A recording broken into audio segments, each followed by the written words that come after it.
Richman Shopโนหนึ่งเรื่องเติมเกมเหนือกว่าทุกการเติมผู้สนับสนุนหลักอย่างเป็นทางการ League MSL Thailand เติมได้นับร้อยเกมพร้อมบัตรเติมเกมและบัตรกำนันอีกมากมายเติมถูกเติมไวผ่อนได้มีเงินคืนจ่ายสะดวกไม่ว่าจะโอนหรือผ่อนชำระและใหม่ล่าสุดรองรับการแบ่งจ่ายผ่าน SPay Later ดูแลทั้งก่อนและหลังการขายทุกช่องทางบริการ 24 ชั่วโมงร้านเติมเกมที่สตรีมเมอร์ส่วนใหญ่ไว้วางใจนึกจะเติมเกมต้อง Richman Shop เท่านั้นแล้วมาเติมกันเยอะๆนะ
Richman Shop โนหนึ่งเรื่องเติมเกมเหนือกว่าทุกการเติมผู้สนับสนุนหลักอย่างเป็นทางการ League MSL Thailand เติมได้นับร้อยเกมพร้อมบัตรเติมเกมและบัตรกำนันอีกมากมายเติมถูกเติมไวผ่อนได้มีเงินคืนจ่ายสะดวกไม่ว่าจะโอนหรือผ่อนชำระและใหม่ล่าสุดรองรับการแบ่งจ่ายผ่าน SPayLater ดูแลทั้งก่อนและหลังการขายทุกช่องทางบริการ 24 ชั่วโมงร้านเติมเกมที่สตรีมเมอร์ส่วนใหญ่ไว้วางใจนึกจะเติมเกมต้อง Richman Shop เท่านั้นแล้วมาเติมกันเยอะๆนะ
Richman Shopโน1เรื่องเติมเกมเหนือกว่าทุกการเติมผู้สนับสนุนหลักอย่างเป็นทางการ League MSL Thailand เติมได้นับร้อยเกมพร้อมบัตรเติมเกมและบัตรกำนันอีกมากมายเติมถูกเติมไวผ่อนได้มีเงินคืนจ่ายสะดวกไม่ว่าจะโอนหรือผ่อนชำระและใหม่ล่าสุดรองรับการแบ่งจ่ายผ่าน SPay Later ดูแลทั้งก่อนและหลังการขายทุกช่องทางบริการ 24 ชั่วโมงร้านเติมเกมที่สตรีมเมอร์ส่วนใหญ่ไว้วางใจนึกจะเติมเกมต้อง Richman Shop เท่านั้นแล้วมาเติมกันเยอะๆนะ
การแข่งขัน MSL Thailand Season 1 Powered by Moonton Official Telecommunication Partner True 5G Official Gaming Phone by Infinix Official Sponsor by Richman Shop Official Gaming Chair Partner DX Racer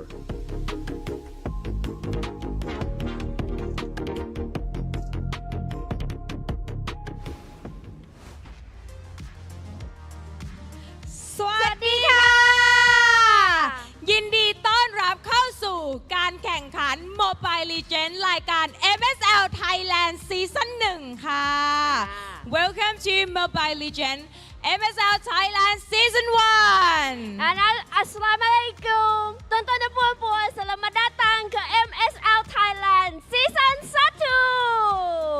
โอเคค่ะ วันนี้ก็กลับมาเจอกับมิ้นนะคะ และ พี่มาปางค่ะไอเบบี้ โอ้โห น่ารักสุดๆใช่ วันนี้ก็เป็นวันสุดท้ายแล้วนะคะ วันที่เราจะได้รู้แล้วว่าใครนะคะจะได้เป็นแชมป์ในซีซั่นหนึ่งใช่ แล้วก็ที่สำคัญสำหรับคนที่ได้เป็นทีมที่ได้เป็นแชมป์ในซีซั่นหนึ่งนะคะ ก็จะได้ตั๋วเข้าไปแข่งขันด้วยในรอบไวการ์ดที่ปารีสนะจ๊ะบ่องชูเลยอยากไป บ่องชูเลยบ่องชูเลย เอา MC ไปด้วยได้ไหม ก็อาจจะได้ไหมคะ ต้องสอบถามต้องสอบถามโอเคแต่ว่า เราได้ 3 ทีมนะคะที่ผ่านรอบคัดเลือกมาเรื่อยๆ จากวันแรกเมื่อวานนะคะผ่านเข้ามา 3 ทีม มีทีมอะไรบ้างคะน้องมิน จะมี KOG King of Gamer Club ค่ะ ค่ะ เบคอนไทม์เนาะ ค่ะและ ที่วันนี้ ทีมสุดท้าย ถือว่าเป็นคู่สายล่าง ใช่ สองทีมนะคะ ที่จะต้องมาเจอกันก่อนที่ ค่ะ จะไปเจอ ACT Esport Club นะคะ ที่ตอนนี้เนี่ยรออยู่แล้วนะคะในแกรนด์ไฟนอล ใช่แล้วนะคะสำหรับคู่แรกในการแข่งขันในวันนี้นะคะ ก็เป็นการพบกันของ King of Gamer Clubs ค่ะ พบกับ Bacon Time สำหรับทีมที่แพ้ก็คือการันตีว่าเป็นที่ 3 อัตโนมัติ ใช่อัตโนมัติเลย ส่วนทีมที่ชนะนะคะก็เข้าสู่รอบแกรนด์ไฟนอลนะคะ ไปเจอกับ ACT นั่นเอง ใช่แล้วค่ะก็คือที่1เนาะอย่างที่บอกไปก็ พูด จะ ถึ ได้ ง ไป รางวัลกันบ้าง ได้ค่ะ รางวัลที่จะได้เนาะที่ 1 ก็คือจะได้ไป MSC 2026 นะคะ รอบ ค่ะ ไวการ์ดที่ปารีสนะคะฝรั่งเศส ใช่แล้วนะคะ ส่วนที่ 2 นะคะก็จะได้ไปทำการแข่งขันต่อค่ะ ในรายการ MCCM ซีซั่นที่ 7 นั่นเองอุ้ยซีซั่นที่ 7 แล้วมา 7 ปีแล้วนะคะน้องมิน เยอะมากเลยนะ แบบยาวนานอยู่กันมาอย่างยาวนาน ของเรา จๆ เพิ่งจะซีซั่นหนึ่งแต่ว่าทุกทีมคือทำผลงานให้ได้ลุ้นระทึก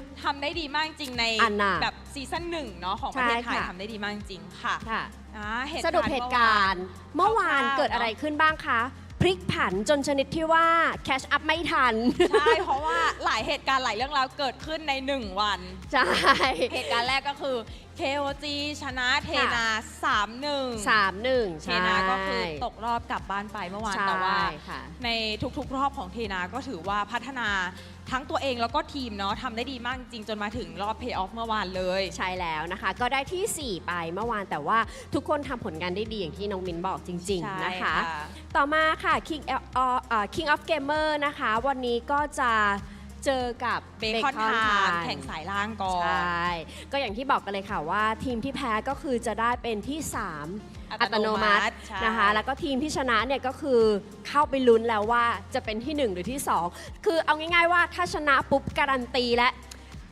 ต้องมีทีมใดทีมหนึ่งได้ไปปารีสกับทีมใดทีมหนึ่งเนี่ยได้ไปแข่งต่อใน MCCM ซีซั่น7 ใช่แล้ว ใช่ค่ะ ก็น่าจะอยากดูแข่งแล้วล่ะจริง ๆ แล้วเนาะเพราะว่า ใช่ ตอนนี้เนี่ยคนก็เริ่มเข้ามาเรื่อย ๆ แล้วเนาะ ใช่ ข้าง อุ๊ย ปา ด้านหน้าคนเยอะเลยน้องมิน ค ด้านหน้า เยอะ เขามีกิจกรรม มีกิจกรรมถ้าใครมานะคะ ก็คือสามารถ ค่ะ มาเล่น 5v5 เพื่อเอา ใช่ โค้ดได้ด้วยแล้วก็มีอะไรนะคะพี่ปางแบบเป็น กระดาษ เป็นกระดาษเป็นเขาเรียกว่าการ์ดกำลังใจ ใช่แล้ว ก็คือเขียนการ์ดกำลังใจนะคะ แล้วก็สามารถนำการ์ดกำลังใจเนี่ยมาโชว์มาชูในฮอลล์ได้ แล้วก็ข้างในนะคะก็มีบูธกิจกรรมเนาะจากพาร์ทเนอร์ของเรานะคะ ใช่ ก็สามารถ ค่ะ มาร่วมเล่นกิจกรรมเอาของรางวัลของแจกได้เนาะ ใช่แล้วนะคะ ใครที่กำลังเดินทางมาตอนนี้ดูไลฟ์อยู่นะคะ ใกล้จะถึงแล้วใช่ไหมคะ ใช่ไหม ใกล้แล้ว ใช่ เพราะว่า มี เดิน บอก ทาง ทาง สะดวก โปรเจกต์ใช่นะคะก็คือสามารถตรงมาที่ BCC Hall เซ็นทรัลลาดพร้าวชั้น 5 กันได้เลย ใช่ น ค่ะถ้าตอนนี้ทุก ซา ค วน เสียง คอยาก หน่อยไหม ดูแล้วซาวเสียงเหรอ ซาวเสียงกันสักหน่อย ได้ ต้องมาแล้วแหละนี่มีการ์ดกำลังใจด้วย ถูกเขาเตรียมแล้ว เตรียมโชว์แล้วตอนนี้ โอเคค่ะ อ่ะ ขอเสียงแฟนๆหน่อยได้ไหมคะอุ๊ย ได้ไหมคะ เบคอนห้ามแพ้ เอ KOG สักนิดได้ไหมคะ KOG อยู่ฝั่งนี้วู้ โอเค เยอะ มีกำลังใจ มีกำลังใจเหมือนกัน ตอนนี้ก็พี่แคสเตอร์พร้อมแล้วนะคะ ก็ขออนุญาตส่งให้กับพี่แคสเตอร์ทั้ง 3 คนได้เลยค่ะ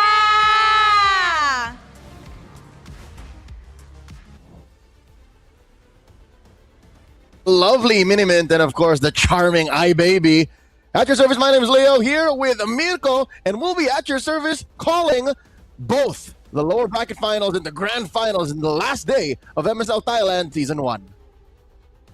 Dude, it's a pleasure. It's an honor being here, man, for the inaugural season playoffs, mind you, and the first ever lower bracket finals and grand finals in MSL Thailand history. Again, they said it, Leo, stakes are as high as ever. EWC is all the way in Paris. Everybody wants to go there, even the teams in Indo, the teams in the Philippines, everywhere in the world. You can feel the hype. I did not know you spoke Thai, but you know what? I'm learning a little bit about you every day. And they also mentioned that He also mentioned that the winner of, the grand finalists, whoever's there, is at least guaranteed to go to Paris or to compete in MCCM Season 7. So regardless, it's international experience, and who'd have thought that who would be sitting on top of the food chain this early on? A qualifiers team in ACT. They'll be in action later on tonight, but for now, we have a best of 5 between two of the teams who everyone thought would be in the grand finals automatically. KOG and Bacon Time, but only one moves on. Hey, that's just the style right now, you know? The open qualifier team, we got ACT.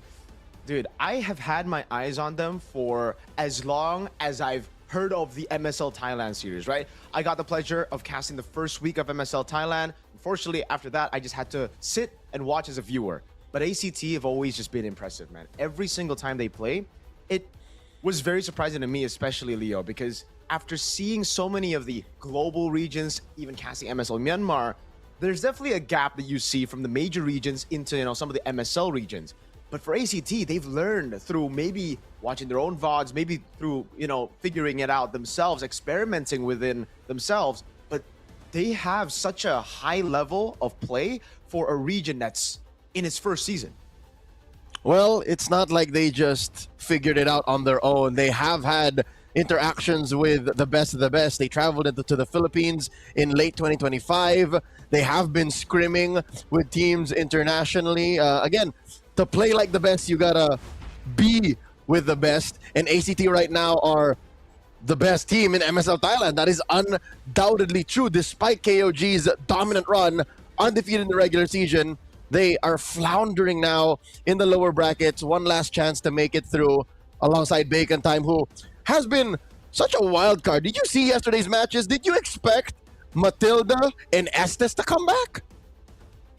Hey, I did not expect it to come back, Leo. I'll be honest with you again. I mean, we've heard kind of like, I think many analysts here and there talk about, okay, we're in like a crazy initiation meta. Maybe some of these healers can come back into the meta, but it really feels like opening up the map, getting vision, getting someone that can screen around with mobility, with, you know, tankiness, so that he can actually just walk up and check these bushes, takes prio over these healers. But hey, somehow they're able to make it work. Utility jungles are coming back as well, so maybe that's the way. That's the signature, I would say, playstyle for Spider Miles as well. So going back to comfort instead of playing through meta, forcing the team to play meta, that's always been, I think, a lot of the weaknesses for teams coming into the playoffs, right? Rely on your strengths and leave the weaknesses out the door. Because right now, there's no space for any weaknesses, man. It's a best of 5. We've seen many best of 7s in the lower brackets, a little bit more forgiving. But here in the best of 5, you lose the first 2, or you lose that first game, and momentum is going to hurt you. It's difficult to go into a lower bracket best of 5 when you've watched the bigger regions go 7, and I get you. Comfort and weakness are not exclusively mutual. So that's why you have to think about how this jungle matchup will go through, because Kaizen, you can see he has a slew of picks, right? B-Boss has started to pick up more of the Boxer. He just started playing Boxer in the playoffs, mainly because it's got banned, which is understandable. It gives so much to your team when you have a hero that, again, acts like a roamer. You know, he's a frontliner, can dig deep, can secure objectives. Very difficult to fight a utility jungler in the pit early on. But really, the standouts, I don't know if you agree with me, Mirko, are the gold laners. The junglers are just there to help activate them, because to me, it's all about grift. It's all about buy-in going into this best of 5. I agree with you. I mean, we saw it constantly here as well, especially considering some of these games actually did get into the mid-game, late-game stage where team fights started to happen, where it was all at the right time of the power spikes for a lot of these heroes. Again, even in our own MPLs, we've just been seeing the prio on Claude, and I think it's very, very similar, right? Obviously, when you get your hands on Freya, though, it'll be different. Freya's always going to take priority over anything else in the draft, and that's what made the win for ACT even more impressive, I feel. They beat a Freya gold, something that even in ID, it's just, it really feels like it's forbidden. You know, when you get the Freya, it's like, nah, it's an illegal move. No way I could have gotten my hands on this pick. But again, you play with the best in the world, you get your hands on secret tech, and you understand as long as we block the Freya, deny her the range, deny her, the opportunity to jump on us, you're just as good as a little heavyweight with short arms. Like, it just doesn't work out. So today, we already have said goodbye to Grift. Grift has already been knocked out. It starts out with a battle between Guns and Payen, and then you got Floqueo just waiting. Floqueo is an amazing athlete, 4 regular season MVPs, 2 playoffs MVPs already. That's why I believe it's all about the gold laners, whoever can take advantage of that. And even against ACT, you mentioned, sure, get your hands on the Freya. We don't care. Here, though, in the original matchup we're starting out with, KOG versus Bacon Time, I think it's the Harith. Take the Harith away from Guns, and it becomes a better situation to get into. It's much easier to deal with. I agree with you. I think the Harith takes priority here, especially considering how much more team fights is prioed in MSL Thailand. We're going to welcome first, up on stage, King of Gamers Club. They look so much better now. Again, them falling in the lower bracket wasn't something we expected. But last night, they indulged in a little bit of a K-barbecue. Coach Justin went out with a 33, and a few of the other guys, and they're like smiles. They're happy to be this close to playing in the MGCM or going straight to Paris, but they gotta go through Bacon Time. They're de facto rivals in the regular season. Bacon Time's been good, man. Bacon Time's really just shown how good they can be in the playoffs as well. Just signature prio picks here and there. We got to see a little bit of those pocket picks as well come through. This is going to be a good match. Bacon Time, King of Gamers Club. Dude, I mean, every time I look at 33rd, right? He's gone by a lot of different names in the past as well. Framesy back in the day, an MSC champion, mind you, 2017, the first MSC ever with IDNS. A legendary name, and to see him still here, up in the top 3 of MSL Thailand in 2026, Leo, I got nothing but respect for this veteran. He's bringing back picks like Esmeralda.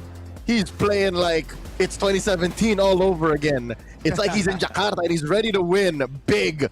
Here's a reintroduction to King of Gamers Club. Again, the aforementioned 33, Kaizen, Zed, Payen, Nile. What's surprising to me is in the regular season, sure, it was all about the Filipino imports. That's the easy thing to do. But later on, you look at their play and it makes more sense. Like, it's not just about Kaizen and Payen. It's a whole team.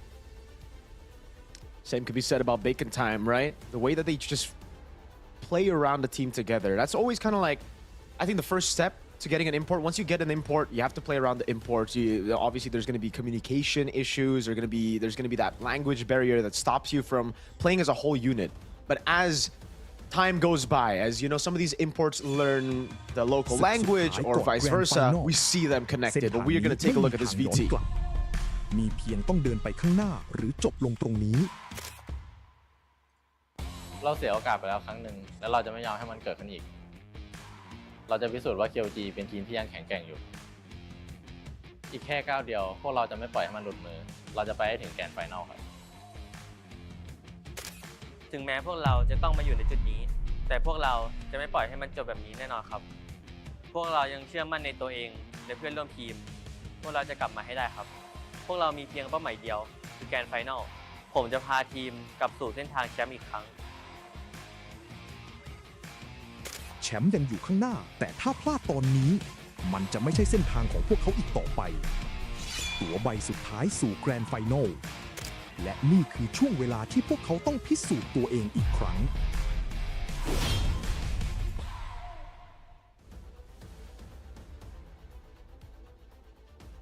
Let's take a look at the head-to-head for KOG and Bacon Time. KOG stats are nigh untouchable. Again, even with the way that they've struggled, quote-unquote, in the playoffs, they are still, pound for pound, the best team in MSL, as long as you don't look at the brackets.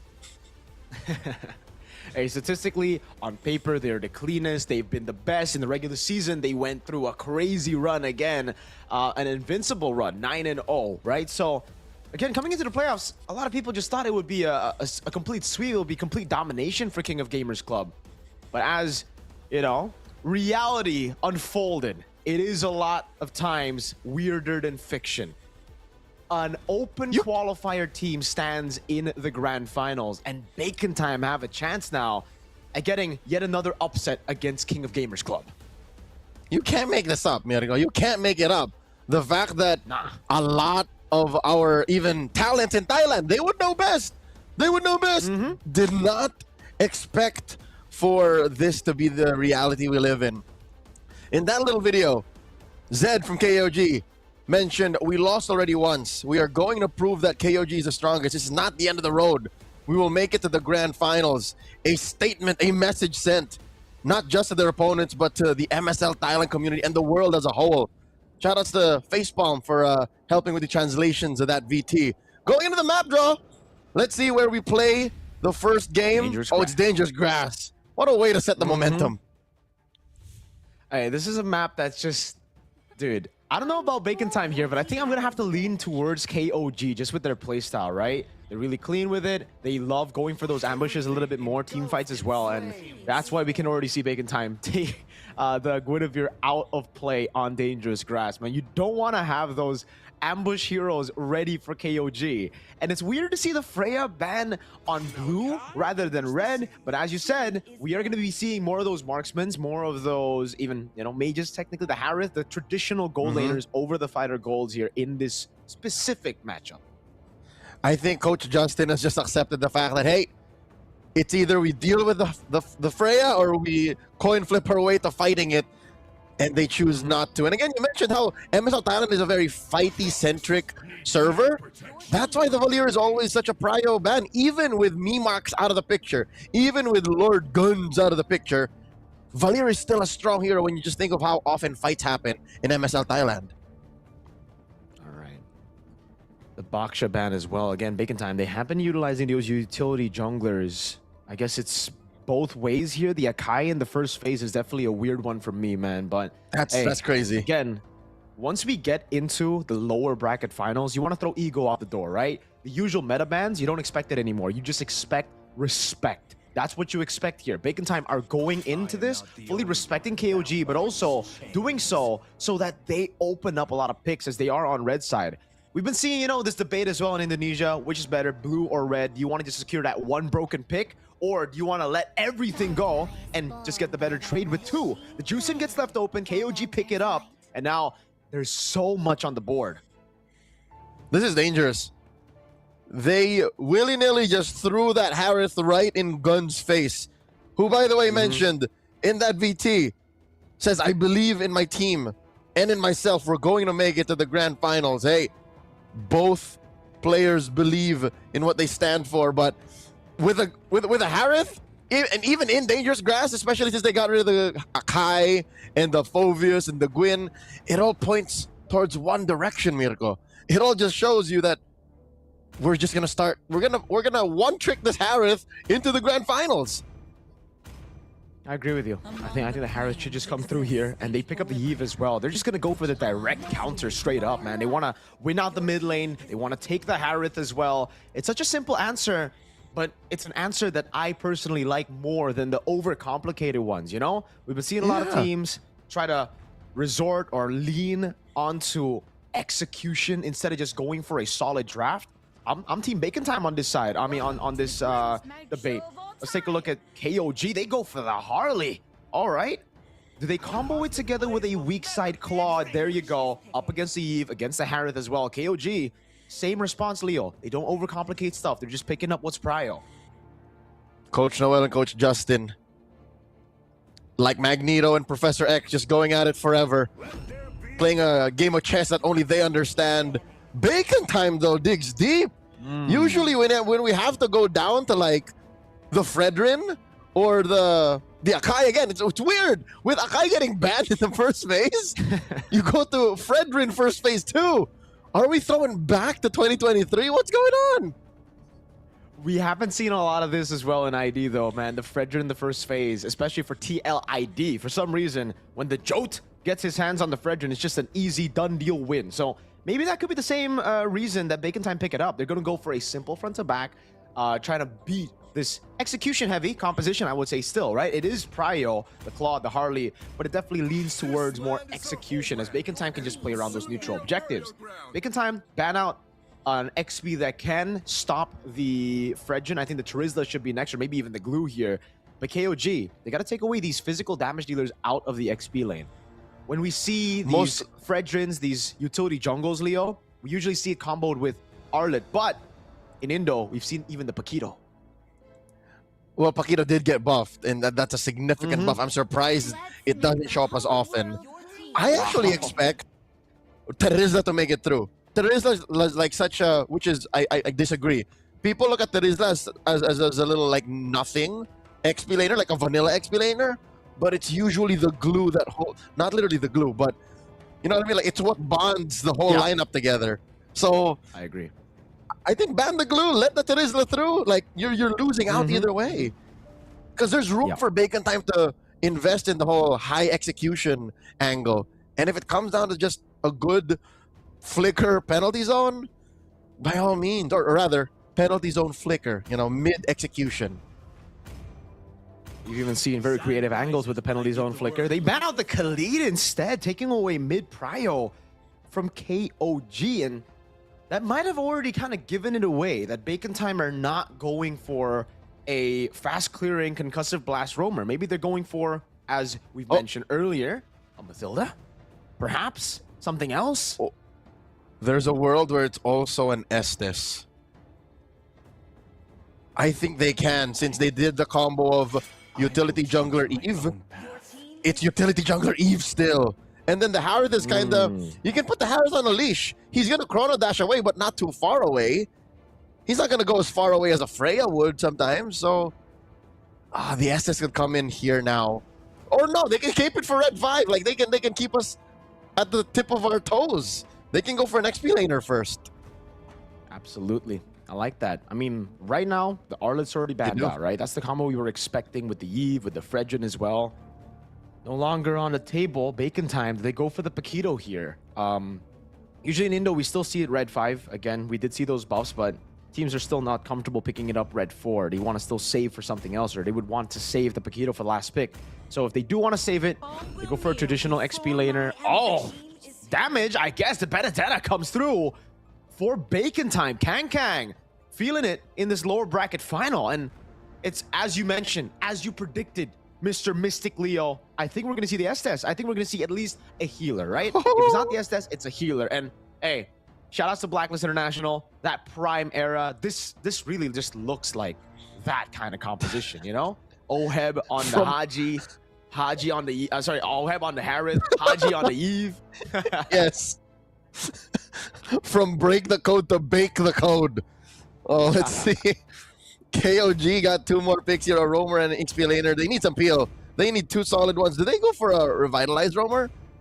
That sounds like a good idea to me.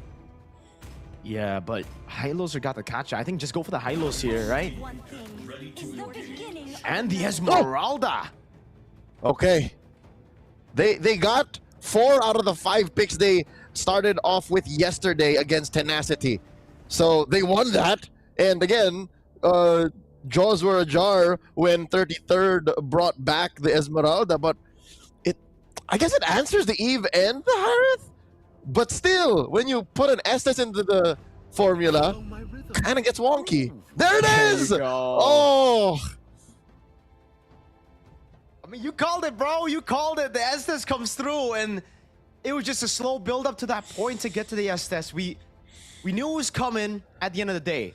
KOG, I feel, knew it was coming as well. That's why they banned out the Flora, and something that could have been a bit more troublesome. But again, for KOG, they can't be afraid, right? The one thing that Bacon Time's composition does well is play it slow, go for neutral objectives. KOG needs to try to utilize the downtime in the game to try to go for those pickoffs, to try to push their advantage, because if not, then Bacon Time are just going to control all the neutral objectives.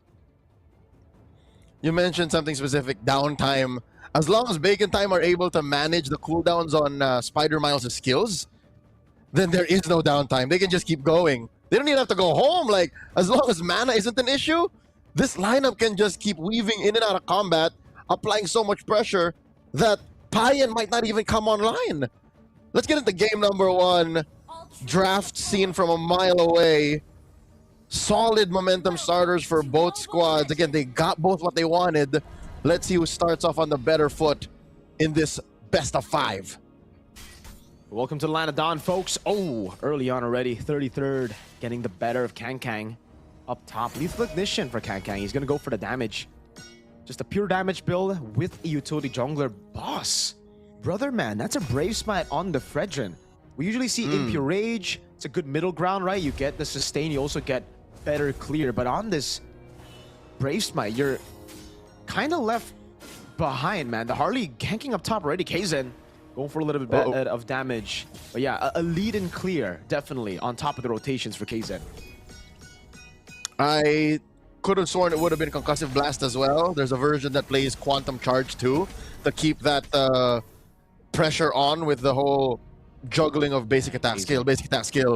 I don't know what B-Boss is up to. Maybe he's just doing what he does best for the past few days for his team in the playoffs, just tanking up, just being the solid peel. Because again, amongst the 5, he's the only one who could really stand up front. He's the only one who can really peel hard. This is why, though, Leo, we don't really see too many Fredrins together with like an Estes, right? Because for the Estes, you're basically saying, Exort, you're independent on this one. I'm just going to wait for my items. I'm going to wait for my skills to come up. Meanwhile, Nile, look at how active he's been already. With a clear in mid, he goes straight to help Kaizen to get those green camps. And the main win con for Bacon Time is already kind of cooked here for Turtle 1. They can't go for the neutral objective with Boss at level 3, with Spider Miles not at level 4 just yet. And Nile's already helping with a cut up top. Kang's got to be very, very careful. Oh, Kang is doing his best to reach level 4 to be able to contest at least. Okay, wow. B-Boss at 4, Exort is 4 too. Oh, eye for an eye baited out already. The taunt comes in, but Kaizen's able to blink out of the way. Zed with the zoning, Kaizen on the turtle. Now rotations from the gold lane even. Guns and Payan making their way onto the neutral objective. That's gonna be Boss walking up. The Lantern Flare knocks him off. That's the RWM, and Kang jumps in with the Petrify. He is able to find one as Kaizen secures the neutral objective. 33rd in the back, going in, trying to shred them down. Spider Miles keeping Boss alive. That's a flanker! And a falling star move from 33rd, getting a triple kill early. It's a kill, a fadeaway by Kaizen. Guns joining the fight may have benefited KOG more. Nay, 33 more than anyone else. Oh my god, an assassin out of the EXP lane. Tell me that is not a dance of death that 33 did on all of them from Bacon Time. 3 kills? The turtle was already a lost cause. I was actually a cope. I was actually thinking that maybe they could contest, but wait, Nile does let off the exit. At least B-Boss gets his purple, but still, 2,000 up because of that single exchange. That is massive for KOG. Kaizen walks up, Deadly Magic, not enough to kill him. Spider Miles able to get him back to full HP, but as you mentioned, Leo, dude, it really comes down to KOG being more creative with it, right? Having tempo as well. They rotate to the neutral objective first. They don't let Bacon Time hold. 33 up top. It's got to be careful on the Esmeralda. No flicker. Boss walks up, and at the end of the day, they're just wasting these rotations. Another thing about the Ube, the Fredrin on the Brave Smite, his clear is abysmal. So if you don't get Turtle 1, KOG has a chance to just snowball out of control through farm, and that takes away the comeback potential of Bacon Time. If there are no bounties, Leo, luckily now there is a bounty on one of the frontliners, but if there is no bounty on everyone else, comebacks get a little tough. I don't think I need 10-15 minutes to tell you that Ube is playing out of time. It's a different game now we're playing compared to how MLBB was like 3-4 years ago. Ube was king back then because of how slow-paced the game is, or at least how Filipinos tried to make it slow. But this time around, KOG says, nah, we fight ASAP. We want 5 kills in the first 5 minutes. And because of that, they can take their time. They can pressure Guns before they even go for the turtle take. Turtle number 2 now. Yep. Really smart by KOG. They don't want to secure the neutral objective straight up. That's going to be Lantern Flare now. Red Tree battle. Kang seals it away as he goes in as Boss walks in for the taunt. Good disengage by KOG, and Bacon Time are happy with just a neutral objective steal. Kang that retry battle wasn't won by a jungler, it was won by an XP laner. Okay, if 33 is all about them kills, Kangkang is all about cutting right through, breaking the formation, and denying takes. Well, that's a two-step plan, actually. The way that was so excellent for Kangkang is he pressured Kaizen, hence why he can't sit in the pit, and then he then sat and changed targets. Like that's amazing game IQ and instinct from Kangkang. So that XP lane isn't so dead after all. Maybe Bacon Time can now rotate down bottom. They can start the pressure now Payan. It was fantastic. And it comes down to, again, the win condition. Bacon Time, they needed that neutral objective, right? KOG, they can still play around the side lanes. They can split them up later on as well. But Bacon Time, they're full all in for this Ube strat. So if they didn't get going on Turtle 2, if they didn't secure that neutral objective, the snowball from 2,000 gold lead could have exploded, could have erupted to like a 3,000 to 4,000 gold lead as they look for getting the bottom lane. Blazing Duet by Payan. Guns pops in Zaman Force already. That's a big cycle down. Nile caught on the RWM of X-Sword now. He's still able to pop the Revitalize to get out. Boss, ooh. That's a big appraisers. That's a re-engage from Zed. Not too sure about that. Not in range. Good respect from the rest of the team of Bacon Time. Okay. With engages like that, I'd say there's a slight edge to Bacon Time. If Bacon Time can keep on edging the fact that we might fight, no we won't, we might fight, no we won't. Again, as long as they can manage the cooldown on Spider Miles and maybe at this point still exhort, then they can be fine. Oh my god, Kangkang! Oh, he can't get the eye for an eye in time. It was baited prior to the gank. Again, KOD trying to go for the case on the map, but Boss is going to go straight onto the neutral objective. Kaizen won't be here for it. Boss just needs a solid Retri. Appraiser's Wrath as well with Retribution as Zaman Force gets used up, but he has no mana. Uh-oh. Guns in a tough spot, and it's traded just for a tier 1 up top. Was it not something we mentioned about 10 minutes ago? 33 jumping in! Falling Star Moon into the stun. Law and Order from Nile. But Bacon Time's got too much healing for them to just burst down. Meanwhile, Kang, he just got back and he's bullied again by the Magic Boy. Okay.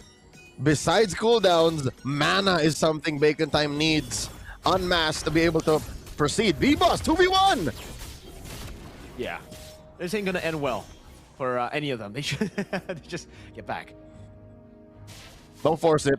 So far, again, I think even with 3k down, I think Bacon Time's comeback is still a very possibility. Looking at KOG, their only real source of scaling is on Payan. 33rd should start to slowly ease up, especially when Bacon Time gets their main items. Speaking of items, there's already some heal hate on Exhort. I wonder if there'll be one more source of heal hate. Usually you build it on 2 heroes, your roamer and your mid laner. You can't exactly throw it on Estes. I think it'll probably be on B-Boss, right? I don't know So if he wants dominance to, ice on him. Yeah, or you just rely on Exhort. Whoa! Dang, that damage! Kang actually trying to dash in forward there. Maybe to try to find a Petrify and a cheeky little pickoff. Guns walks up, B-Boss with a walk up too, but the Lantern Flare keeps him at bay. Zaman Force, they're gonna all in onto the high-lows now. Now taking a bit of damage. Revitalize coming down as well as Kang dives to the back line, the eye for an eye, and the healing comes through as Payan is able to get the Blazing Duet now on Guns, who's out of it. Falling Star move by 33. Into the back he goes. The healing of Spider Miles is keeping them afloat, but look at the isolation in the back as B-Boss cannot withstand the damage alone. 33 is a menace. Again, like an assassin, a thief in the night, stealing away all of these innocent lives. They're not innocent, obviously. Bacon Time had lethal intent, but dear Lord, now up 5k? 33 at 4-0 and 2. What's he building? What is he on? You see how with a single Falling Star Moon, he took out Guns. Dude, I think it's just an enchanted talisman. That's how much base damage he has, and it's a talisman into the Oracle, and now at dominance ice. Okay. Between enchanted talisman and Oracle, that's damage. Oracle actually translates the damage for Esmeralda because she gives you shields, then she takes it, which is equal to damage overall. So that's why. Not to mention the innate shielding Harith gets Exactly. and the Eve gets. So this is And just... the photo. And the photo, not to mention, this is, oh my God. They're already up to Really? tier 3. Bottom is gonna pop. There's no way KOG lets this go. They're up to 8K. It's an amazing pick for KOG, man. That Esmeralda, it plays into everything. Again, like you said, the Harith, the Eve, the built-in photo as well now. Holy Shield in the bottom lane and the mid lane popped as well. The Lord is going to come in and it's dead already, but it got a charge. And KOG are happy with it. They're not going to try to go for too much. They know that Bacon Time still have a very, very good hold inside of their base. So now it's all about suffocating them inside of that base, right? Pain will continuously scale. He'll take all of the jungles. Jungle creeps invade, and this will all be denied off of Bacon Time, who already had to share gold as they have to group up together. Now they're going to be even further behind. This is what the pros call Hunger Games.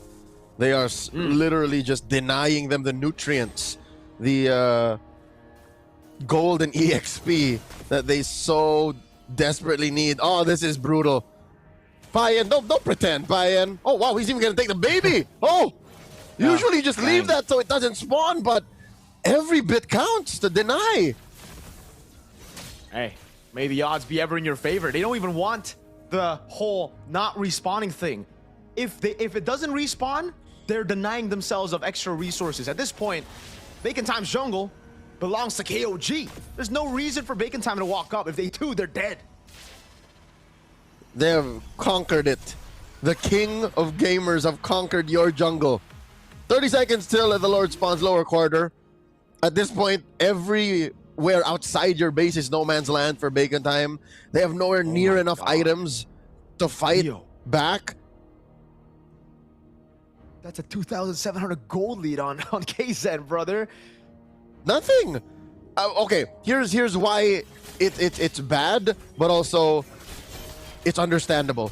You're a utility jungler. Your items are just significantly cheaper, but still, you don't want to be soft. Miles will not always be there for you. Oh, B-Boss engages. Wait a second. RWM as well. Oh my goodness.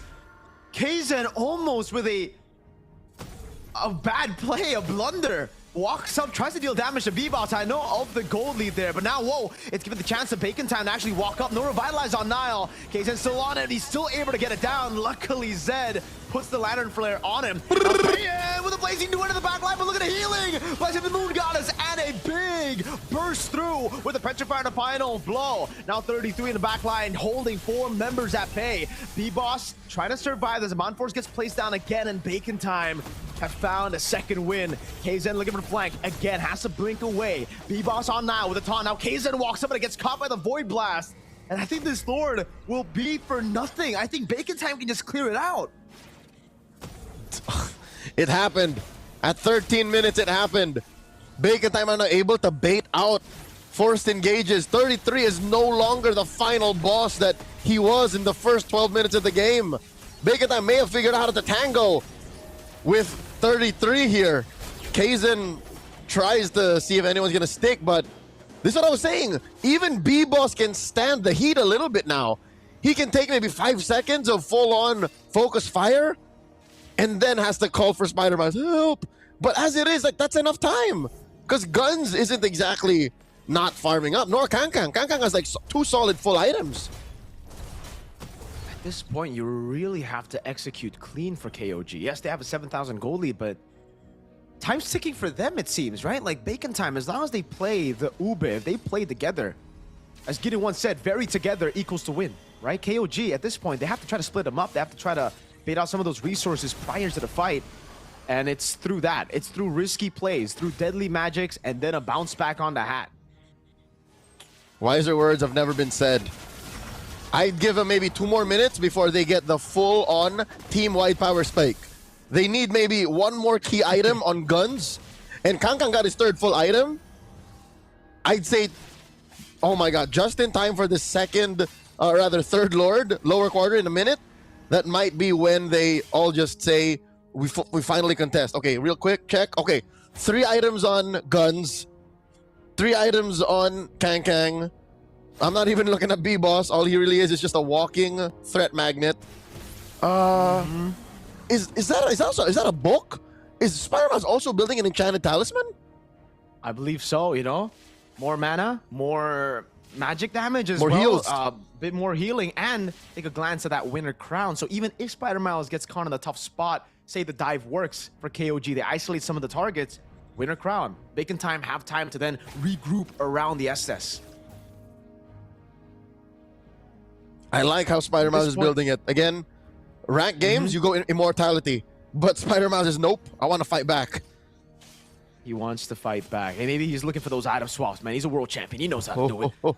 33. Look at Eye for an eye baited out. The deadly magic comes through. Oh my goodness. Okay. Kang gets away with the final blow. They don't bait the blessing of the moon goddess just yet. And now the hold. This is what we were talking about earlier. KOG, instead of just going for a full commitment onto a neutral objective, they got to build slow pushes. They got to try to play those side lanes. They have a Claude and a Harley, and they're playing around that now. Benedetta, Kang, sent up top as B-Boss. Holds on a neutral objective. Now KOG looking to go mid, getting the prio, shoving it in. Bacon Time have to respond. And that's why they disperse around from the neutral objective. Look at the mid lane. Uh-oh. Guns out of the fight. The Benedetta still up top. Now wants to go for the fight now. Pops in Glorious Pathway as well as they look for a 3v4. But Guns is backing up top. A solo kill. Kzen is able to get the assassination on 30. On Kang rather. Mortality down. Nile pops to retry or to revitalize. But Guns is able to go through it with the damage of a Harrod late game. 1-for-1 XP for Rome. Mirko, throughout this whole debacle, Spider-Man has yet to press the ult. The blessing of the moon goddess is still locked in and loaded. So I don't know if they're going to have to wait for Kang or if it really does get that bad. But wait, they engage on the 33! He still has the flicker. He should be relatively safe. Look at the position of Kzen. Who does he go? Oh my goodness! That should be the blessing of the moon goddess. And yes, it is to keep Xord alive. Now it gets tough. Bacon Time. Their biggest resource depleted as Kzen goes through those health bars with cards, with playing cards. Not a death you want to welcome. That sounds miserable, dying by playing cards. But Kang can survive it. B-Boss can survive it. Now we learn Xord can't. He is still just a soft intergalactic alien mommy. It is not going to work out. You saw how fast just through, again, 2 seconds worth of the card trick and deadly magics, he almost died. So that's dangerous. Keep it close. Wait. Oh, wait, they see it. Kzen's off the map. They're going to try. Kzen's trying to go for the end here. He has no intention of actually rotating over. 33 is doing a good job. The mid lane wave has actually taken the mid lane turret so low. Now Kzen walks up, pops in the deadly magic. That's gonna be the winner crown, and Demon Force used up as Guns holds his position. Better control now as Kang was waiting in the bush. He almost got a read on Kzen, but the wave up top is still slow pushing, and that's why KOG played slow. They reset again. B-Boss comes in, the RWM on Zed, but he's able to walk through it, or walk out of it rather. Kang has to deal with the wave in the mid lane, and look at the wave up top. It's gonna crash. It's gonna lead up to a free base turret. Xord has to recall. Kzen goes in. That's gonna be the Crimson Beacon on Spider-Mouse, who doesn't have to win a crown anymore. Spider-Mouse still there with the healing, but B-Boss was isolated. Now it's Kang who falls to the blazing duet of Payan. It's another lockdown for 33. Guns is getting gunned out by Payan. 33 under the base turret. Goes in even under the crystal. Base turret in the bottom lane gonna fall as 33 pops into Falling Star Moon, holds it in, just zones Xord, and that's gonna be game 1 in your best of 5 lower bracket final, going to KOG. A statement win by first seed after the regular season. KOG almost whispering to Bacon Time's ears, "This is my house." There was just too much going against Bacon Time despite what seemed like a comeback through the Ube Strat incarnate. It was just, the game was just too fast. There's just too much going at you for you to think you could get away with this. Damn. Well played for Bacon Time for a period of time, right? They were able to play around their cycles so well, but KOG, they adapted to it as well. They waited for those resources, they burnt it down, they built those slow pushes, they split the Ube up, and When the Ube split up, it's just bonding. There's no ultimate. There's no experience. Well, it's unexperience. One could argue it's just an experience. Nothing about his ultimate. There's very little bonding happening, but also it puts into perspective how amazing Blacklist International run was. How great they pioneered the Lord Dance when they would do both, clump up, control the long lane via Edward, sometimes Oheb, and then come back and just do the same thing. Like, that is what Bacon Time tried to do. It's just teams like KOG, athletes like 33, athletes like Kaizen have spent the past half a decade figuring out, how do we break this? How do we deny this from them? And that's exactly what we saw. That last Lord Dance, as long as it was, is the product of half a decade's worth of studying how Blacklist did it. And they broke it down so well. That's why, Leo, you know, like even during Blacklist time, a lot of people might want to try to like take the credit away, say it was just a broken meta, it was just a healer meta. But hey, every other team tried to play the same way. And why was it only working on Blacklist? Because they were the only ones to be able to execute it at that high of a level to actually win a world championship with it. Heck, back-to-back grand finals. So it does get tough for Bacon Time. We do have our MVP, though, a phenomenal performance by 33, an MSC champion, the first of its kind at the time. Kill participation, nice, 69%. The support emblem, and as you said, it was the Enchanted Talisman with the Oracle, the extra shielding that equals to more damage. But at the end of the day, it was just a good pick, right? It's an Esmeralda into a Harith, into a Yve, into a Photo that they anticipated with the Estes as well. They planned for the Estes. They knew it was coming. Formerly known as the athlete named Framesy, he is wreaking havoc in his home country. What even is the plan for longevity for this man? Where was he when his region needed him the most? Was he just waiting for a league in Thailand? Because he's playing like he's never missed a beat. He's playing like he's always just been around, like it's 2017 all over again. September 2017 in Tamanangrek. Hey, dude, that's what we call the home of esports, man. All the esports events started there. So shout outs to Maltaman and Greg. But yes, he's been busy, Leo. I've casted a few like grassroots tournaments here and there, and every single time for Thailand, it's Framesy. It's Framesy and Izzy. Izzy of Buriram, who's always just been there together. They've been there together. So I was very surprised with the first season of MSL Thailand, seeing 33 and Izzy go their separate ways. But obviously, that's just the way esports are, man. You know, sometimes teams want just one or the other. And we see this new team for Bacon Time, for KOG. We even get to see Izzy with his new team. And that's why it doesn't really look like 33 is taking a step back. He's never taken a step back. Even through the tough times of Thailand and MLBB esports, he stuck through with it. He's committed. And now we see that commitment pay off. He's back in the spotlight. And he is steps away, games away from flying out to either Paris or representing Thailand in a chance to go to Paris in MCCM Season 7. Let's take a look at the stats here. Again, 13-5 in just about under 20 minutes. And here's, again, a reminder of how the olden days were. 19 minutes is just about the average in the age of Ube. Those were long games. So this ending here is just a statement from KG saying we're long past those days of 25-minute bouts. Man. And that's why I love the high-lows, you know.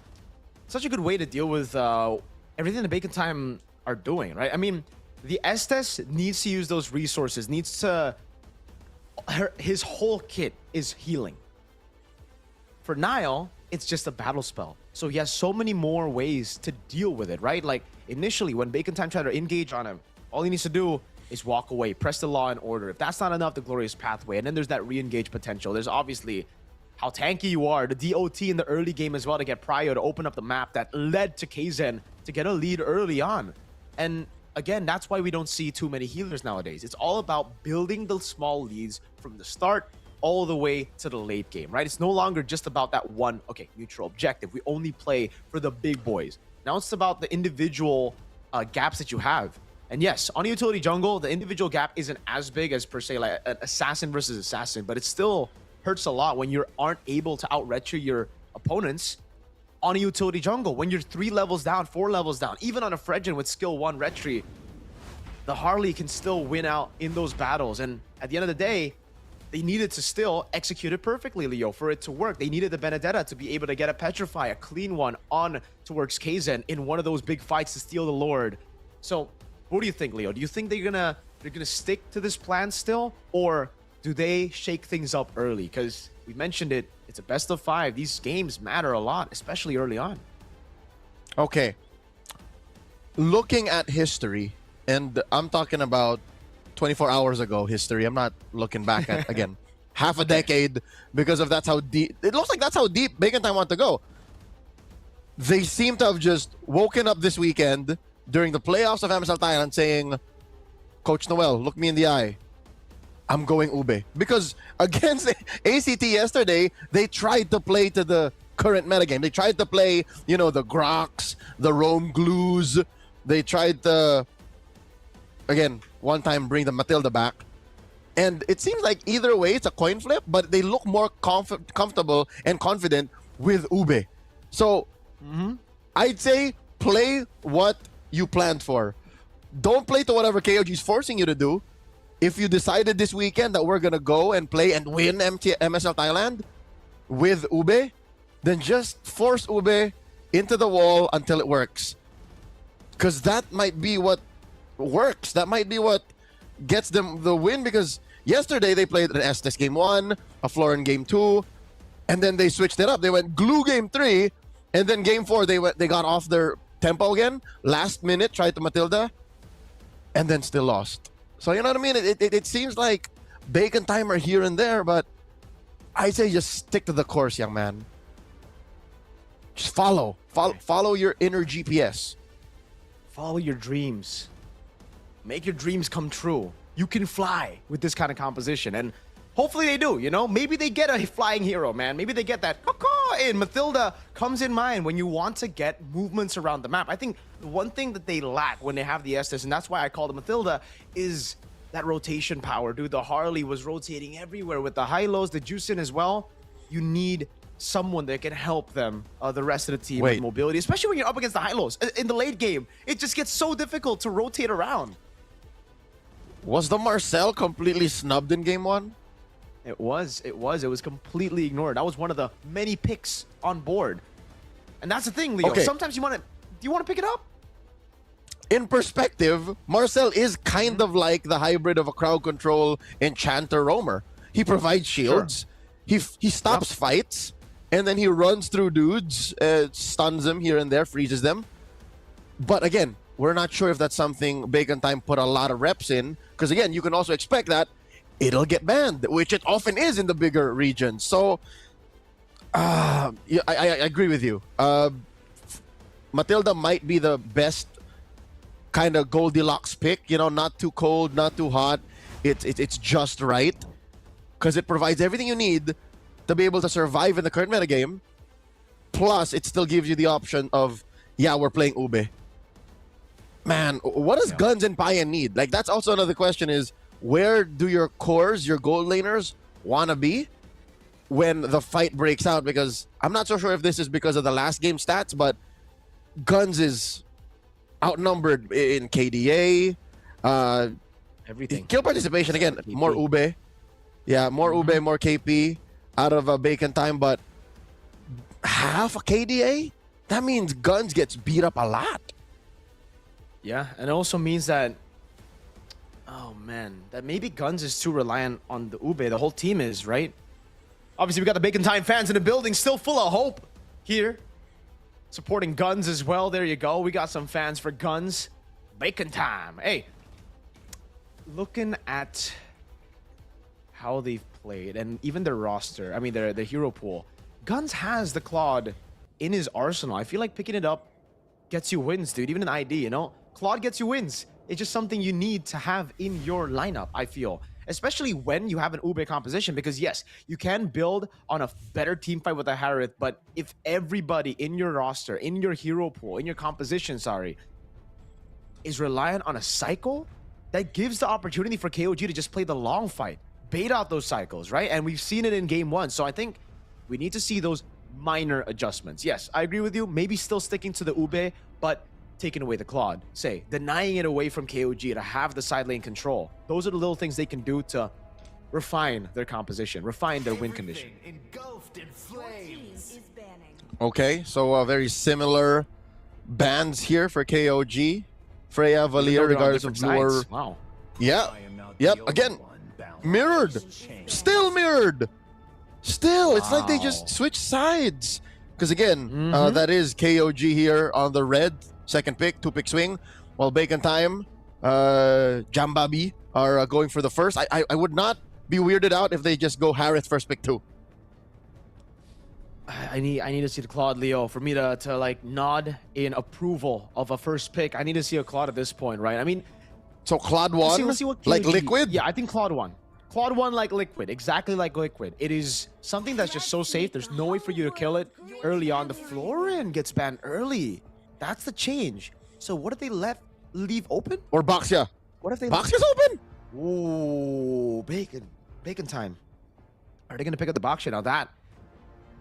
That's the big question. I think for Bacon Time, they gotta play the Claude first. Still, I prefer the Claude first. The Baxia or Fredgen, it can come later. You don't want to show and reveal your cards early, especially not to KOG on red, because they can pick up the glue later on and really just stop this utility jungle comp from working. Claude might be the right call, but the Bacon Time call might be Baxia. That is a newfound comfort for B-Boss, and there it is. The B-Boss, Baxia Boss. Man, I'm not a fan of that, man. Man. Oh, they steal the Harith and they pick up the Juicin. Man. Okay. All right. That's a Harith. It's their turn to go weak side Claude.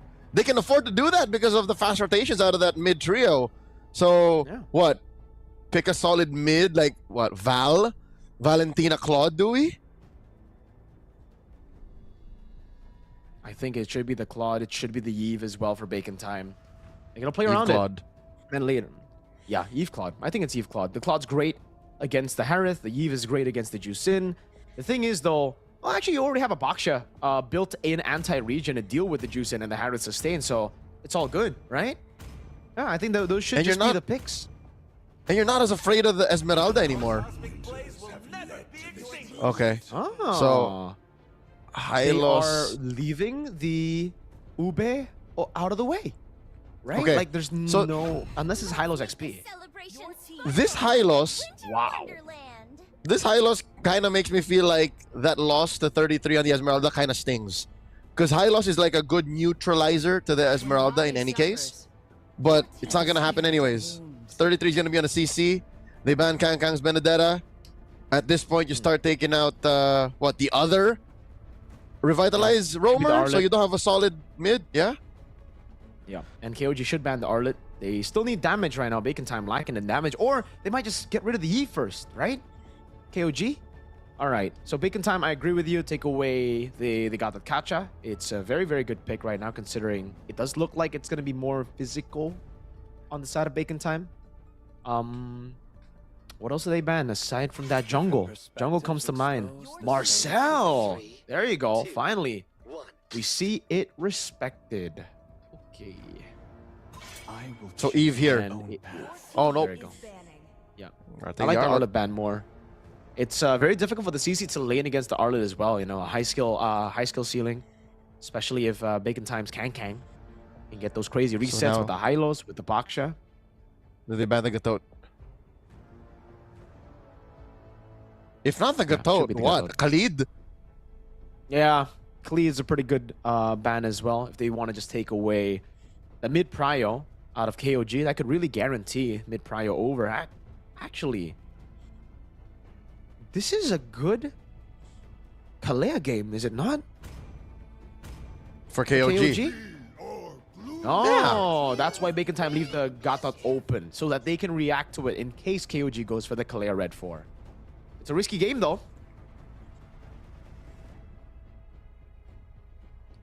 I'm not so confident because neither team's mid-duo or trio are locked in just yet. Yeah. How often does this happen that the junglers roam free, man? What happened to our metagame? What happened to our drafts? Harley, Suyo still out there? The Mord? Yeah. What? Yeah. I think the Mord is... Whoa! What? From KOG?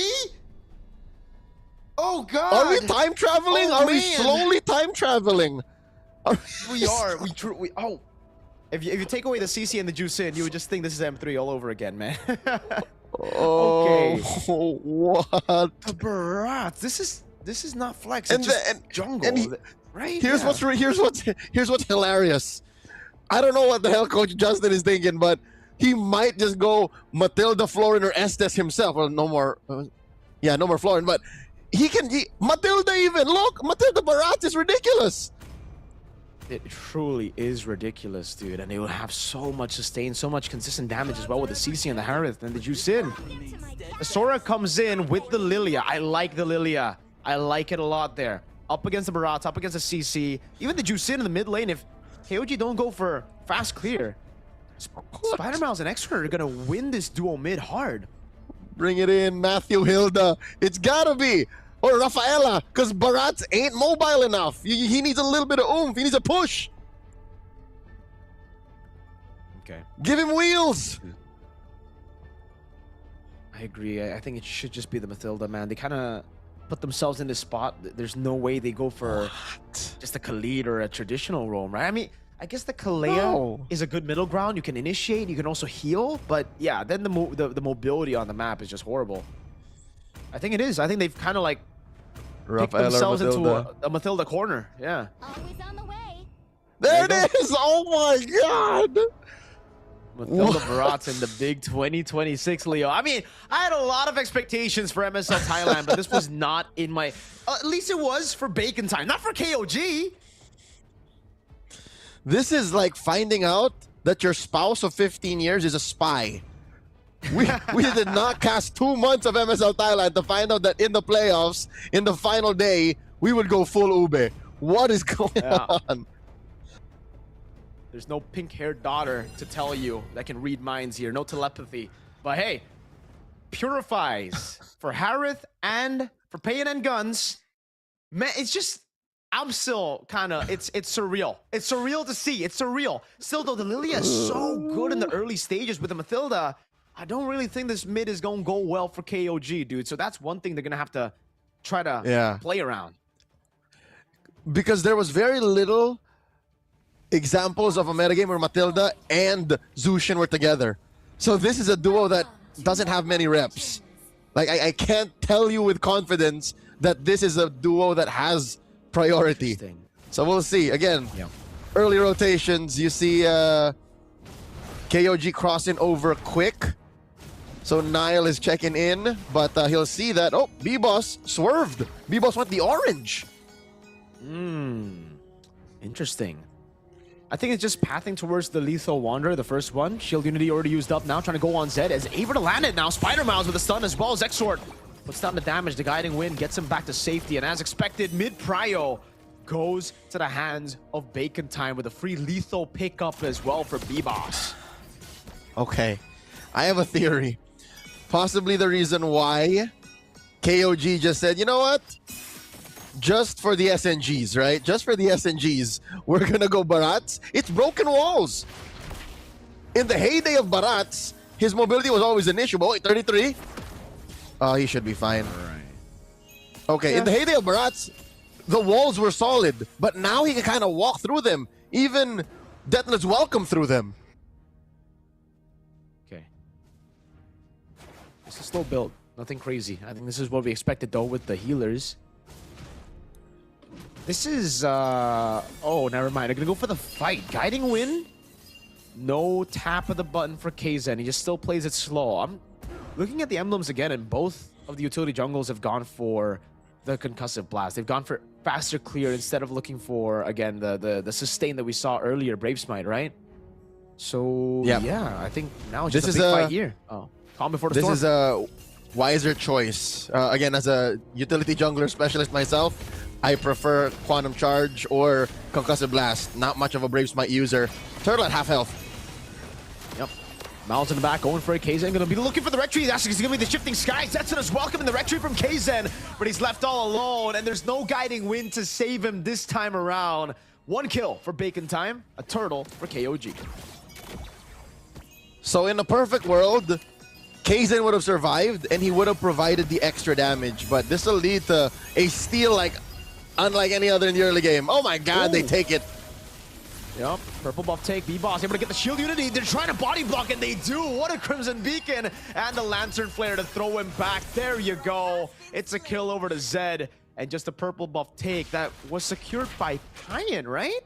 Yes. So it went from great to good. At least it didn't go over to B-Boss. He gets punished bad. So it's still, I think, a massive win for KOG regardless. Dang. So this is just so good for Payan, man, in this lane against Guns. He was already kind of struggling, and with the purple buff, Payan can just spam those skills over and over again. So lead still, I'd say, in favor of KOG. The early kill onto the utility jungle was on the utility jungle. Like, it was B-Boss who got the kill. Meanwhile, the other kill for KOG went to the hands of Zed, who most probably will be going for the Sky Piercer this game. And more important now than ever, that is something that they have to do. We've seen maybe 1 in 5, 1 in 8 Zushins let go of the Sky Piercer, but here with a lineup like this that has only one real source of damage, the Harith, you need a Sky Piercer. So Zed has to build its stat. I'd say no later than 8 minutes. That's what they need if they want to be able to snowball with this kind of lineup in 2026. So please, please, I hope he starts buying those gloves now. He needs those gloves, man. It's getting cold out here in the broken walls. B-Boss. Oh. Whoa, I don't know about that. Shield Unity and even a Poisson's used to poke right before the neutral objective spots. You need that against 33. He hasn't been part of the fight just yet. Oh, God. I don't know about that.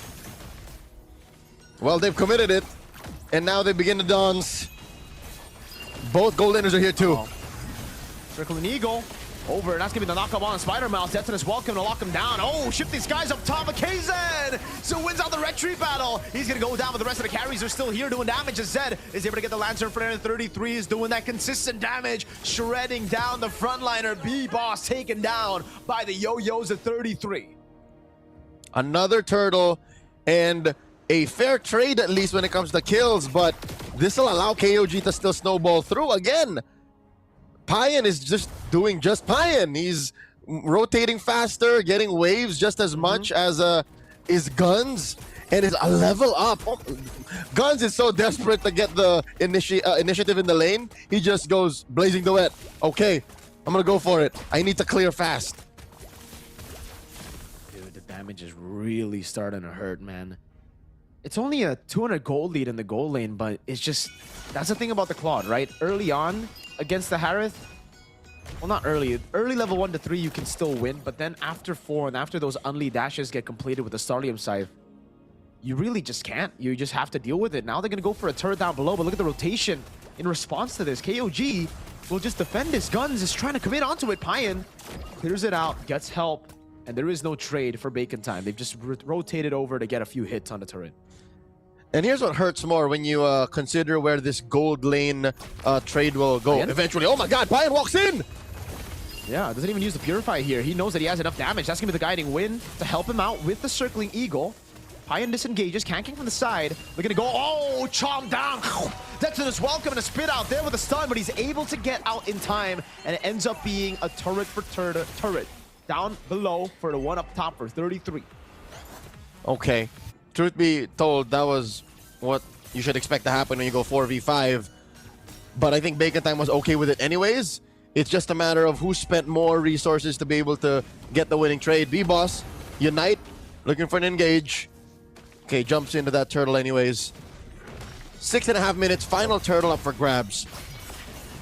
Spider-Mouse knocked up. Oh, look at the damage of the Yo-Yos. He's gonna have to go for the Glorious Pathway. First retreat for B-Boss as they go in. Kankan with the walk-up too, but Payan comes in late this time around. Goes on over to Kankan, who doesn't have enough stacks to go in the air. Kaizen gets a big chomp down, and it's 2 kills for the neutral objective. 33 jumps in onto 2. Has the Vengeance. Is all good zones. The front, or sorry, the backliners away from tier 1, and the purple buff goes to KOG. They're gonna give it over to the Harith. Payan, very full on the mana with purple buff. You were right though. With the way that that fight broke out, the frontliners and the backliners weren't where they needed to be. So technically, they switched up. And that's how strong KOG was, even with their late entry ults.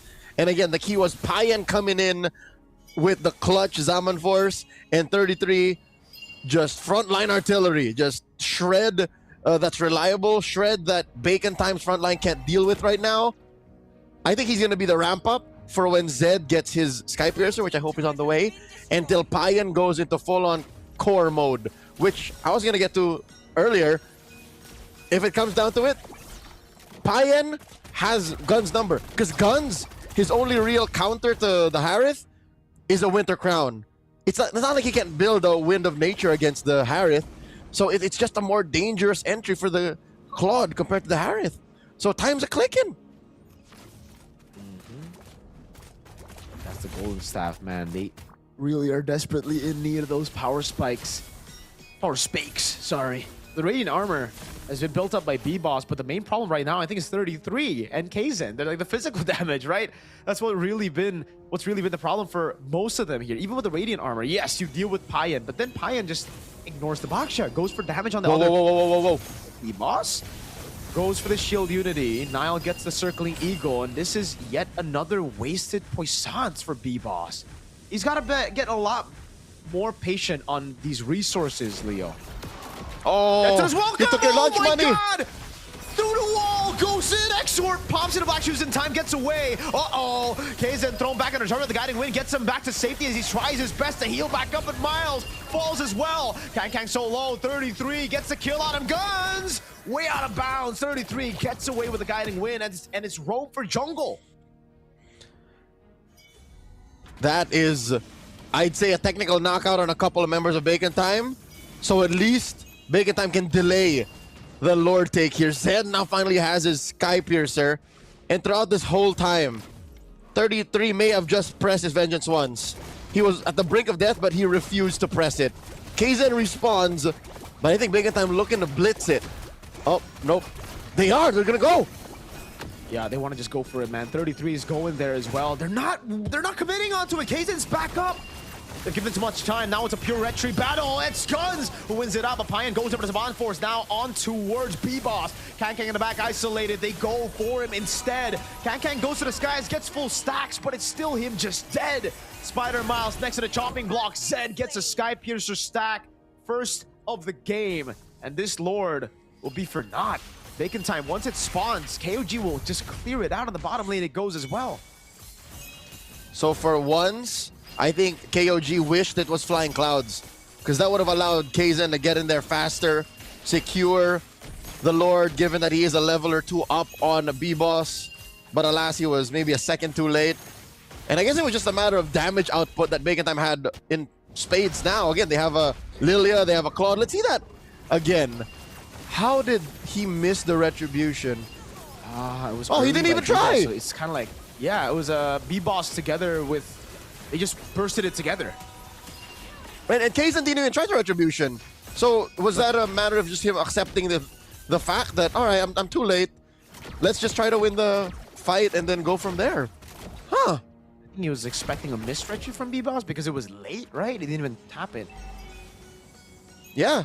Again, whatever it's off of cooldown now is from a engaged fight. Oh, B-Boss! Uh-oh, not. Oh, what a pullback by Kaizen. Lantern Flare as well. That's gonna be the Sky Piercer stack again. Zed is pre-farming the Sky Piercer. He's untouched in the fight. That's gonna be another kill over. Blazing away, coming down from Guns. But Payan gets away, and a Lantern Flare again brings Kang back. 33 goes down. Exort. He needs to get away. He can't use the Black Shoes. Whoa! Circling Eagle on the turret. There you go. No mana for Payan, but he's still enough to take him down. Nile gets him down with the Circling Eagle. And Guns is looking for the trade. The Holy Shield up top will be procced. That tier 2 down below is the only trade they can get. And it might not even pop, because that wave is going to deal with the minions. Nope. All right. So at least Bacon Time gets something in return. Oh, that Black Shoes by Exort cost him his own life. Because again, it put Zed and Nile and Payan right where they wouldn't be in trouble out of the turret. Oh man, Bacon Time. They need to recover. They really need to dig in. Yes, they got the Lord, but after an instant replay, KOG melted it quick. And KOG still have their tier 1s up top and in mid with a 3,000 gold lead. priority is still with KOG, and this is how you do an ube. They're ubeing better than the ube team out of MSL Thailand. This is clean by KOG, dude. It's just clean. Crazy heals, the way they play around the utility jungle as well, and Bacon time. Oh, Maybe they're just so... items? gross. Malefic Roar. How often do you see a Malefic Roar on a CC? That's how ahead KOG is, or at least that's how much they want to end this soon. Oh, my lord. They try to go on a case and gets a big chomp down, and he's so tanky. They're using everything on him, and he's only just now feeling the heat. He goes down, but the resources have all been depleted. What Guns walks in with a blazing duet straight into the burst of the Chrono Dash. Spider Miles thrown back, and Zed gets his 30th Sky Piercer stack. Yes, you can get the jungle. They'll take 2 members down, and that's a free Lord without the jungler. All right. 30 is the number. Zed had 1 kill prior, building that Sky Piercer. And this is what I was saying. Again, even when it comes to the late game, count up all your power spikes.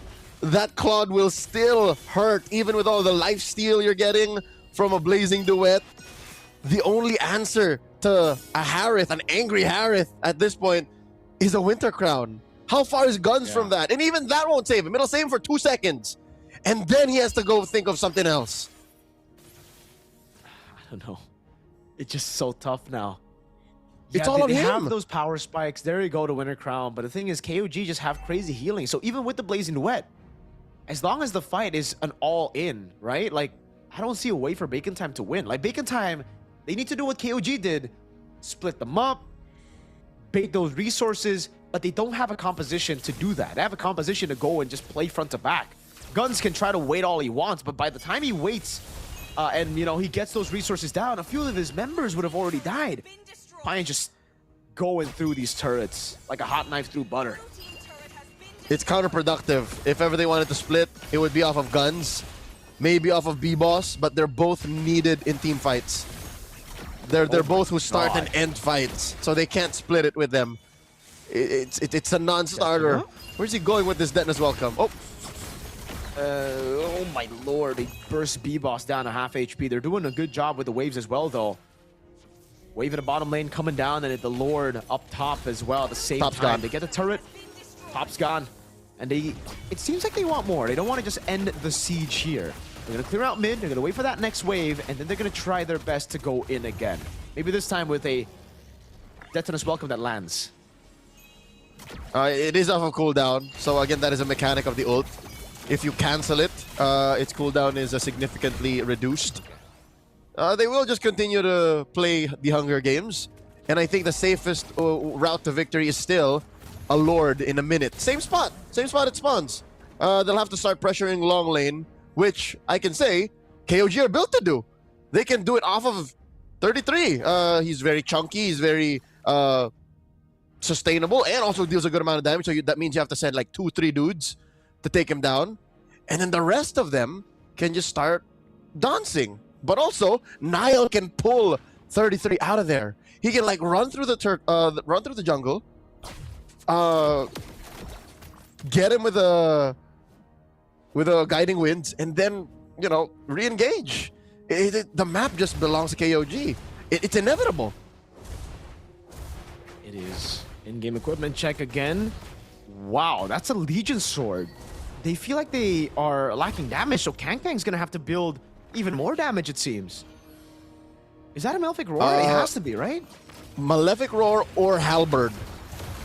Which makes sense because, again, so many shields, so much healing. There's a photo on that Matilda. One Exactly. that's So, it. uh-oh, conceal.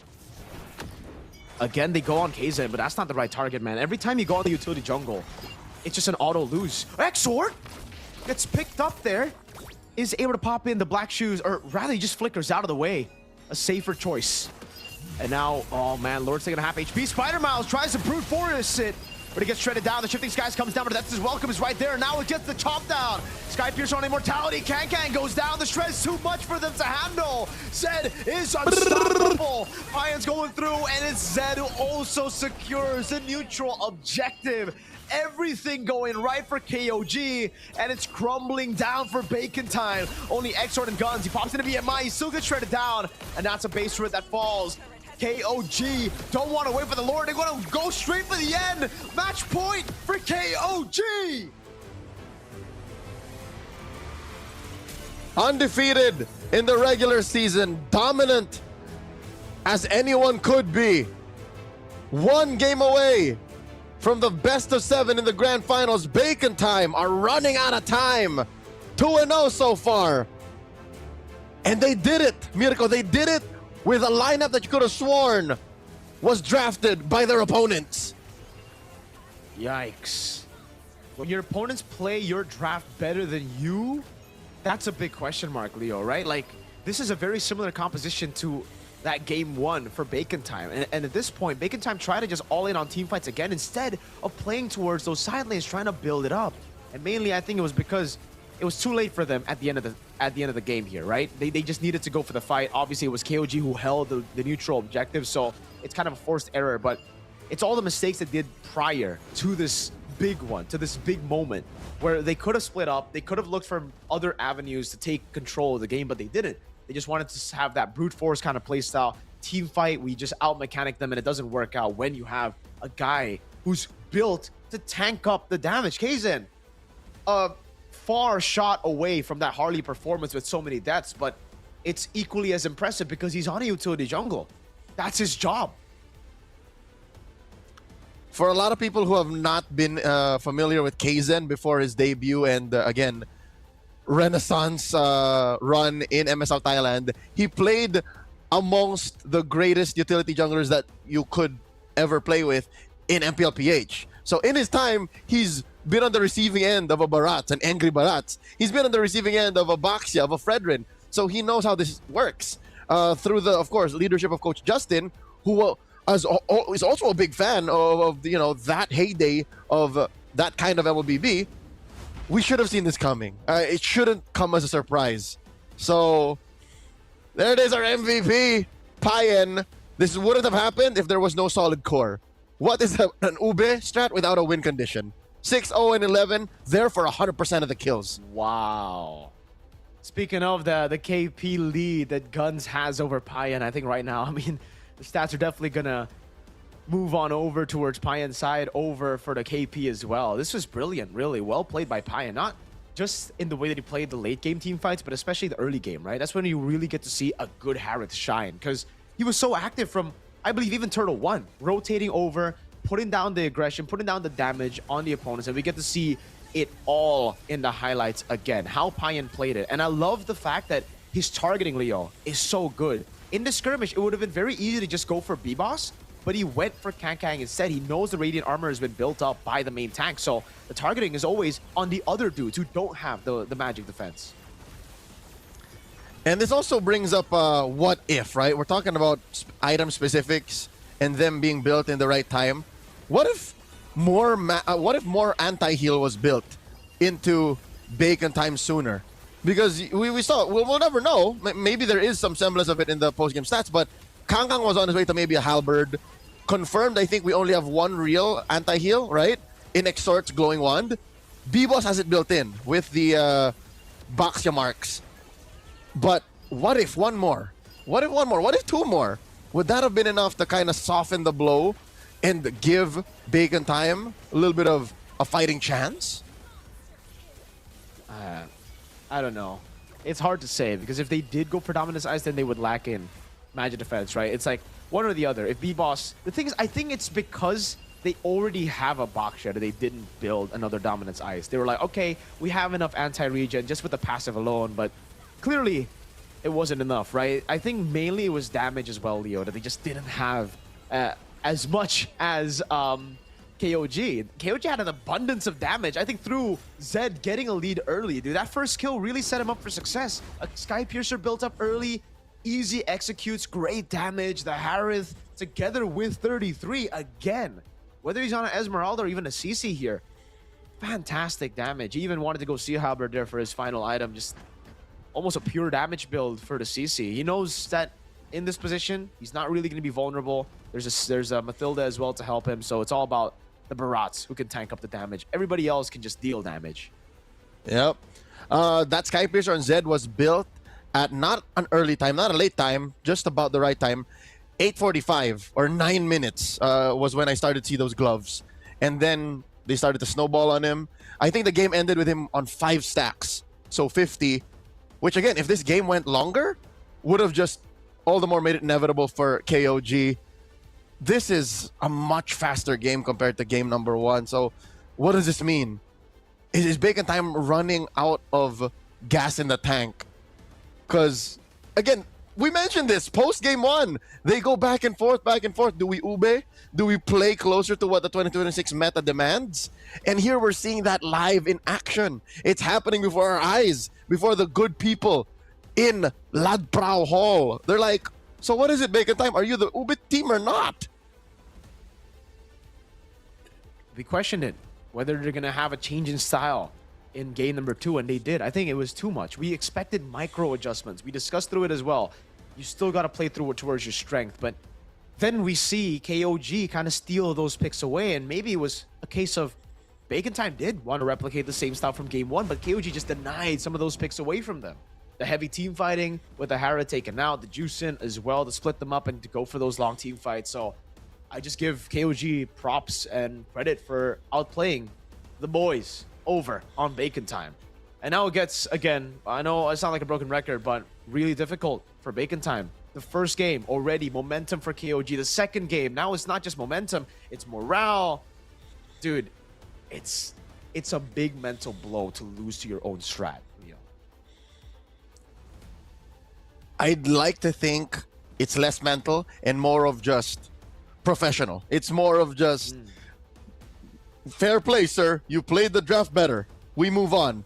But again, that's not the only thing we're questioning. We're also questioning how strong you believe in your own draft, because this is one of the things that I feel as a spectator, as a fan, as an analyst, as a professional. It's like, why back and forth? Even in that draft, you mentioned that you like the Lilia, you like the Sora, the last 2 picks. Like it gave a good amount of impact to the draft. But where were they going?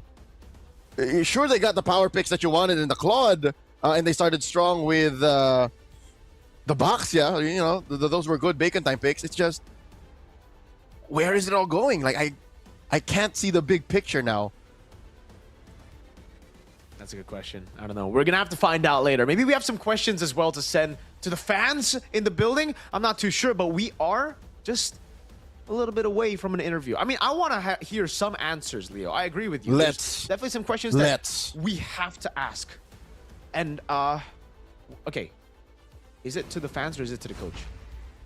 พันค่ะและใช่เฉพาะแบบนักเรียนนักศึกษาเต็มไปหมดเลยนะคะสำหรับโปรนี้แล้วก็ที่สำคัญนะคะก็มีโปรโมชั่นของซิมอินเทอร์เน็ตด้วยใช่วันนี้แค่เดินมาที่บูธของเรานะคะรับซิมฟรีเลยอุ้ยตายแล้วอันนี้ไม่ต้องเป็นนักเรียนนักศึกษาก็ได้ใช่ไหมคะทั่วไปค่ะบุคคลทั่วไปก็ได้ก็สามารถรับเสื้อไปเลยซึ่งปกติแล้วเนี่ยเสื้อจะมีมูลค่าที่690 บาทแต่วันนี้เราจัดโปรโมชั่นพิเศษเลยเดินเข้ามายื่นสมัครที่บูธของเราก็รับเสื้อไปเลยค่ะการสมัครนี้ต้องมีเอกสารอะไรไหมคะแค่ยื่นบัตรประชาชนใบเดียวก็ได้แล้วค่ะง่ายๆแบบนี้เลยเป็นซิมใช่ไหมคะใช่ค่ะเป็นซิมแบบเติมเงินค่ะแล้วก็อินเทอร์เน็ตไม่อั้นไม่ลดสปีดเลยได้นะคะสำหรับท่านไหนที่สนใจนะคะอย่าลืมว่าเวลาเราเล่นเกมหรือสตรีมนะคะหรือว่าทำงานอะไรต่างๆเนี่ยนอกจากที่จะมีอุปกรณ์ที่ดีแล้วนะคะอินเทอร์เน็ตก็ต้องรวดเร็วด้วยเนาะใช่ค่ะโอเคเดี๋ยวพาหนูไปดูได้ค่ะแล้วนอกจากนี้เราก็ยังมีบูธกิจกรรมนะคะสำหรับลูกค้าทูหรือว่า D-Tag นะคะแค่แจ้งเบอร์กับน้องๆที่บูธของเราก็ร่วมเล่นเกมของเราได้เลยค่ะวันนี้เรามีของพรีเมียมค่อนข้างเยอะมากๆไม่ว่าจะเป็นเสื้อนะคะผ้าห่มนะคะถุงผ้าหรือว่าของอีกเพียบเลยค่ะโอเคได้เลยขอบคุณมากนะคะขอบคุณนะคะเยี่ยมชมบูธนิดนึงอันนี้คือได้เลยเล่นฟรีได้เลยเล่นฟรีแล้วก็มีโอกาสได้เป็นเสื้อเจอร์ซี่แบบนี้นะคะมีลุ้นสกินอีพิกด้วยใช่ไหมคะอันนี้ผู้เล่นจริงเลยผู้เล่นจริงสวัสดีค่ะเดี๋ยวหนูขอสัมภาษณ์กันเลยละกันไหนๆก็มากันแล้วนะคะ แนะนำตัวกันนิดนึงค่ะ ชื่อปอนค่ะ ค่ะ วันนี้มาเชียร์ทีมแน่นอน อ๋อ วันนี้มาเชียร์ ACT ค่ะ ดูจากเสื้อก็รู้ สีชมพู เอ้ยเดี๋ยวก่อนเดี๋ยว เล่น ก่อ ค่ะ น มาเชียร์เบคอนค่ะ มาเชียร์ไปเขามีใครมาเชียร์ใครเป็นพิเศษไหมคะ ไม่ค่ะ เบคอนก็คือ เบคอน ชียร์ทุก ทั้งทีม ใช่ และทั้ง แต่ว่า ใจ แต่ว่าช่วงนี้ก็จะเน้นนิดนึง พูดอยู่คำเดียว ก็คือบอส อย่าเหลืองอย่าเหลือบ อง สอย่าเหลือง เออ ประมาณนี้ค่ะ ได้ค่ะอีกท่านหนึ่งค่ะ แนะนำตัวกันนิดหนึ่ง ค่ะ ชื่อมิ้นท์ค่ะ มิ้นท์ ค่ะ อ๋อจริงๆแล้วไม่ที่นั่งคุยกันอยู่เมื่อกี้ไม่ใช่ อ๋อ มิ้นท์มาอยู่นี่แล้ว cover ค่ะ พยายาม cover ให้เหมือนอยู่ อ๋อ cover นะ อันนี้มาเชียร์ทีมอะไรคะมิ้นท์ แน่นอนค่ะ KOG นะ ทั้งใจเหมือนกันค่ะ มิ้นท์นั่นก็ขวัญใจ KOG นะ แล้วอันนี้ถามหน่อยว่าอยู่ที่ไหนกันคะ อยู่ไกลไหมคะจากตรงนี้ ใกล้อยู่ค่ะ อยู่ชลบุรีค่ะ มาจากชลบุรีเลยแล้วทางนี้ล่ะคะ อยู่ คุณ รังสิตค่ะ รังสิตก็ไกลเหมือนกันแต่ก็ด้วยใจรักนะคะรักในทีมรักในเกมก็เลยมากันอยู่ตรงนี้เนาะแล้วตอนช่วง regular season ที่ลีโดก็ไปด้วยกันไหมคะ ไปค่ะ ไปมา 2-3 รอบ หนูก็ไปค่ะ ไปประมาณ 2 แมตช์เหมือนกัน โอเคซีซั่น2ก็ยังจะคงอยู่กับเราต่อไปแบบนี้ใช่ไหมคะ แน่นอนค่ะ แน่นอนเนาะเชียร์ทีมที่รักเกมที่รักเนาะโอเคมีอะไรอยากจะฝากถึงคนดูรวมไปถึงนักแข่งด้วยไหมคะ ฝากบอกว่าเบคทั้งใจค่ะ มาเชียร์ถึงที่ขนาดนี้ขอพี่สักทีได้ไหมล่ะ นี่ ต้องอย่างนี้ต้องอย่างนี้โอ้ ทางนี้บ้างอย่าให้ KLG ต้องเหงาอยู่คนเดียวเดี๋ยวช่วยเดี๋ยวช่วย เจอขนาดนี้จะยอมได้ยังไงคะ เมื่อกี้หลังบ้านเสิร์ฟแอปเปิลไทเซอร์เป็นกัมมี่ แต่ นี่ นักแข่งบอกว่าอยากกินเบคอนค่ะ โอ้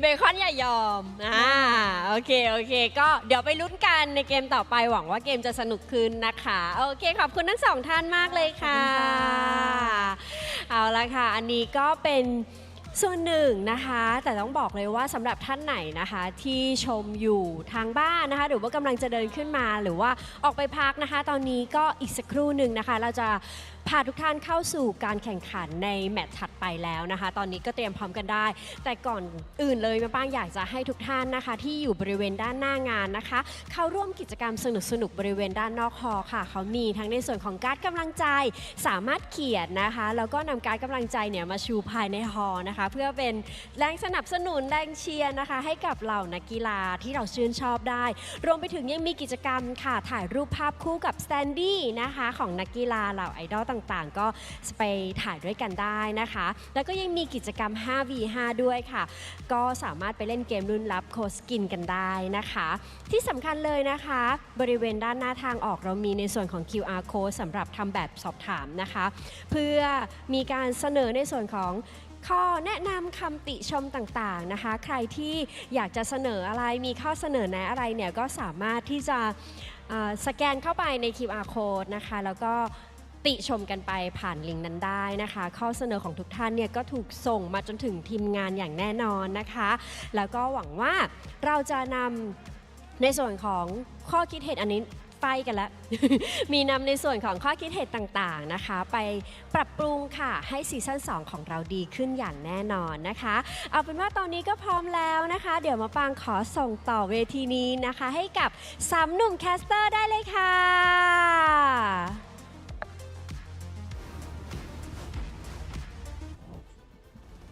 Kapkun, hi baby. Of course, talking to our very good friends at True. Again, thank you for making all of this possible here in MSL Thailand. And of course, getting a few words out of two very loyal fans.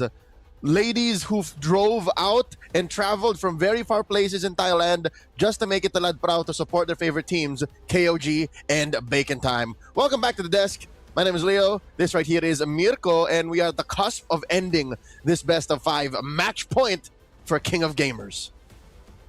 Hey, the King of Gamers have done everything right? In game number 1, they literally just outplayed that Ube style. They played their best compositions. KOG got their split, full mechanical style for Kaizen, and obviously they outplayed the full Ube style that we saw from Bacon Time. Bacon Time tried their best as well. Gotta give props for them in game number 1. They made a snowball game with an 8,000 gold lead very, very difficult to end. But in game 2, then they made too many adjustments. We expected micro adjustments, but they made a full adjustment over to their draft. Like it was just completely different. If you covered the names of both the teams, you would expect Bacon Time to have KOG's lineup, right? It was a Mathilda Barats for the side of KOG. And with that win, this sets them up for a sweep. Ladies and gentlemen, can Bacon Time call in the Bacons? The Bacons. Well, The Bacons. Here's Is what's, that the fan base? here's what's tough. Is that what they're called? We'll look it up. We'll work on that. They're dealing with so much more than being called the right community, all right? Because their team is literally one game away from getting eliminated, and a lot of people thought, wait, I want to get this right. Not a lot of people. Wait, I want to name the names of those who said Bacon Time would take it all home. Not to put them on blast, but because that's what they said. Be crazy. Be crazy. An MSL Thailand talent said, he loco. Well, that's his name. He said Bacon Time would be champion. So he's sweating bullets right now. He is the one who's like, of the 1, 2, 3, 4, 5 MSL Thailand talents who was asked, he said Bacon Time. Bird 5-star, Porpon, and Wawa said KOG. None of them said ACT. That's us. We say ACT. We're team ACT Yes. all the way. We're team twins, Our predictions say it. You don't see the sheet. You don't see the document, but we said ACT. Let's jump back into it. Game number 3. This could be it. We've gone to walls. We've gone to grass. And we're going to walls again. Hey, let's see it. Broken walls coming into it. And hey, maybe if you want to see the sheet, we can send the link over later, right? You guys can give us your own prediction as well. So KOG back on blue side. It's the Harley first pick. I think it's still going to be the same thing here. Not going to be too crazy. They're not going to try to change anything. Again, they also have the momentum coming into game number 3, right? I think for KOG, it's the best advice I could give for them would be keep it simple.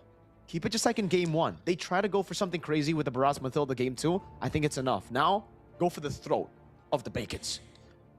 I'm pretty sure our producers would not appreciate it. We gave everyone the link to the sheet. So you can just send Mirko your predictions at @FrederickLaw_ on social media. Okay, so into the draft. It's the same. It's the same. No, wait. Actually, there's a little bit of a switch up here. The Zushin now finally goes for Bacon Time. And if we were to follow the old... No, this is new! Even Bacon Time don't want the Harris no more. Yikes. That means more prio to the Claude, but I think they just pick up the Harley first. No, oh god. Leo, KOG are just playing the...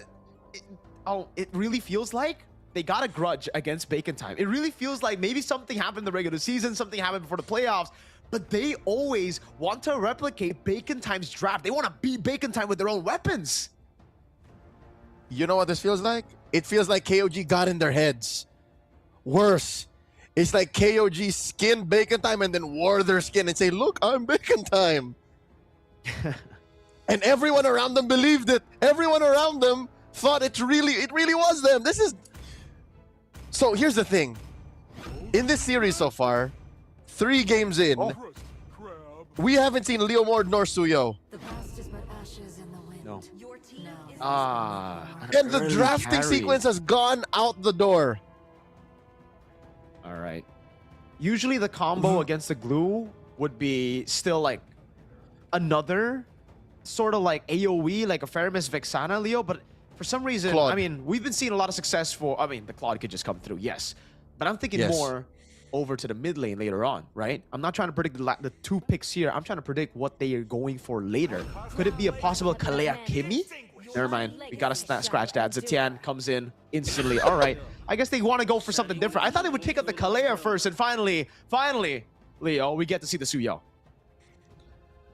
Even the Suyo feels like a an effort in futility because the Zushin has built-in peel.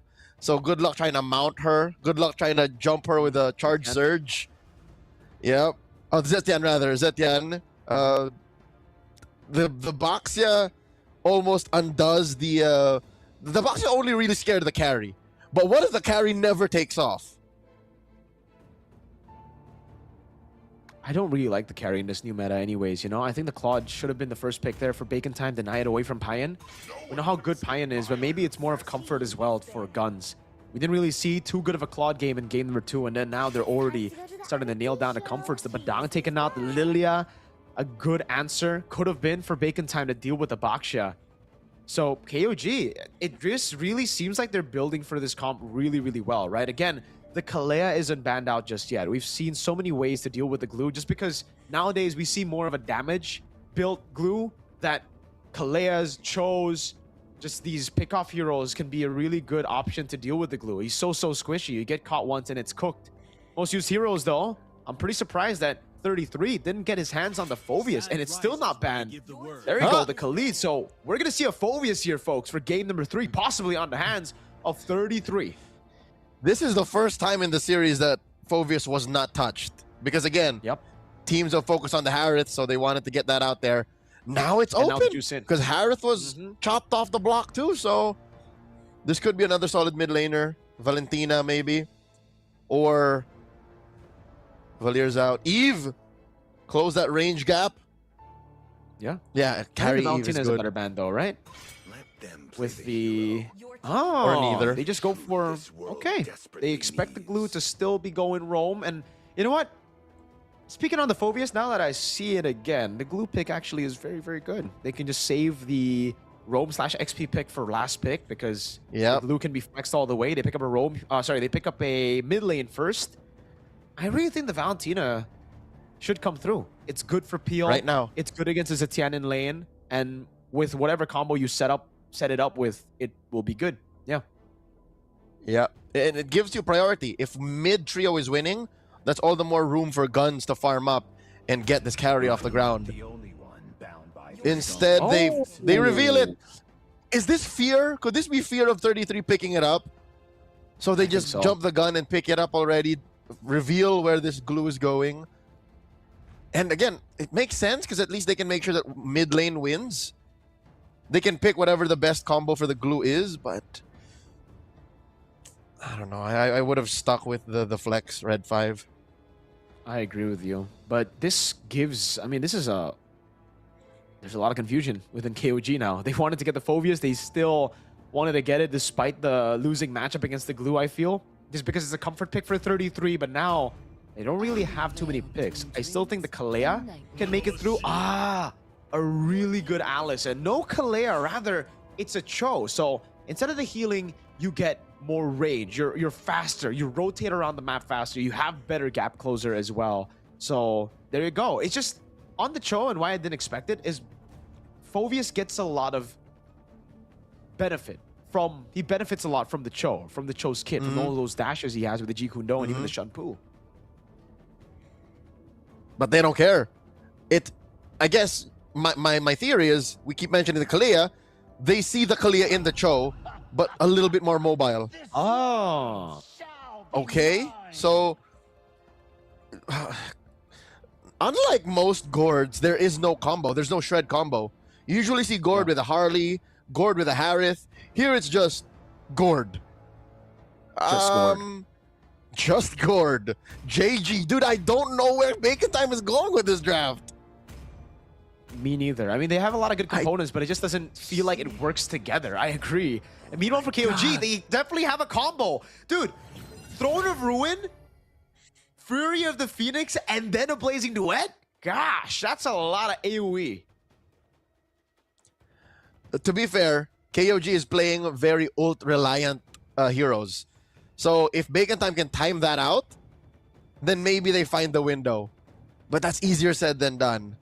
I'm also glad that at least they get enough respect to the lineup of KOG that they put a Purify on Guns. Because throughout the weekend, I've seen lineups just fold because they refuse to Purify on them. Ladies and gentlemen, welcome to game number 3. KOG one game away from clinching a finish that at least guarantees them a slot in MCCM Season 7 or a flight to Paris. Welcome to game 3. Oui, Paris. Now with the instant clear, concussive blast, classic stuff on the Cho, goes straight into B-Boss's jungle now. Hopefully he doesn't save the red tree. Oh my god, it's always so nerve-wracking to see that. But Kzen through that. He starts green camp on Bacon time. You know what? I'm a fan of that. On the box shot, fast clearing. They get the lethal as well. So a new start to the jungle that we haven't seen before, I feel. And there is very little response from Bacon time. I mean, on paper, it cost them gold, right? That gave Bacon time 200 up. But all of their resources are still here. So it's just a matter of time till Kzen gets it back. And he's up a level. Dear Lord, he's up a level. It's green, purple to green again. Kzen. This time with no mid-prime. He goes for the retry straight as well. That's a bit too greedy. But he gets out with the shield unity in the end. He just buys a little bit more time and B-Boss is able to clear it out. So it ends up being a leash for B-Boss. But again, that doesn't take away from the fact that the retribution will be timed with the turtle.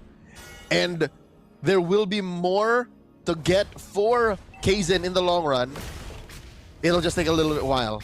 B-Boss now at level 4 has no more things to take from at least his side of the jungle, while Kzen has 5 seconds to go through 2 green camps. The rest of KG have to find a way to delay. Taking time. It's a Queller that lands on Zed. Just a bit of poke here. Mid cleared out. Zed level 4. So is Exort Nile. Walks up, dashes away from the Slam, and 33 and Kankang both are level 4. They're fighting for the XP crab right now, and 33 is getting better of Kankang.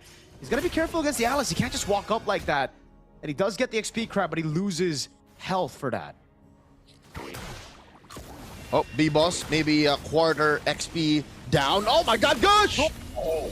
Crazy burst. Fear the Phoenix lands though. Onto Exort, he flickers out of the way. Kzen walks up and has to be B-Boss locked down completely. Has the Blade Surge to get away. Blazing duet by Payan under the tier 1. And now it's Kankang who walks up then for a pursuit from Kankang. They take him down, but Zed takes him out as well. At the end of the day, it's a 2 for 2 as Zed tries his best to make it 3 for 2. Oh, and Bacon time are relentless. They continue to pressure the turtle here. Nice projectile thrown out. Throne of Ruin, no one home. Yeah, completely whiffing there. The retry from B-Boss with the Soul Sever. It's a win for Bacon time. The Mountain as well as 33 flickers out with the glue mounted. Spider Miles, no flicker. This will be a free kill to KOG. Oh god, the Patrick gets kicked under tier 2. Mayonnaise is not an instrument. To be fair, I don't think they needed the kick. Oh my god, gosh! Payan! Well played, Exort. Kzen walks up with the shield unity now, as well as now with the concussive blast, and just the base damage of the 2 tankers. They get him down. So, you know what? I think Bacon time, it's very evident in their play that they don't want to go down just taking it. This is what it looks like when they go down with a fight. KOG, though, they are welcoming this kind of response. They're saying, all right, the gloves are off, pal. Let's play hardball. And that is what's letting this game go to 4 kills a piece at 4 minutes. This is the most violent game we've seen in this series so far. The fact that KOG aren't down by too much in the early game kind of scares me, you know? Because like for Bacon time, you'd expect that early game with the way they were able to secure the neutral objective with them getting a 3 for 2 and then a pick off on Payan for them to win out a bit more. But Payan, again, look, these individual wins in lane is what's setting them apart. It's what is stopping Bacon time from snowballing fully in the game. That's a gold crap take despite the glue being up top to help guns. So mechanically, individually, in a vacuum, KOG has the potential to outplay Bacon time every time. So how does Bacon time make up for it? Sheer team play. They have to shock KOG into submission. Kang! That's a flicker baited out, but he has also baited out the Poissons now. If they can get a mount on Kzen, it'll be great, but they don't go for it. Kzen just goes for the lethal, and they do a good job at screening the Suyo, so it stops the insta-take. for Bacon Time. Good hits, though, for Guns, at least. On the turret up top, Kzen, whoa. Interesting angle. B-Boss on the neutral objective, holding it in. Spider Miles walks up in zones. The gold crab taken by Nile. Now his Guns is caught all alone. Has to purify Blaze. Going to get it by Payan. Out there determined, and he finds the kill. In the end, it's a zone completely on Kzen. View of the Phoenix and a throw in a ruin by 33 that doesn't land. And now the frontliners are again isolated from the rest of the team. Mystic projectile. The Gush Payan gets away. Oh no! He hits the lizard. He stays alive though. How did that happen? The QC helps him survive. There is a world where even as he BMI closer to the lizard, he would have died to a basic attack from a creep. But again, Quantum Charge fortunately was off of cooldown, and his kit should at least have maybe Festival of Blood. It's a fighter emblem. Lifesteal saves the day. KOG, again, even with losing 2 turtles, keeps it close to the chest. Barely 200, 300 gold between them and Bacon Time. I hope they find a way to play tighter, because Kzen, the reason why that was a little sloppy for KOG was he retribution here in mid somewhere. He retribution in that fight against, I'd say, Miles or Kang, and then come the real turtle take, he didn't have it. And the trades are always just equal here, right? Like, what Bacon Time have in neutral... Wait, okay, I was about to say, if that turret doesn't go down, it's gonna be very, very bad for Bacon Time. KOG, that's still able to find better trades on the map, I feel. Again, Bacon Time's lead, it's non-existent with the first 2 neutral objectives here. You should be able to outfarm to get a better lead at this point against Kzen. Like, B-Boss on the Suyo, he's just a level ahead against the utility jungle. And he's just on his way to his Hunter Strike. There you go, just built it. 0 stacks, I'd reckon, on the Sky Piercer. KOG are just about to hit a power spike. That's what's scary. His Guns can't exactly stand in front of KOG either. Yes, he's very dangerous on a carry, but it's not like it's free hits. Their front line isn't a steady front line. It's not a front to back. They're trying to burst it down. Payan in the bottom lane goes for a Mystic Gush onto Kzen, but the Fury of the Phoenix cancels it in the end. Kzen with the Shield Unity tries to go for the reinitiation. Thrown a ruin by 33! Lands on 2. The Blazing Duet not just there yet. Payan, and the end goes in. PMI out of there as B-Boss gets baited with a Blade Surge, and Zed is trying his best to peel for him. Now it's 33 caught in the midst of it all as they deal some more damage with Spider Miles there. But look at him sustaining through it all. A mount down by Spider Miles going in again in front of Pursuit 33. Brings him on the turret, but Spider Miles gets a double, and Payan just goes into the bottom lane instead, pushes and shoves the lane over towards the tier 2. Great team fighting IQ by Bacon Time on display. They knew to compromise Payan. They knew to make sure Kzen's peeling wasn't sound. Even 33 could not find a good Throne of Ruin. And that led to a defensive Blazing Duet, a BMI through, and then just, I guess, a consolation prize of a wave down bot, threatening a little bit of that HP on the turret down bottom.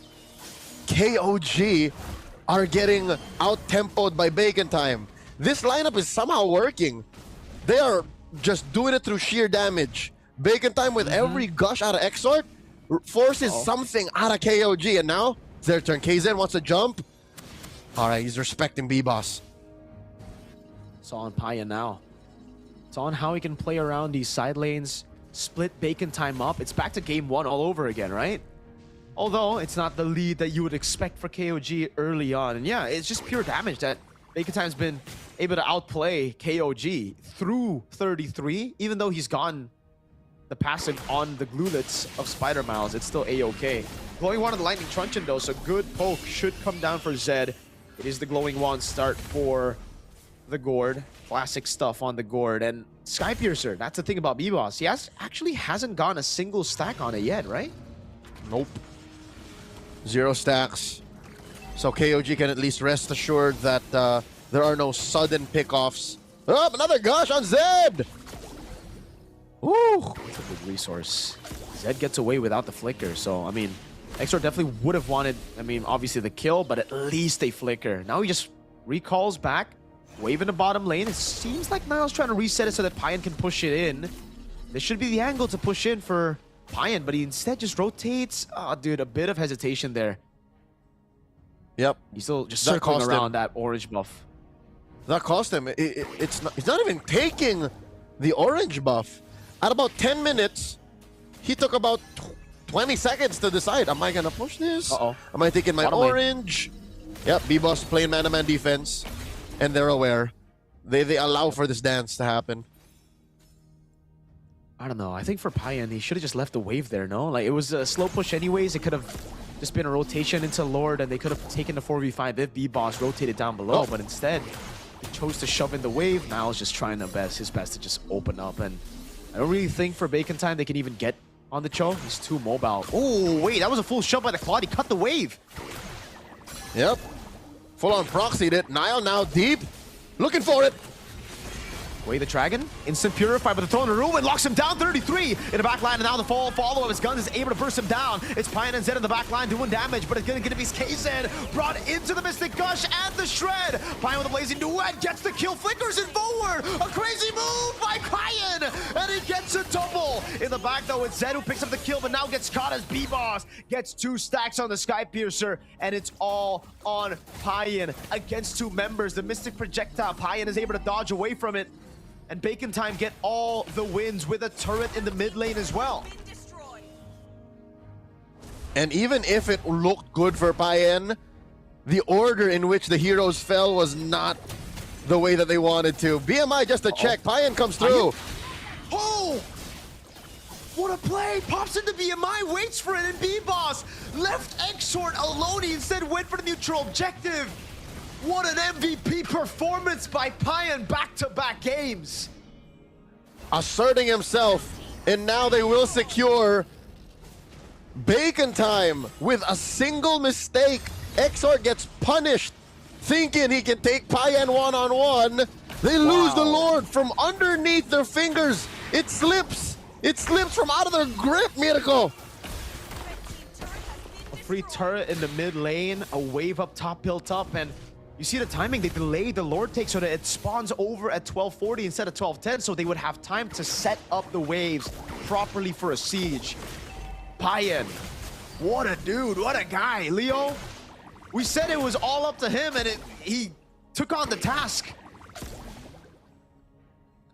I mean, the way that the team fight started, it was all on Payan, and it ended on Payan too. So he saw an image of it in his head. All he had to do was wait for it, and he did. Exort was where he needed to be. Exort knew what was going to happen.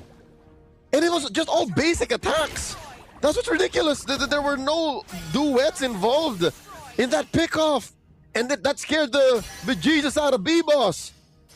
Without Exort, there was no way he was going to do that against Payan. He knew he was going to lose the 1v1 too. So now they're staring down the barrel of a 3-lane push. They might lose even an inhibitor or 2. This is painful.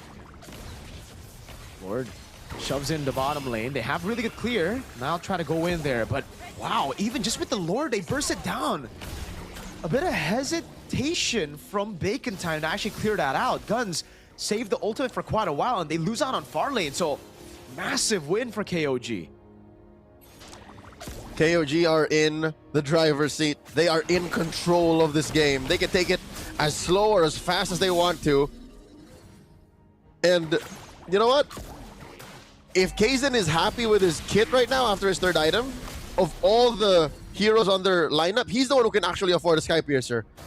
Call it random pub stompy RG build, but he could build a Sky Piercer and that would help end this immediately. And he will just go in with, what is that, a Holy Crystal or a Blood Wings? Either way, they don't have to actually get risky and spend 1,500 on a Sky Piercer. They can just slowly ramp up to this Lord in 30. Yeah, it should just be a Blood Wings, man. The winner crown for 33 is going to be great, too. He's been taken out in most of the team fights here, despite being the Alice. Just goes in with the Throne of Ruin, but gets bursted down by the carry, so the winner crown will certainly help him. The Immortalities as well for Kaizen and Niall. Very, very good to cycle through that spinning light wheel. As long as Guns only uses that cycle of ultimate to get 1, it's a win for KOG. And if they're able to cycle through these frontliners, then Guns won't even get a single person. And I don't know, dude. This is the thing about this kind of composition, right? If you snowball, you're in for a treat. You're in for a great game. But if KOG are able to keep it even, and if they get the far lane and split you up, this is what happens. You're just gonna get caught in the lore dance. Yep. In MMA fighting terms, Bacon Time gave guard to KOG. KOG are now in full guard. They passed guard. After this Lord take, they would be on full mount. And that means it's close to ending. Because I'm looking at Bacon Time's defense. Their only real safe clear is off of Exhort. And it's not even that safe. Because he has to stay put for the gush to clear a wave. Guns can't, you know, one-on-one hit every single minion. There's no AoE there. It's not a sound clearing plan.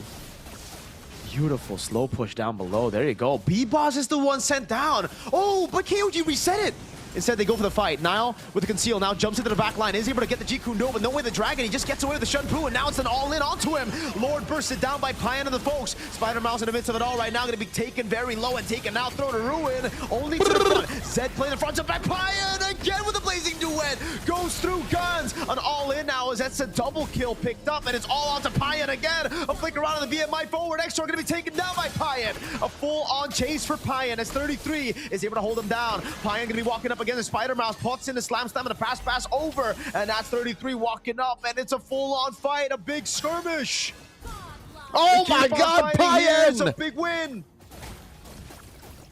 Payan takes down Miles. Patrick is played out underneath tier 3, and they're still going. Kang is gonna go down, blazing the wet in the face, and Payan takes him out. B-Boss left to defend. B-Boss down!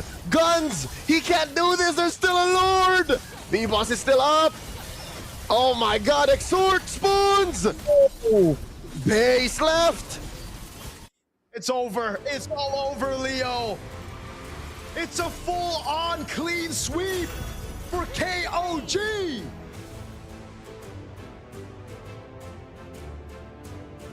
Undefeated in the regular season. Dominant throughout the maiden voyage in MSL Thailand.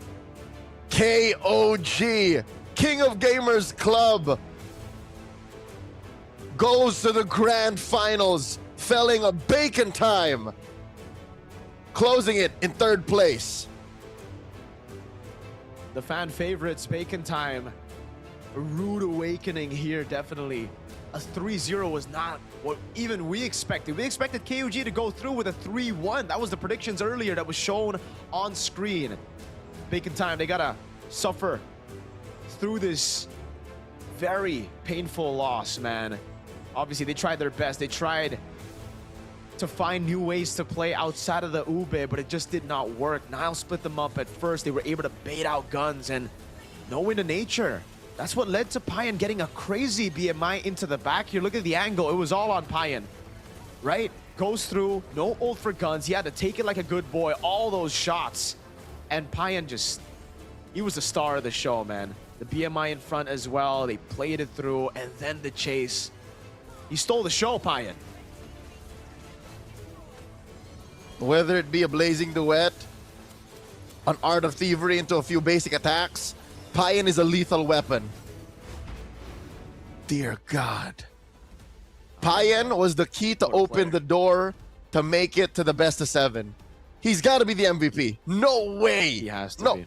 Nothing against the 4 others. It's just Payan was a gift from the gods in Game 3. He's player of the match for sure. There's no way anyone else takes it over him, dude. He had a phenomenal job at turning things around. Every single turn was on Payan, right? The turnover Lord, the outplay on to 2 against Exhort, against B-Boss. It was on Payan. And in the final fight, again, the team looked like they were in shambles. It looked like a winning fight for B-Boss and the boys on Bacon Time. But then the turn happened again. Exhort was left alone. They isolated themselves, and it gave the Claude so much space to do what he wanted to do. 3-0 at the end of the day. We're going to see an interview later on, and I would love to hear some answers, right? Because at this point, we saw how they played. We want explanations as to how it happened, Leo. How the heck was Payan able to take control on the Claude in Game 3 and in Game 2 on the Harith? I think it's less a matter of what hero he gets, because if you ban out both, then that means the rest of the draft opens up for KOG. So this just shows that between 33 and Payen, and I'd say maybe even every one of them, this is just how most super teams work, right? Every single player on the team is a superstar, and it's just a matter of who you activate at the time that leads to these big dubs. So KOG, there's what, an hour or two before they play in their grand finals? Who's gonna be the star in that best of 7? Because ACT are watching closely. ACT are putting them under a microscope. ความสนุกคอนเทนต์นะคะแล้วก็การเล่นฟอร์มการเล่นต่างๆของน้องๆตั้งแต่รอบ regular season นี้จนถึง pay off ในวันนี้เลยนะคะทุกเรื่องราวเนาะทั้งแพ้แล้วก็ชนะตลอดการเข้าร่วมการแข่งขัน MSL Thailand Season 1 ที่ผ่านมาค่ะและนี่คือทีมเบคอนไทม์ให้น้องๆนะคะได้โค้งขอบคุณแฟนคลับและขอเสียงปรบมือให้กับเบคอนไทม์เดี๋ยวก่อนลูก อย่าเพิ่งไปค่ะอย่าเพิ่งไปมานี่ก่อน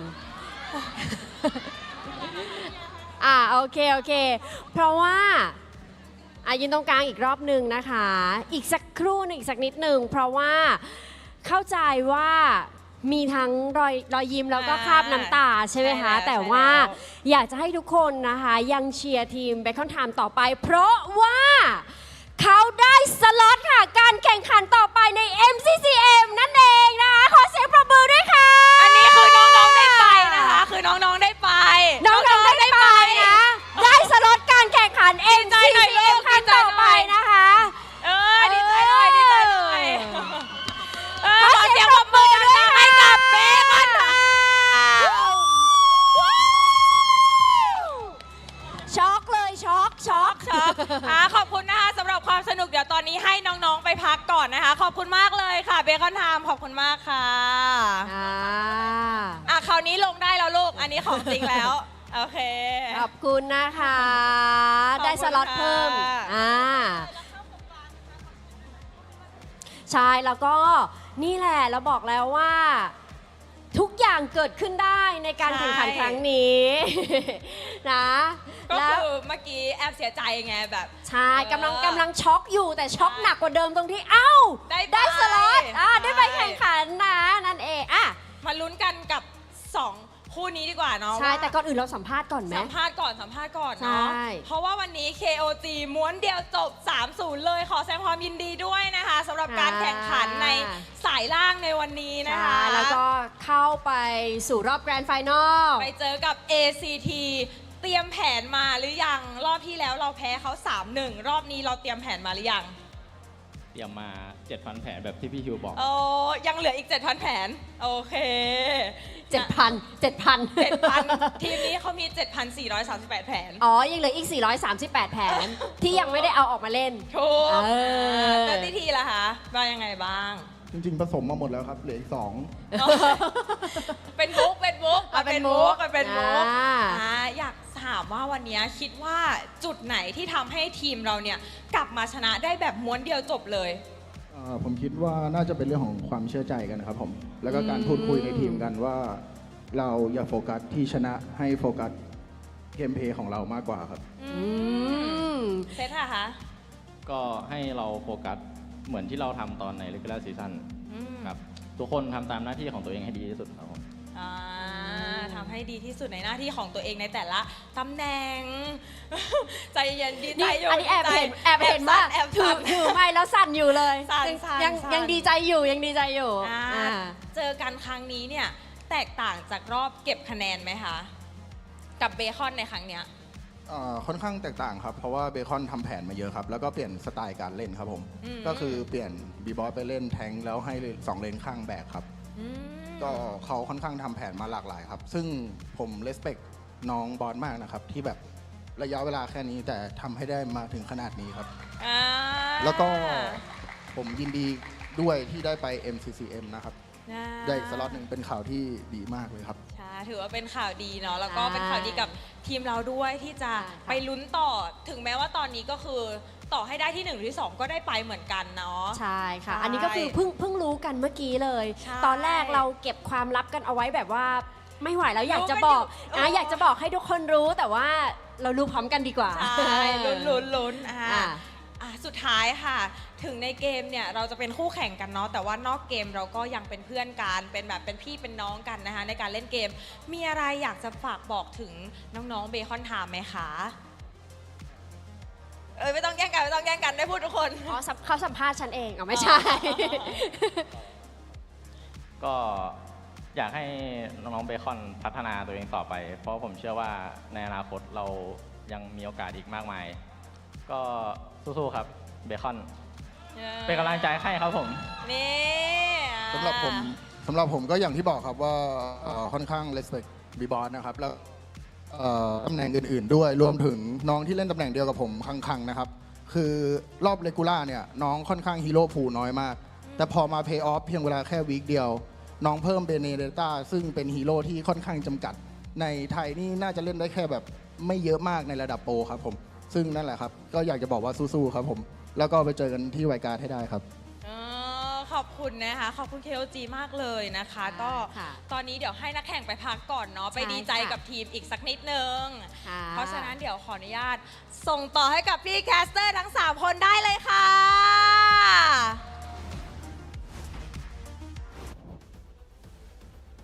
Hear from Zed and 33 after winning that bout again. Zed, also known as the Thai Kyrie. I have a few translations from that interview.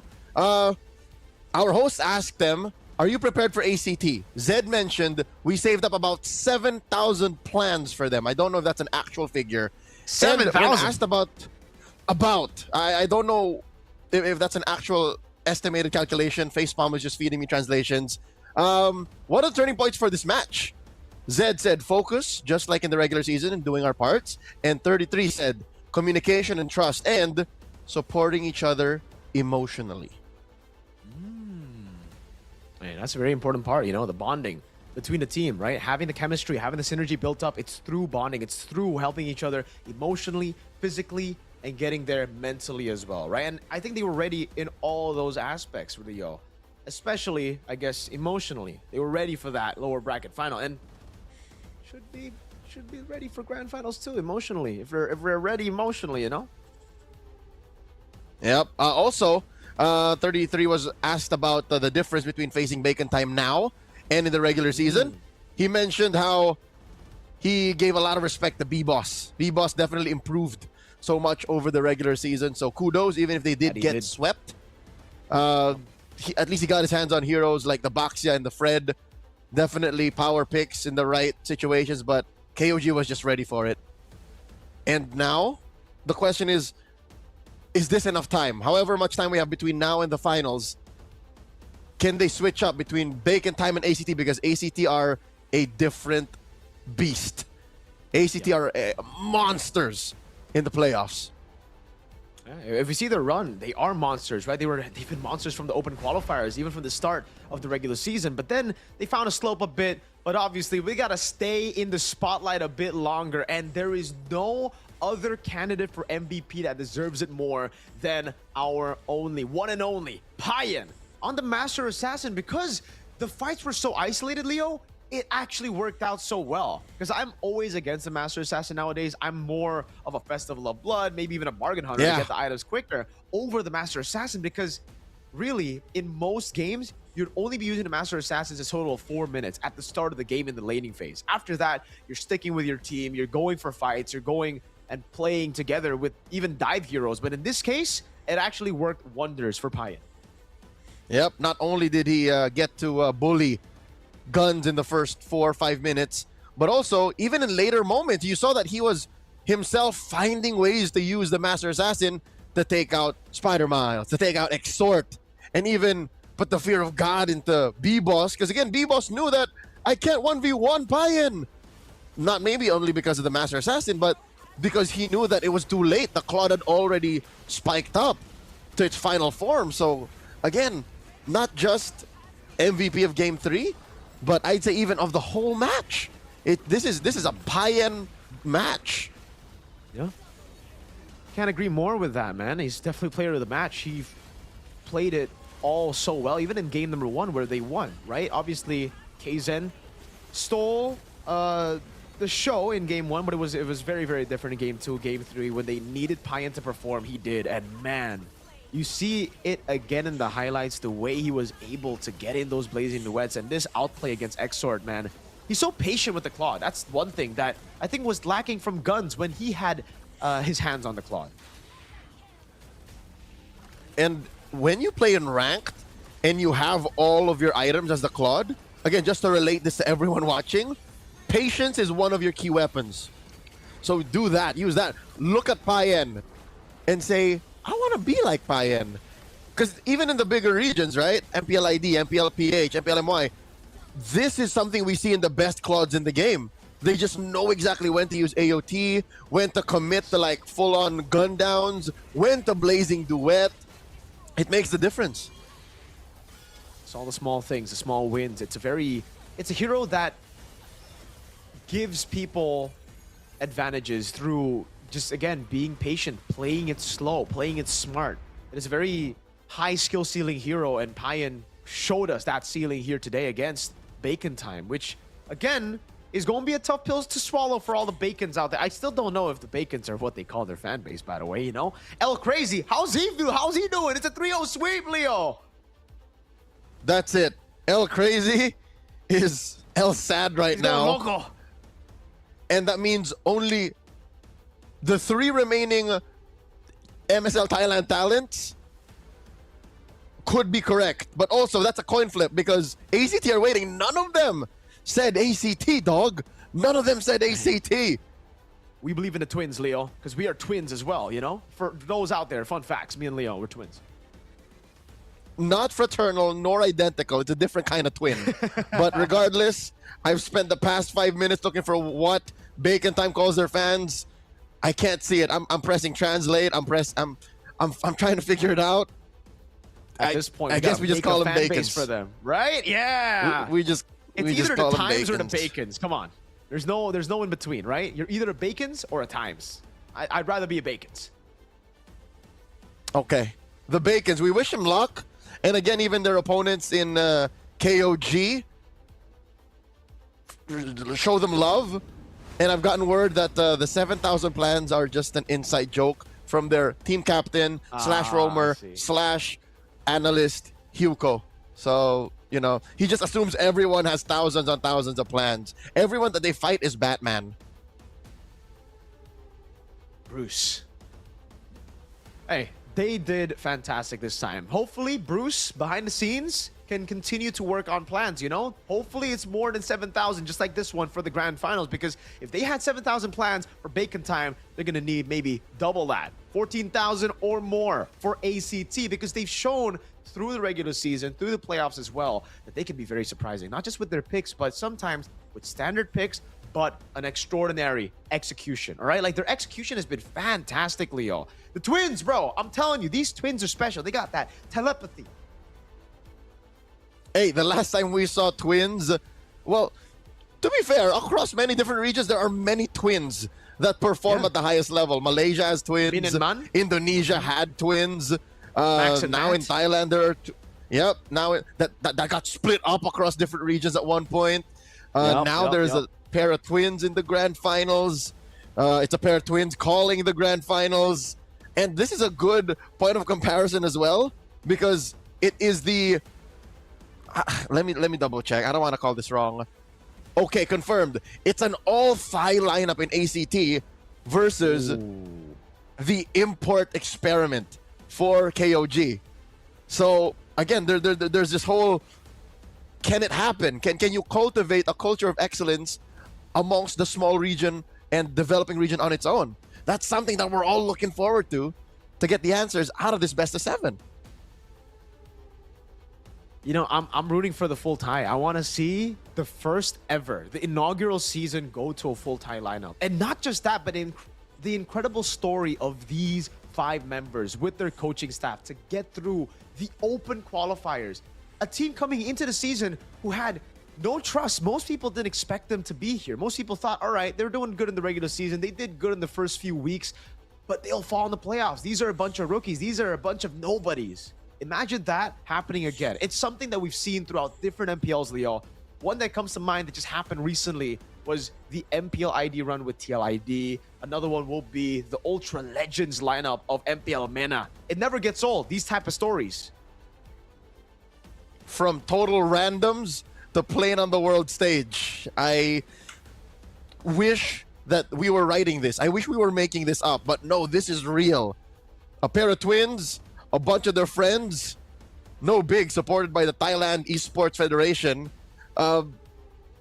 This is what dreams are made of. This is esports. This is MLBB. This is MSL Thailand Season 1. The grand finals is just around the corner. We're going to go on a quick break. When we come back, better watch out for the best 7. My name is Leo. That's Mirko. Don't go anywhere.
Richman Shopโน1เรื่องเติมเกมเหนือกว่าทุกการเติมผู้สนับสนุนหลักอย่างเป็นทางการ League MSL Thailand เติมได้นับร้อยเกมพร้อมบัตรเติมเกมและบัตรกำนันอีกมากมายเติมถูกเติมไวผ่อนได้มีเงินคืนจ่ายสะดวกไม่ว่าจะโอนหรือผ่อนชำระและใหม่ล่าสุดรองรับการแบ่งจ่ายผ่าน SPayLater ดูแลทั้งก่อนและหลังการขายทุกช่องทางบริการ 24 ชั่วโมงร้านเติมเกมที่สตรีมเมอร์ส่วนใหญ่ไว้วางใจนึกจะเติมเกมต้อง Richman Shop เท่านั้นแล้วมาเติมกันเยอะๆนะ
Richman Shop โน1เรื่องเติมเกมเหนือกว่าทุกการเติมผู้สนับสนุนหลักอย่างเป็นทางการลีก MSL Thailand เติมได้นับร้อยเกมพร้อมบัตรเติมเกมและบัตรกำนันอีกมากมายเติมถูกเติมไวผ่อนได้มีเงินคืนจ่ายสะดวกไม่ว่าจะโอนหรือผ่อนชำระและใหม่ล่าสุดรองรับการแบ่งจ่ายผ่าน SPayLater ดูแลทั้งก่อนและหลังการขายทุกช่องทางบริการ 24 ชั่วโมงร้านเติมเกมที่สตรีมเมอร์ส่วนใหญ่ไว้วางใจนึกจะเติมเกมต้อง Richman Shop เท่านั้นแล้วมาเติมกันเยอะๆนะ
Richman Shop No 1เรื่องเติมเกมเหนือกว่าทุกการเติมผู้สนับสนุนหลักอย่างเป็นทางการลีก MSL Thailand เติมได้นับร้อยเกมพร้อมบัตรเติมเกมและบัตรกำนันอีกมากมายเติมถูกเติมไวผ่อนได้มีเงินคืนจ่ายสะดวกไม่ว่าจะโอนหรือผ่อนชำระและใหม่ล่าสุดรองรับการแบ่งจ่ายผ่าน SPayLater ดูแลทั้งก่อนและหลังการขายทุกช่องทางบริการ 24 ชั่วโมงร้านเติมเกมที่สตรีมเมอร์ส่วนใหญ่ไว้วางใจนึกจะเติมเกมต้อง Richman Shop เท่านั้นแล้วมาเติมกันเยอะๆนะ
Richman Shop โนหนึ่งเรื่องเติมเกมเหนือกว่าทุกการเติมผู้สนับสนุนหลักอย่างเป็นทางการ League MSL Thailand เติมได้นับร้อยเกมพร้อมบัตรเติมเกมและบัตรกำนันอีกมากมายเติมถูกเติมไวผ่อนได้มีเงินคืนจ่ายสะดวกไม่ว่าจะโอนหรือผ่อนชำระและใหม่ล่าสุดรองรับการแบ่งจ่ายผ่าน SPayLater ดูแลทั้งก่อนและหลังการขายทุกช่องทางบริการ 24 ชั่วโมงร้านเติมเกมที่สตรีมเมอร์ส่วนใหญ่ไว้วางใจนึกจะเติมเกมต้อง Richman Shop เท่านั้นแล้วมาเติมกันเยอะๆนะ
Richman Shopโน1เรื่องเติมเกมเหนือกว่าทุกการเติมผู้สนับสนุนหลักอย่างเป็นทางการ League MSL Thailand เติมได้นับร้อยเกมพร้อมบัตรเติมเกมและบัตรกำนันอีกมากมาย เติมถูกเติมไวผ่อนได้มีเงินคืนจ่ายสะดวกไม่ว่าจะโอนหรือผ่อนชำระ และใหม่ล่าสุดรองรับการแบ่งจ่ายผ่าน SPay Later ดูแลทั้งก่อนและหลังการขายทุกช่องทางบริการ 24 ชั่วโมงร้านเติมเกมที่สตรีมเมอร์ส่วนใหญ่ไว้วางใจนึกจะเติมเกมต้อง Richman Shop เท่านั้นแล้วมาเติมกันเยอะๆนะ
Richman Shop โนหนึ่งเรื่องเติมเกมเหนือกว่าทุกการเติมผู้สนับสนุนหลักอย่างเป็นทางการ League MSL Thailand เติมได้นับร้อยเกมพร้อมบัตรเติมเกมและบัตรกำนันอีกมากมายเติมถูกเติมไวผ่อนได้มีเงินคืนจ่ายสะดวกไม่ว่าจะโอนหรือผ่อนชำระและใหม่ล่าสุดรองรับการแบ่งจ่ายผ่าน SPayLater ดูแลทั้งก่อนและหลังการขายทุกช่องทางบริการ 24 ชั่วโมงร้านเติมเกมที่สตรีมเมอร์ส่วนใหญ่ไว้วางใจนึกจะเติมเกมต้อง Richman Shop เท่านั้นแล้วมาเติมกันเยอะๆนะ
Richman Shop โน1เรื่องเติมเกมเหนือกว่าทุกการเติมผู้สนับสนุนหลักอย่างเป็นทางการ League MSL Thailand เติมได้นับร้อยเกมพร้อมบัตรเติมเกมและบัตรกำนันอีกมากมาย เติมถูกเติมไวผ่อนได้มีเงินคืนจ่ายสะดวกไม่ว่าจะโอนหรือผ่อนชำระและใหม่ล่าสุดรองรับการแบ่งจ่ายผ่าน SPay Later ดูแลทั้งก่อนและหลังการขายทุกช่องทางบริการ 24 ชั่วโมงร้านเติมเกมที่สตรีมเมอร์ส่วนใหญ่ไว้วางใจนึกจะเติมเกมต้อง Richman Shop เท่านั้นแล้วมาเติมกันเยอะๆนะ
Richman Shop โนหนึ่งเรื่องเติมเกมเหนือกว่าทุกการเติมผู้สนับสนุนหลักอย่างเป็นทางการ League MSL Thailand เติมได้นับร้อยเกมพร้อมบัตรเติมเกมและบัตรกำนันอีกมากมายเติมถูกเติมไวผ่อนได้มีเงินคืนจ่ายสะดวกไม่ว่าจะโอนหรือผ่อนชำระและใหม่ล่าสุดรองรับการแบ่งจ่ายผ่าน SPayLater ดูแลทั้งก่อนและหลังการขายทุกช่องทางบริการ 24 ชั่วโมงร้านเติมเกมที่สตรีมเมอร์ส่วนใหญ่ไว้วางใจนึกจะเติมเกมต้อง Richman Shop เท่านั้นแล้วมาเติมกันเยอะๆนะ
Richman Shopโน1เรื่องเติมเกมเหนือกว่าทุกการเติมผู้สนับสนุนหลักอย่างเป็นทางการ League MSL Thailand เติมได้นับร้อยเกมพร้อมบัตรเติมเกมและบัตรกำนันอีกมากมาย เติมถูกเติมไวผ่อนได้มีเงินคืนจ่ายสะดวกไม่ว่าจะโอนหรือผ่อนชำระและใหม่ล่าสุดรองรับการแบ่งจ่ายผ่าน SPay Later ดูแลทั้งก่อนและหลังการขายทุกช่องทางบริการ 24 ชั่วโมงร้านเติมเกมที่สตรีมเมอร์ส่วนใหญ่ไว้วางใจนึกจะเติมเกมต้อง Richman Shop เท่านั้นแล้วมาเติมกันเยอะๆนะ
Richman Shop โน1เรื่องเติมเกมเหนือกว่าทุกการเติมผู้สนับสนุนหลักอย่างเป็นทางการ League MSL Thailand เติมได้นับร้อยเกมพร้อมบัตรเติมเกมและบัตรกำนันอีกมากมาย เติมถูกเติมไวผ่อนได้มีเงินคืนจ่ายสะดวกไม่ว่าจะโอนหรือผ่อนชำระและใหม่ล่าสุดรองรับการแบ่งจ่ายผ่าน SPay Later ดูแลทั้งก่อนและหลังการขายทุกช่องทางบริการ 24 ชั่วโมงร้านเติมเกมที่สตรีมเมอร์ส่วนใหญ่ไว้วางใจนึกจะเติมเกมต้อง Richman Shop เท่านั้นแล้วมาเติมกันเยอะๆนะ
Richman Shop โนหนึ่งเรื่องเติมเกมเหนือกว่าทุกการเติมผู้สนับสนุนหลักอย่างเป็นทางการ League MSL Thailand เติมได้นับร้อยเกมพร้อมบัตรเติมเกมและบัตรกำนันอีกมากมาย เติมถูกเติมไวผ่อนได้มีเงินคืนจ่ายสะดวกไม่ว่าจะโอนหรือผ่อนชำระและใหม่ล่าสุดรองรับการแบ่งจ่ายผ่าน SPay Later ดูแลทั้งก่อนและหลังการขายทุกช่องทางบริการ 24 ชั่วโมงร้านเติมเกมที่สตรีมเมอร์ส่วนใหญ่ไว้วางใจนึกจะเติมเกมต้อง Richman Shop เท่านั้นแล้วมาเติมกันเยอะๆนะ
Richman Shopโน1เรื่องเติมเกมเหนือกว่าทุกการเติมผู้สนับสนุนหลักอย่างเป็นทางการ League MSL Thailand เติมได้นับร้อยเกมพร้อมบัตรเติมเกมและบัตรกำนันอีกมากมาย เติมถูกเติมไวผ่อนได้มีเงินคืนจ่ายสะดวกไม่ว่าจะโอนหรือผ่อนชำระและใหม่ล่าสุดรองรับการแบ่งจ่ายผ่าน SPay Later ดูแลทั้งก่อนและหลังการขายทุกช่องทางบริการ 24 ชั่วโมงร้านเติมเกมที่สตรีมเมอร์ส่วนใหญ่ไว้วางใจนึกจะเติมเกมต้อง Richman Shop เท่านั้นแล้วมาเติมกันเยอะๆนะ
Richman Shop โนหนึ่งเรื่องเติมเกมเหนือกว่าทุกการเติมผู้สนับสนุนหลักอย่างเป็นทางการ League MSL Thailand เติมได้นับร้อยเกมพร้อมบัตรเติมเกมและบัตรกำนันอีกมากมายเติมถูกเติมไวผ่อนได้มีเงินคืนจ่ายสะดวกไม่ว่าจะโอนหรือผ่อนชำระและใหม่ล่าสุดรองรับการแบ่งจ่ายผ่าน SPayLater ดูแลทั้งก่อนและหลังการขายทุกช่องทางบริการ 24 ชั่วโมงร้านเติมเกมที่สตรีมเมอร์ส่วนใหญ่ไว้วางใจนึกจะเติมเกมต้อง Richman Shop เท่านั้นแล้วมาเติมกันเยอะๆนะ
Richman Shopโน1เรื่องเติมเกมเหนือกว่าทุกการเติมผู้สนับสนุนหลักอย่างเป็นทางการ League MSL Thailand เติมได้นับร้อยเกมพร้อมบัตรเติมเกมและบัตรกำนันอีกมากมาย เติมถูกเติมไวผ่อนได้มีเงินคืนจ่ายสะดวกไม่ว่าจะโอนหรือผ่อนชำระและใหม่ล่าสุดรองรับการแบ่งจ่ายผ่าน SPay Later ดูแลทั้งก่อนและหลังการขายทุกช่องทางบริการ 24 ชั่วโมงร้านเติมเกมที่สตรีมเมอร์ส่วนใหญ่ไว้วางใจนึกจะเติมเกมต้อง Richman Shop เท่านั้นแล้วมาเติมกันเยอะๆนะ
Richman Shop No 1 เรื่องเติมเกมเหนือกว่าทุกการเติมผู้สนับสนุนหลักอย่างเป็นทางการ League MSL Thailand เติมได้นับร้อยเกมพร้อมบัตรเติมเกมและบัตรกำนันอีกมากมายเติมถูกเติมไวผ่อนได้มีเงินคืนจ่ายสะดวกไม่ว่าจะโอนหรือผ่อนชำระและใหม่ล่าสุดรองรับการแบ่งจ่ายผ่าน SPayLater ดูแลทั้งก่อนและหลังการขายทุกช่องทางบริการ 24 ชั่วโมงร้านเติมเกมที่สตรีมเมอร์ส่วนใหญ่ไว้วางใจนึกจะเติมเกมต้อง Richman Shop เท่านั้นแล้วมาเติมกันเยอะๆนะ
Richman Shop โน1เรื่องเติมเกมเหนือกว่าทุกการเติมผู้สนับสนุนหลักอย่างเป็นทางการลีก MSL Thailand เติมได้นับร้อยเกมพร้อมบัตรเติมเกมและบัตรกำนันอีกมากมายเติมถูกเติมไวผ่อนได้มีเงินคืนจ่ายสะดวกไม่ว่าจะโอนหรือผ่อนชำระและใหม่ล่าสุดรองรับการแบ่งจ่ายผ่าน SPayLater ดูแลทั้งก่อนและหลังการขายทุกช่องทางบริการ 24 ชั่วโมงร้านเติมเกมที่สตรีมเมอร์ส่วนใหญ่ไว้วางใจนึกจะเติมเกมต้อง Richman Shop เท่านั้นแล้วมาเติมกันเยอะๆนะ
Richman Shop โน1เรื่องเติมเกมเหนือกว่าทุกการเติมผู้สนับสนุนหลักอย่างเป็นทางการลีก MSL Thailand เติมได้นับร้อยเกมพร้อมบัตรเติมเกมและบัตรกำนันอีกมากมายเติมถูกเติมไวผ่อนได้มีเงินคืนจ่ายสะดวกไม่ว่าจะโอนหรือผ่อนชำระและใหม่ล่าสุดรองรับการแบ่งจ่ายผ่าน SPayLater ดูแลทั้งก่อนและหลังการขายทุกช่องทางบริการ 24 ชั่วโมงร้านเติมเกมที่สตรีมเมอร์ส่วนใหญ่ไว้วางใจนึกจะเติมเกมต้อง Richman Shop เท่านั้นแล้วมาเติมกันเยอะๆนะ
Richman Shop โน1เรื่องเติมเกมเหนือกว่าทุกการเติมผู้สนับสนุนหลักอย่างเป็นทางการ League MSL Thailand เติมได้นับร้อยเกมพร้อมบัตรเติมเกมและบัตรกำนันอีกมากมายเติมถูกเติมไวผ่อนได้มีเงินคืนจ่ายสะดวกไม่ว่าจะโอนหรือผ่อนชำระและใหม่ล่าสุดรองรับการแบ่งจ่ายผ่าน SPay Later ดูแลทั้งก่อนและหลังการขายทุกช่องทางบริการ 24 ชั่วโมงร้านเติมเกมที่สตรีมเมอร์ส่วนใหญ่ไว้วางใจนึกจะเติมเกมต้อง Richman Shop เท่านั้นแล้วมาเติมกันเยอะๆนะ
การแข่งขัน MSL Thailand Season 1 Powered by Moonton Official Telecommunication Partner True 5G Official Gaming Phone by Infinix Official Sponsor by Richman Shop Official Gaming Chair Partner DX Racer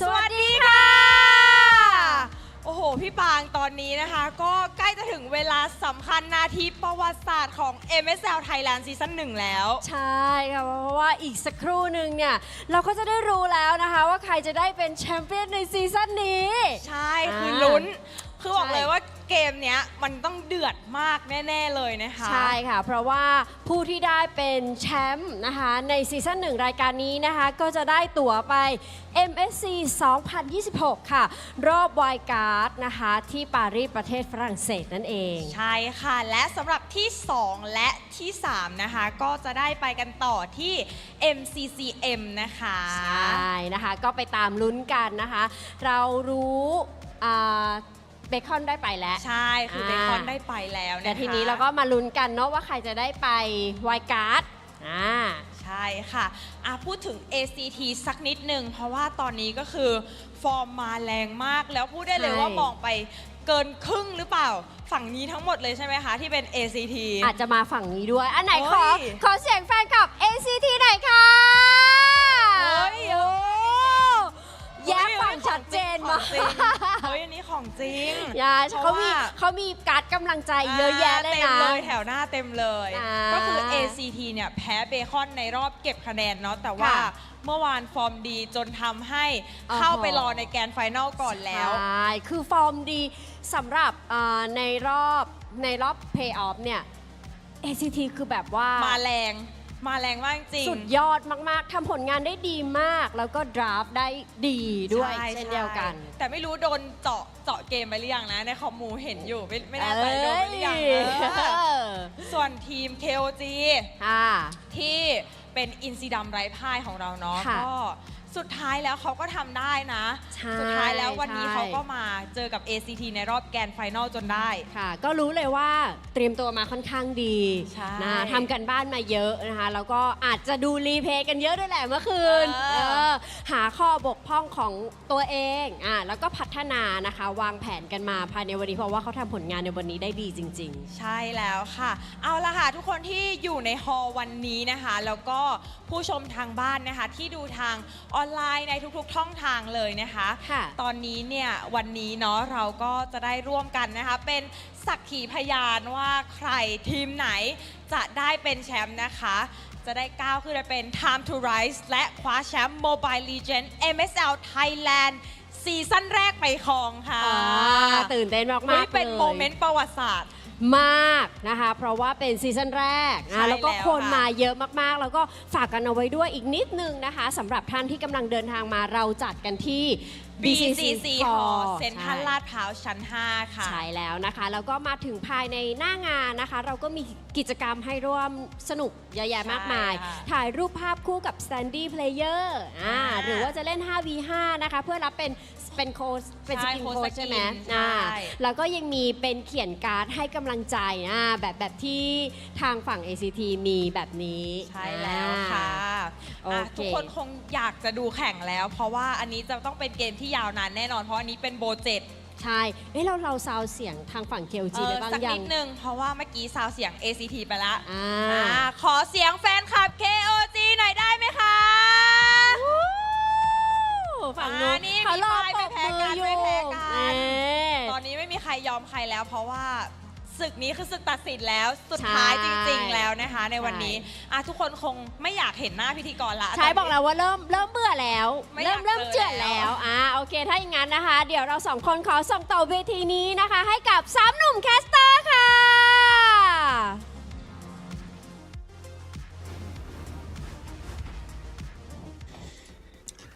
From ending the season smack dab in the middle of the standings to being the first to punch their ticket to the grand finals, they face the wrath of the Kings who have crawled their way through the lower bracket. Welcome to the best of 7, the grand finale here in the inaugural MSL Thailand Season 1 Playoffs. At your service, my name is Leo here with the one and only Mirko, and we'll be at your service for this grand affair. Hey, what a story it's been, man. What a journey it's been for ACT, for King of Gamers Club as well. Brothers, I could not be more excited to bring you guys the grand finals here. The grand finals of the inaugural season of MSL Thailand.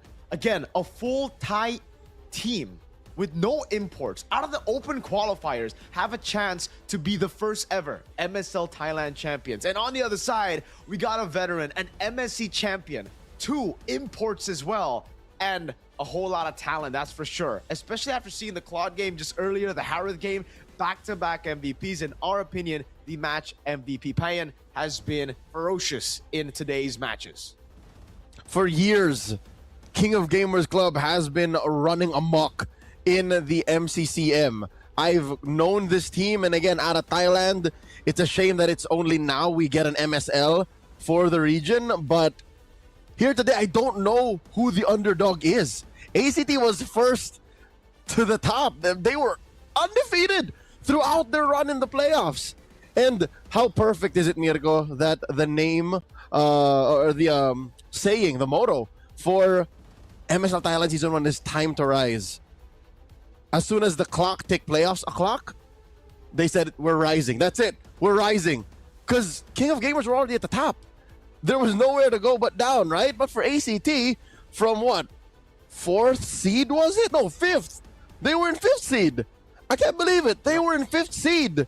And then suddenly, out of nowhere, where have you seen that? I don't think I've ever seen that in the history of esports, MLBB esports I've ever called, that a 5th or 6th team would be the first.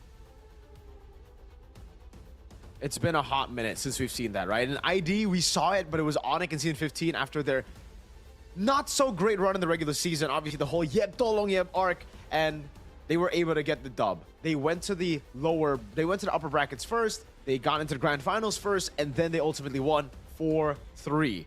So maybe we get to see that, right? I mean, if we were to crown a champion today, and if it were to be all the way for 7 games, I'd love to see it here in MSL Thailand, dude. KOG have been great. In the regular season, they were spotless, 9-0. And today, we saw more of that version of KOG, Leo. They were able to get a 3-0 victory, finally. Their first sweep of the entire playoffs against ACT. Obviously, they lost. It was a 3-1. Against Tenacity, they won, but it was 3-1. So it's finally them getting back to form up against now ACT, who have had the time to rest, to maybe even watch those games and read out some of the strategies that KOG displayed.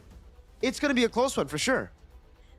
It's time to go king mode for KOG. ACT, the main challenge for them is to get into the heat of things. Because KOG have already played a best of 5. They've won 3 games straight, so they are just all stretched out, warmed up, if you will. ACT still need to find their rhythm. How does this best of 7 start? Who is first to the board? I think that'll definitely prove a lot, given that we just learned how KOG is just as crazy. KOG is just as crazy in drafting. Who'd have thought that they would rock the Baxia? Who'd have thought that they would rock the Ube strat, or the utility jungler centric strat? But here in the final showdown, the winner goes to MSC 2026. They punched their ticket to fly out to the land of croissants in Paris, France, while the runner-up gets a ticket to fight for that in the MCCM Season 7, which I also got confirmation. All of the bacons watching confirmed all around the world, MCCM Season 7 gets another slot for MSL Thailand. So that's second and third. That's great. Great news, obviously, for just Bacon Time. Earlier, they did lose, but they will be able to participate again for the Grand Finals, though. We get to look at, again, how they've been able to make their journey into the Grand Finals, right? How are they first into the Grand Finals? And it's been through, I think, simple drafts. And I'm not trying to say that to disrespect them, but it's mainly front-to-back compositions, playing around Fukeo on the Obsidia. Once he's on an Obsidia or a hyper carry, just a hyper carry in general, the composition just builds around him. And here, we get to see KOG with their signature playstyle as well. And I can't really pinpoint their playstyle because it's been so mixed, especially here today, Leo. Up against Bacon Time, they played Bacon Time strat. Up against Tenacity, they just beat Tenacity flat out with the signature Claudipayan, but also the Moscovs and then the Joys, the Assassins for KZen. So again, we've seen such a good mix of heroes for KOG, and for ACT, it's mainly that. It's mainly through playing through the meta or hyper carry gold and a full front-to-back comp. I expect this to be Flokeo versus Payen all the way. Oh, yeah. Again, as long as a Flokeo gets, as you mentioned, a hyper carry, a Claude, a Obsidia, which is a little bit more of an exotic flavor still, even for me today. And of course, a Harith. Like, that's where it all begins. But also, what if you run this new KOG Ube into ACT? How do you reckon they'll take that? Because that's something that none of us had on our bingo cards. Like, who'd have thought you would see Nile on a Matilda this morning? Where'd that come from? Not me. I don't know. It was just like, I think obviously they planned for it, but it looked impromptu, right? It looked like something they just took out of their basket right as they were up, after they got the win game number 1. Because game number 1 was a hard-fought victory, especially considering how long Bacon Time were able to prolong, bring the game out. So here against ACT, I agree. I think there is room for them to go for, those bombastic picks again for something that's kind of crazy. But I believe we are going to have a quick little cut here for a bit.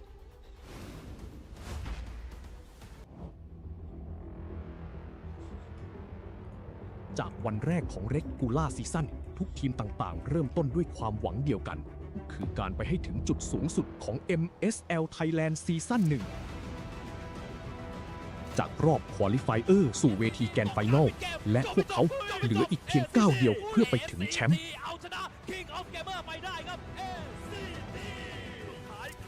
ด้านล่างสุดท้ายมีประเด็นเหมือนกันแต่ไฟนี้มันเดือดเกินไปและเป็นทริปเปิลคิลทีมที่เคยไร้พ่ายตลอด Regular Season ตอนนี้พวกเขากลับมาเพื่อทวงคืนทุกอย่าง พยายามที่จะสลับของกดแข็งมาแล้วเป็นเซตที่เก็บได้พร้อมกับพาเย็นได้ซอนจิโร่ เดี๋ยวแค่วอเตอร์ครับแล้วโถมใส่เข้ามาโฟกัสที่ป้อมอย่างเดียวเลยครับไทยันบอกว่าของไปก่อนนะ ใครจะเป็นแชมป์แรกแห่งประวัติศาสตร์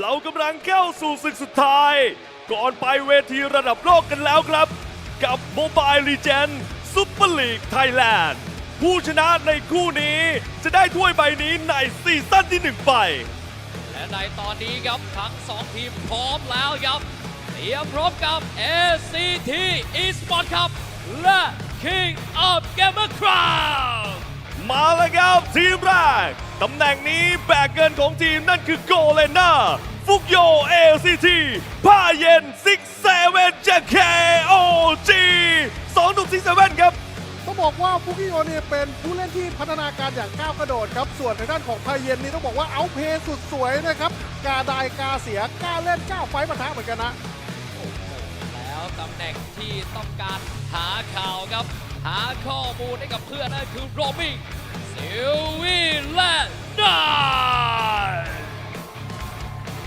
ล้มมากประสบการณ์ครับอย่างนายครับการหาข้อมูลการหาข่าวนะครับส่วนทางด้านของซิลวี่เนี่ยทีมไฟปะทะพาเพื่อนไฟพาเพื่อนบวกอย่างดุเดือดเหมือนกันนะ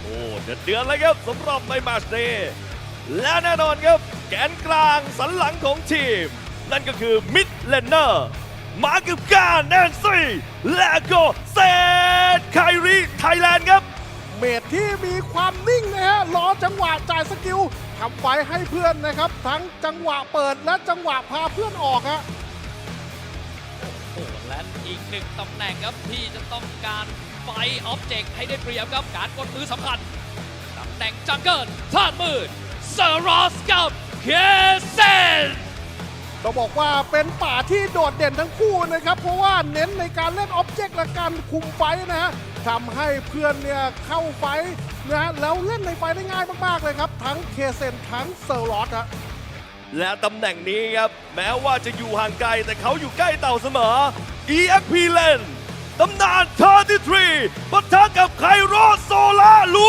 ฟี่ EP มากประสบการณ์อย่างเติร์ดทีครับต้องมาเจอกับน้องใหม่ไฟแรงอย่างไคโลครับนะการจ่ายดาเมจการเข้าทำไฟนะการเปิดไฟต้องยกให้ 2 คนนี้ฮะ และนี่คือโฉมหน้าของ 2 ทีมที่แข็งแกร่งที่สุด ตลอดระยะเวลา 5 สัปดาห์ที่ผ่านมา เตรียมเข้าสู่ MSL Thailand รอบ Grand Final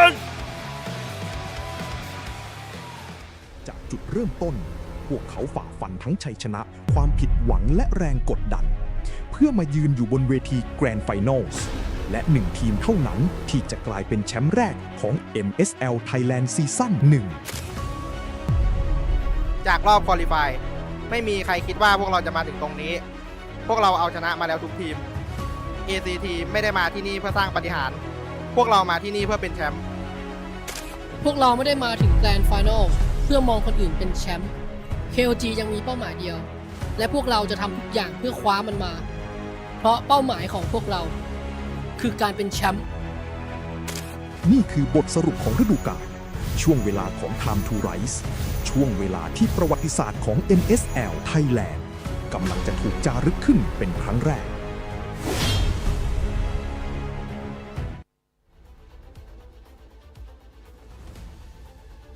ACT Esports Club, a product of Thailand's esports green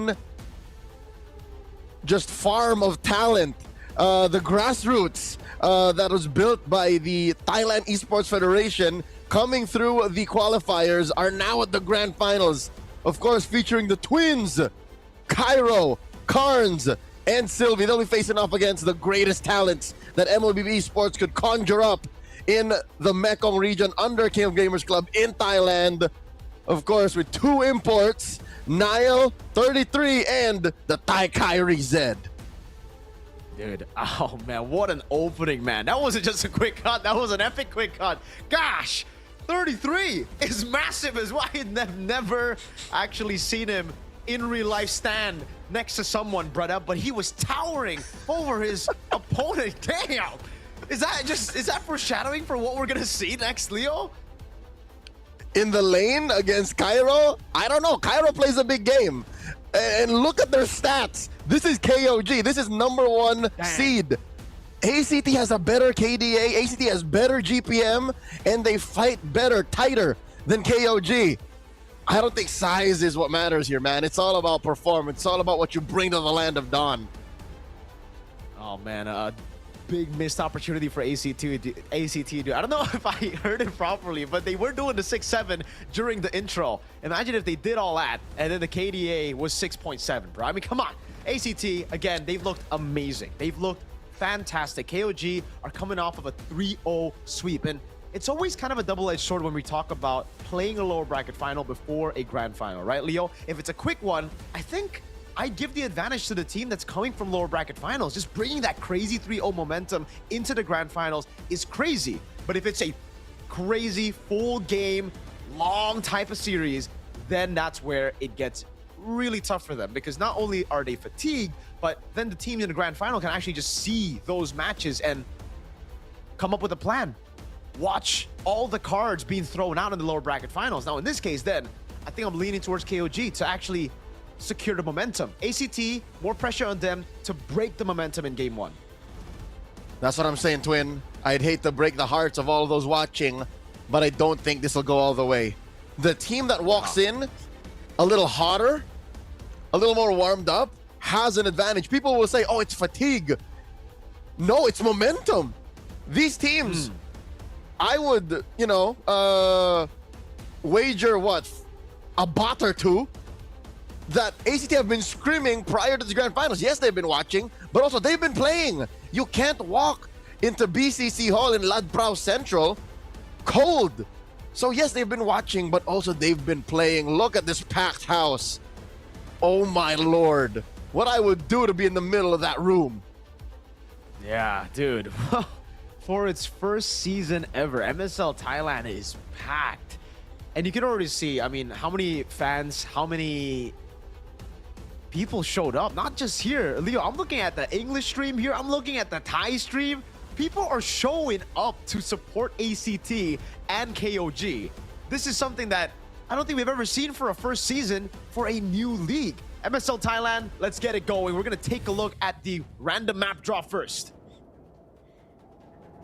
So earlier we saw a lot of walls, a lot of grass.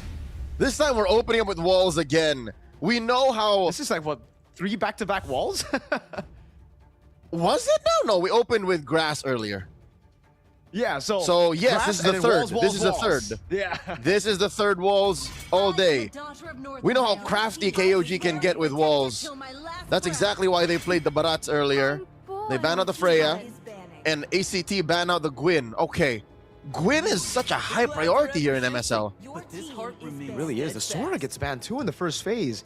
We did see that earlier, but this is already a change of pace. And a best of 7 is a lot slower, right? Like, teams can get their way into the series again. And again, dude, the Akai bans just get me, bro. Like, what's going on here? Is it just a playoff MSL thing for Thailand, or because I don't remember seeing this prior to the regular season? You and me both. More often in the big regions, Sora isn't banned this early anymore, right? This was more of an M series kind of thing. This was more of a early 2026 thing. But Q2, Q3 moving forward, we usually just play for the Valentina. Usually the Valentina is enough of an answer, but how about another swerve? They're taking the Uranus away from Cairo. Huh. This was nary a threat. This was nary a threat yesterday.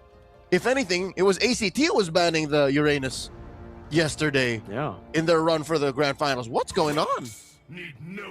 They've left all the prior heroes open. The Phobius is open. The Jusin is open. The Gordon, the Kalea is open. The Harith, the Harley. All the H's as well. So KOG, they're going to go for Jusin. There you go. First pick Jusin, a safe pick. ACT, did he respond to this with a Claude and what, a Harley? I like that. I like the Claude and Harley. I think both those picks is very, very good. There you go. That's the Harley. But they go for the double H. Double H. Double H, a little rambunctious duo, little magical baby boys running amok in the land of dawn. Someone's got to supervise them. Someone's got to babysit. There has to be order. There's the Claude. You're trading two of the best gold laners for each other again. The 6-7 rivalry between Flukeo and Payen. And what else? The Khalid. It's been a while since we've seen him. Still prio for mid. It's a very good amount of control between Zed and Nile. I'd be pretty surprised here if we don't get to see... I guess we just don't see Gord that much here in MSL Thailand. So you know what? Maybe not too surprised. But ACT here, did they just pick up a roamer? Pick up is it Triple H, brother? Is it Harith, Harley, and Hylos? I think it's a pretty good pick. You need someone with the Chastised Pauldron, but they go for the Valentina instead. They're revealing all their cards very early, but so has KOG. So no flex, no secrets. It's just brutal honesty from both these teams. ACT want to brawl it out. They want to play the long game in the team fights, but also they have that explosive power with the Harith, and same goes for KOG. But it's more of a, we want to win the early game. We want to get that mid prio so that we can control the neutral objectives and set up for our possibly utility jungle. ACT, I wonder if they're going to bite on this, if they're going to start banning out those utility junglers like the Baraks that we saw just earlier in the lower bracket finals. Nope, they take away the Phoveus, just a safe. I can't believe that survived the first phase, Leo. They, of course, have to protect their, running for MVP, Harith, Flukeo. And then, that's the thing. They can't attack all the avenues against KOG. KOG, in my opinion, have drafted a more sound and complete first phase. They control the map. They control tempo in the mid. And they can, give Payen the space to be able to do Payen things.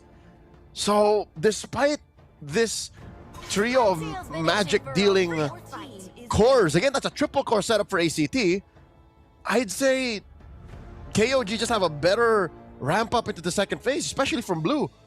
I'd say Blue is still a stronger side overall, even in MSL Thailand. Yeah, I mean, that first pick, that dictates it, right? It's a very safe pick as well in the Juice In. You can build around the Juice In. You can also have the Juice In build around other picks. Meanwhile, on red, it's reactionary. Yes, you do get 2 picks, but at the end of the day, if it's...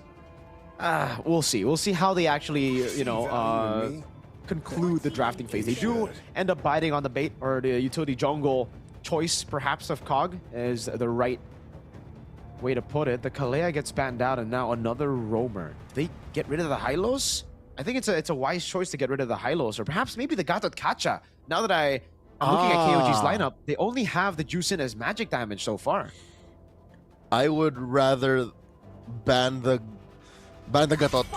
I think Gatot is just the better choice, but okay, this interesting is telegraphing they might still play an assassin. Yeah. We've seen the joy for KZen just against Tenacity as well, so maybe that could be the response up against the Harley. ACT, they're gonna have to ACT first here in the red side, second phase of picks. They picked up the Valentina. Now, I don't know how they do in Thailand. I don't know how crafty Cairo is, but in ID, we usually see Valentina as flex for Dewa United. They play the Valentina, they pick it up early, and it's flex towards mid or XP. So if they want to keep that alive, you can just pick up a roamer. To be fair, there's not much of a good ULT to steal. And how did this happen? How does the Marcel keep sneaking its way into the second half? Okay, I thought about it. KOG's JUG can still be a Leomord. I think that's a very, very good pick right now, but... Right? It's safe. I think it's safe, but against the Marcel, Leo, I've seen a lot of golden hours really stop that Phantom Steed, take away that duration of the one cycle ultimate. So KOG might want to rethink that. Maybe a safer pick would be Baksha, right? You have the movement, you're very quick, you can deal with the Harley as well. And with the tempo that you already have with the Khalid and the Juice In, I think it makes a lot of sense. Then you go damage XP. I'd like the Baksha too, but it's banned out. Oh, my bad. Okay, so that's good. No Arlodi then. Oh, okay. Whoa! Hayabusa glue. Yeah, I guess we should have seen it coming again. This was foreshadowed by the Hilda ban, so they were gonna go for an assassin, which I think, yes, even as he does shadow kill, he still should stop inside golden hour. He just stops. Like whatever his first target is inside the zone, he just stops. And then we see an XP glue. This has to be XP glue. Yeah. And technically they can flex it, right? But yes, it should be the XP glue. Looking at the meta currently, ACT. Last pick of the game. This has to be an XP lane. What do you... Alice, right? I'm thinking Alice right now. If I look at this composition, up against the glue as well, you get a lot of benefits there in the matchup. But they go Yu Zhong. Something to chase. Okay. Aggressive. Brutally honest again, these drafts, man. KOG, they want to play it fast. They want to go for those pickoffs as well. They want to utilize their winning lanes. But ACT, they want to control neutral objectives. They really want to hunker down and fight. Wow. ACT, this is what tells us that they watched the first series today. And they've been keeping their eyes on, again, de facto #1 still in the league. They made it to the grand finals. Whatever happened in the earlier parts of the playoffs, that's behind us. They know that Payen is the linchpin of this lineup. One more quick look at the lineups between KOG and ACT. Flukeo with a Purify, and then of course you put a Petrify on that Yu Zhong. Its only real target is Payen. That's it, he's gonna hunt down even the little monkey. All right, ladies and gentlemen, we're gonna get into our first game into the Land of Dawn. Here we go. Grand Finals, first of its kind in MSL Thailand. KOG from the lower brackets or ACT from the upper brackets from the open qualifiers. Chat goes wild. Can I hear y'all? As we see an orange start. It's mirrored between both sides again. Both teams rocking assassins. This is a little bit more comfortable. I'm at home here because in the first series today, neither was going utility, neither were trying to ube, and then it ended with whoever could ube better. Here you see a switch. Mirko, where's it coming from? I thought you were asking for an all-the-way series. Hey man, you know what? My predictions have to always go against what I want because of the whole curse gimmick thing. You know, actually, it's real. It's very, very real. I've done it a lot. All right, trust me, Leo. It's gonna be a 4-3 now. Be good. Be good on it. Okay, twin. Okay. I made my predictions earlier today, prior to the best of 5. Sylvie from the back. Dang, Sylvie. Oh, still going to be caught by the poker trick that last hit.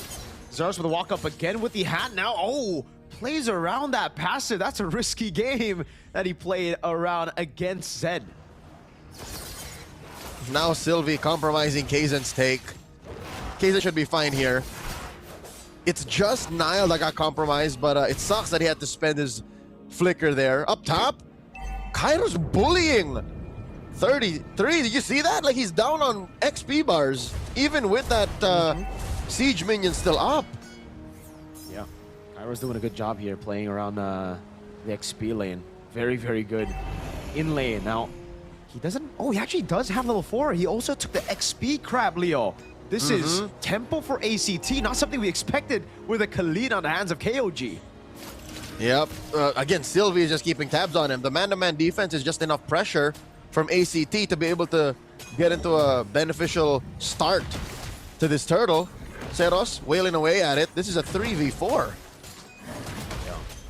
Hayabusa still in the bottom lane. Kaizen doesn't look like he wants to participate. The Yu Zhong here goes to the Black Dragon form. Free neutral objective over to ACT. Cairo going to be caught by the Slam Slam on the pass of 33, but he's not going to mount him just yet. Just a battle for the XP crab. Oh, he actually goes in, mounts him, and brings him back to the team. The all-in now with the quad shadow and even the Crimson Beacon to get Cairo down. They hired an army to take down Cairo. And he didn't even try to petrify. He knew it was coming. So with that, KOG, even with the turtle taken by ACT, closed the gap. And not to mention, the gold lane situation, we haven't really checked in on them. How's Payen and Flukeo doing? As long as Payen, I think, does well into the mid game, he can still buy the game back from no matter where KOG is. Oh, great take by Kaizen there as well. A retreat on the Lethal Wanderer. And yeah, I agree with you. Really, it comes down to the gold laners later on. Payen... okay, we only have one ACT, so what... Hey, Leo, technically ACT is the majority. Me and Hugh, we went ACT. KOG only has 2 votes from the talent predictions here for the Tiecasters. And the audience prediction seems to also be leaning towards us with the ACT boys. I don't blame them. Everybody loves, technically it's not an underdog story, but everyone loves a dream to come true, you know? Like this is again a qualifiers team out of the grassroots of the Thai esports scene. And again, a lot of them are considered green. A lot of them are newer names compared to like, again, an MSC 2017 champion in 33 and the rest of KOG. But KOG are doing well to keep it tight. Look at this. They take a little bit of the gold back and then it swings like by 100. And this is with them losing the first turtle, mind you. Yeah, I love that it's so slow though. Flukeo can't get his hands on it. Kaizen wanted to get a quad shadow.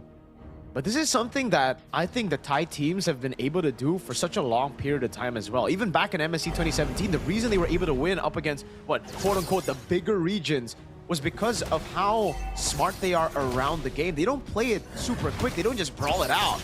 They wait for the moment the golden hour catches the turtle, gives Zeros time necessary to make his way down. But look at the bottom lane. A quad shot on the shadow kill over. Oh, Flukeo was able to survive. That's giving the Raging Sandstorm by Carms.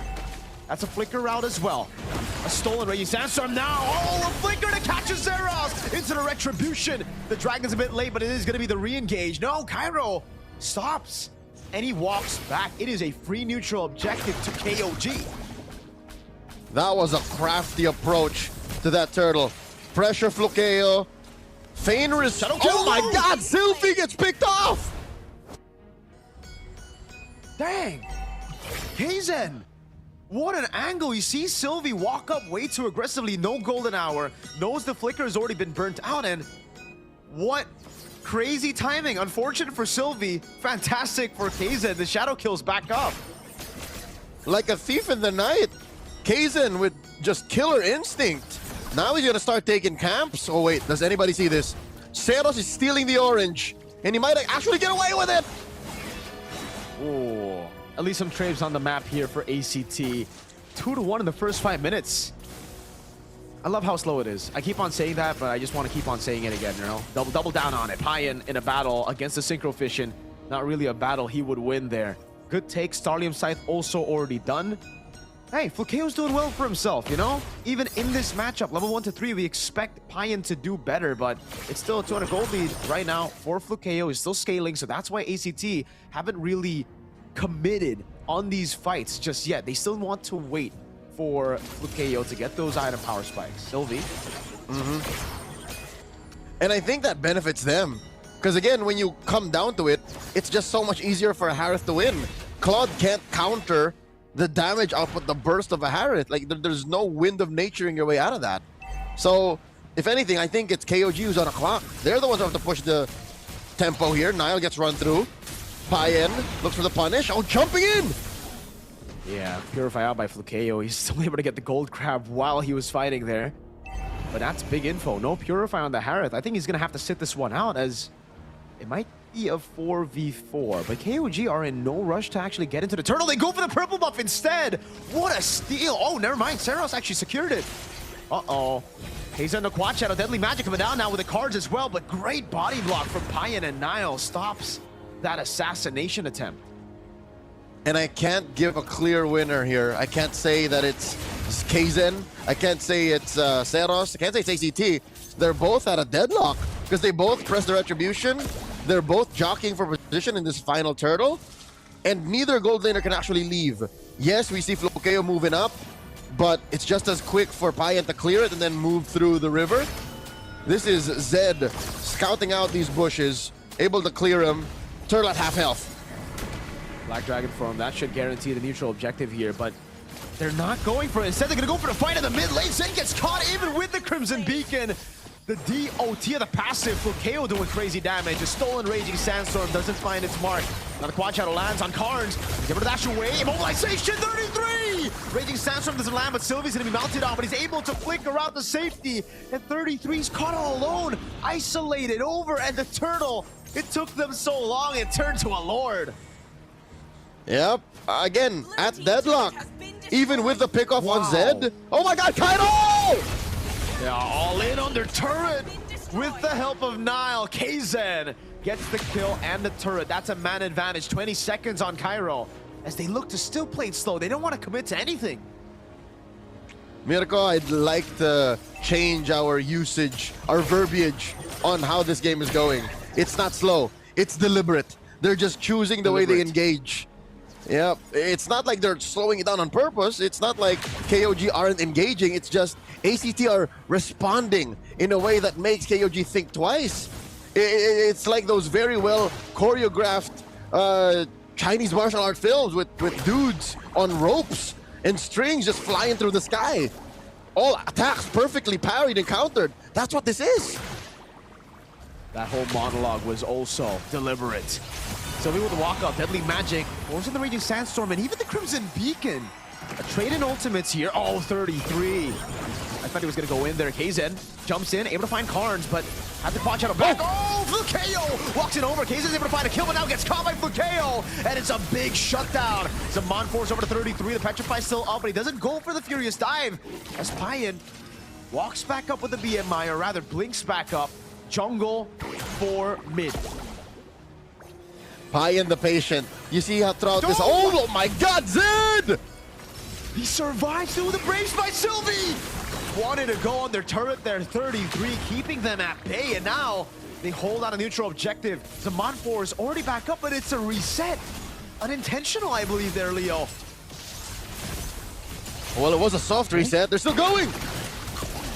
Golden Hour in the back there. Sylvie doing a good job trying to bait it out. Radiant Sandstorm comes in with the Retribution on Zeros is on point. As the Zaman Force and the Furious Dive gets him down. Flukeo with the Purify. He's going through the Zaman Force. Flukeo finally dies as Zeros goes in, but now he's going to be caught by the Crimson Beacon and the Lantern Flare. A stolen Raging Sandstorm, but KOG run them down. It's a Lord for a wipeout. Take what you will. May it be the Lord. But through Payan the patient, going through ACT, they risk life and limb for that Lord, but they get nothing in return. They lose their mid lane tier 2, or rather 1, and tier 2 should be on the way out, but dear God, let's see that again. Holding on to that Blazing Duet to the very last moment, putting that BMI behind the Golden Hour, and then this was just impeccable team fighting out of ACT, and here's what sucks. KOG knew exactly how to respond to it. Yes, Kaizen died twice to find that angle, but the Lord just gets taken care of as we go through the instant replay. It's almost like it never happened. But it's still so good. After all that hold on, Shadow Kill, good flicker out by Carnes. He steals a Shadow Kill! Oh, he follows through, but Kaizen brings him into the Quad Shadow that he placed in the back. At the end of the day, Flukeo's still able to get a tier 2 for that trade, so I don't even know who to give it to. KOG with the lead, but it's only a 1,400 gold lead after all that. I'd say we gotta wait till the items come back up. We need to see where the gold is and how difficult it is. Shadow Kill on Sylvie! Woo! Alright. So how much money is on Payan compared to Flukeo? And even Kaizen to Zeros? Because, sure, Kaizen has died twice, but you can see that even against Sylvie, he can just Shadow Kill, put him down to a quarter of his health. So that's a respectable amount of damage out of that Hayabusa. It really is, man. The endless battle. Oh, God. Roar. Interesting So, itemization. almost And 2,000. then- Yes. Honestly, really like the Hayabusa against the Harley, though. You know, I've been playing it in ranked as well, but I just figured in MPL it's different. But in this case, KOG did a really good job to set it up. They banned out the Hilda, like you mentioned. They foreshadowed that pick. They already set it up properly. And then with all the utility that they have, we were looking for a damage dealer. We thought it was just going to be on 33, just like we saw against Bacon Time, where 33 got on a CC. But no, it's Kaizen on a Hayabusa. He's done an amazing job. Not even too crazy, right? Like, again, instead of building Sky Piercer, goes for the traditional itemization, goes for just pure damage, a little bit of true damage in as well. And it's also a very good way to deal with Harith. And again, it's not like the lineup can't carry a Sky Piercer. Just wait till they actually find their footing, and maybe even Zed can build a Sky Piercer. There's barely 2,000 gold between them. And now look, even ACT have to consider how to insert themselves into this Lord fight. They find Cards! Oh, Cards, what? He dashes in, Crimson Beacon's in, and now all of them are caught. Sylvie caught in the midst of it all. He's gonna go for the damage. Cairo, that's a furious dive, but it's on to nothing as the Blazing Duet eats him up whole with Nile as well. A big win this time around for KOG as Carnes is 0-4-4 on the Valentina. I don't see how they can contest this, but Zeros is just staying in case he sees an angle to go for the steal. Oh God, I don't think he can do it. He's just gonna go for the orange buff. Payan is the man who secures the Lord, and Kaizen try to go for the steal. Zeros with the red tree secures it himself. Close call. Again, Kaizen had the retribution just after the Lord. And I don't know if Zeros was counting, but there's a world wherein, yes, if he goes in space escapes, just plants that hat right where it needs to be, he could have yeeted the Lord away from KOG, but he would have had to risk life and limb for that. But regardless, with a 1-0 and 3 KDA line on Payan, it doesn't tell you the full story of how amazing his squad is at acting as a threat magnet against ACT. Time after time, he's eaten deadly magics, and that's what's caused Zeros to get a little awkward in team fights. Payan is so patient. Payan just knows what to do. Yep. Just like we saw earlier in the 3-0 in the lower bracket finals. Payan on this Claude is so intelligent, so patient, and I don't know, because of that. Oh, KZ with an attempt again, pops in a shadow kill, and it baits out the Crimson Beacon. Oh, he almost actually took Cards down again. That gave the space for Payan in the bottom lane to go for the turret. Deadly magic lands, but KZ has a rose gold immediate for KO. Whoa!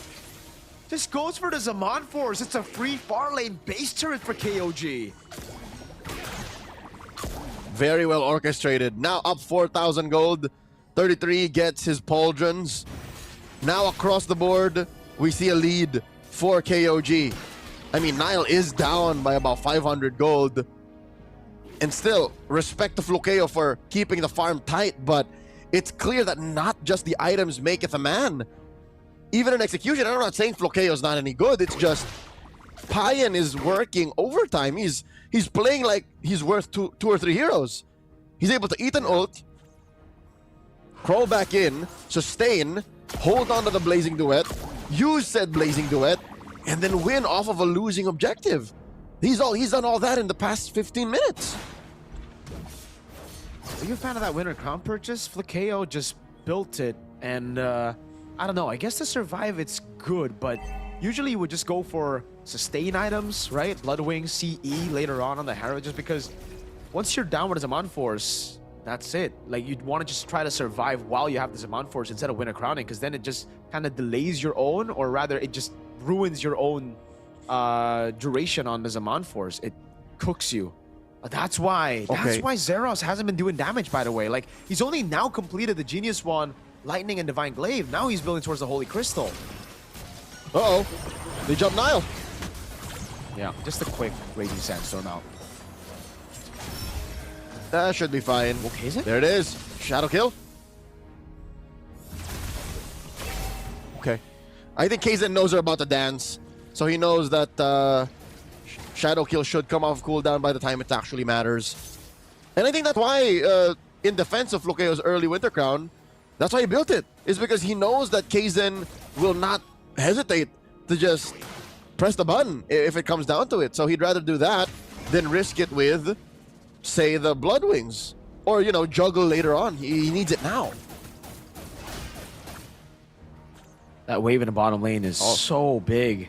Slow push with the far lane. Base turret taken out. Super minions constantly threatening the base. And it's going to be built up here. So ACT, they got to send people down below. But I don't even know who to send, right? They're sending Carnes. Not the best at clearing here in the late game. The wave clear is pretty bad, but Flukeo will have worse mobility. The guy you can send is Zeros, but then the Lord just gets blitzed. And this is just going to be an Evolved Lord. They're going to reset one more time for sure. Evolved Lord for our third Lord of the game. That's how deliberate this game has been. Whoop. Lord now on a third of its health. An eighth. Sylvie comes in. Yeah, late golden hour there, and it's actually not the Evolved Lord. They didn't let it reset all the way through, so it is just going to be a normal Lord. And maybe ACT are a bit happier because of that, right? They're probably going to lose another base turret, but at least they stay afloat for a while longer, for maybe up until Seros gets a Holy Crystal. That's when ACT will pull the trigger. Here's what's scary, Mirko. We might not get there. Payan has already built a Wind Talker. I did not stutter. A Wind Talker. Not a Wind of Nature, a Wind Talker. So he's looking to clear these waves so much faster, take down turrets, and maybe make this Lord the last. There's a Lord marching down bottom. KOG are pressuring mid and top. Best case scenario, ACT just lose all of the inhibitors. Worst case, the game's done. There we go, Sylvie. Walks up, let's see if the game's done. Lord in the bottom lane pushing in, that's the base turret again. As we expected, one will go down. The mid lane, they've defended quite well. Kaizen threatening with the quad shadow. Good clear by ACT. In the bottom lane, even with this kind of composition, they didn't use any of the resource. I think that was a misstep by Cairo.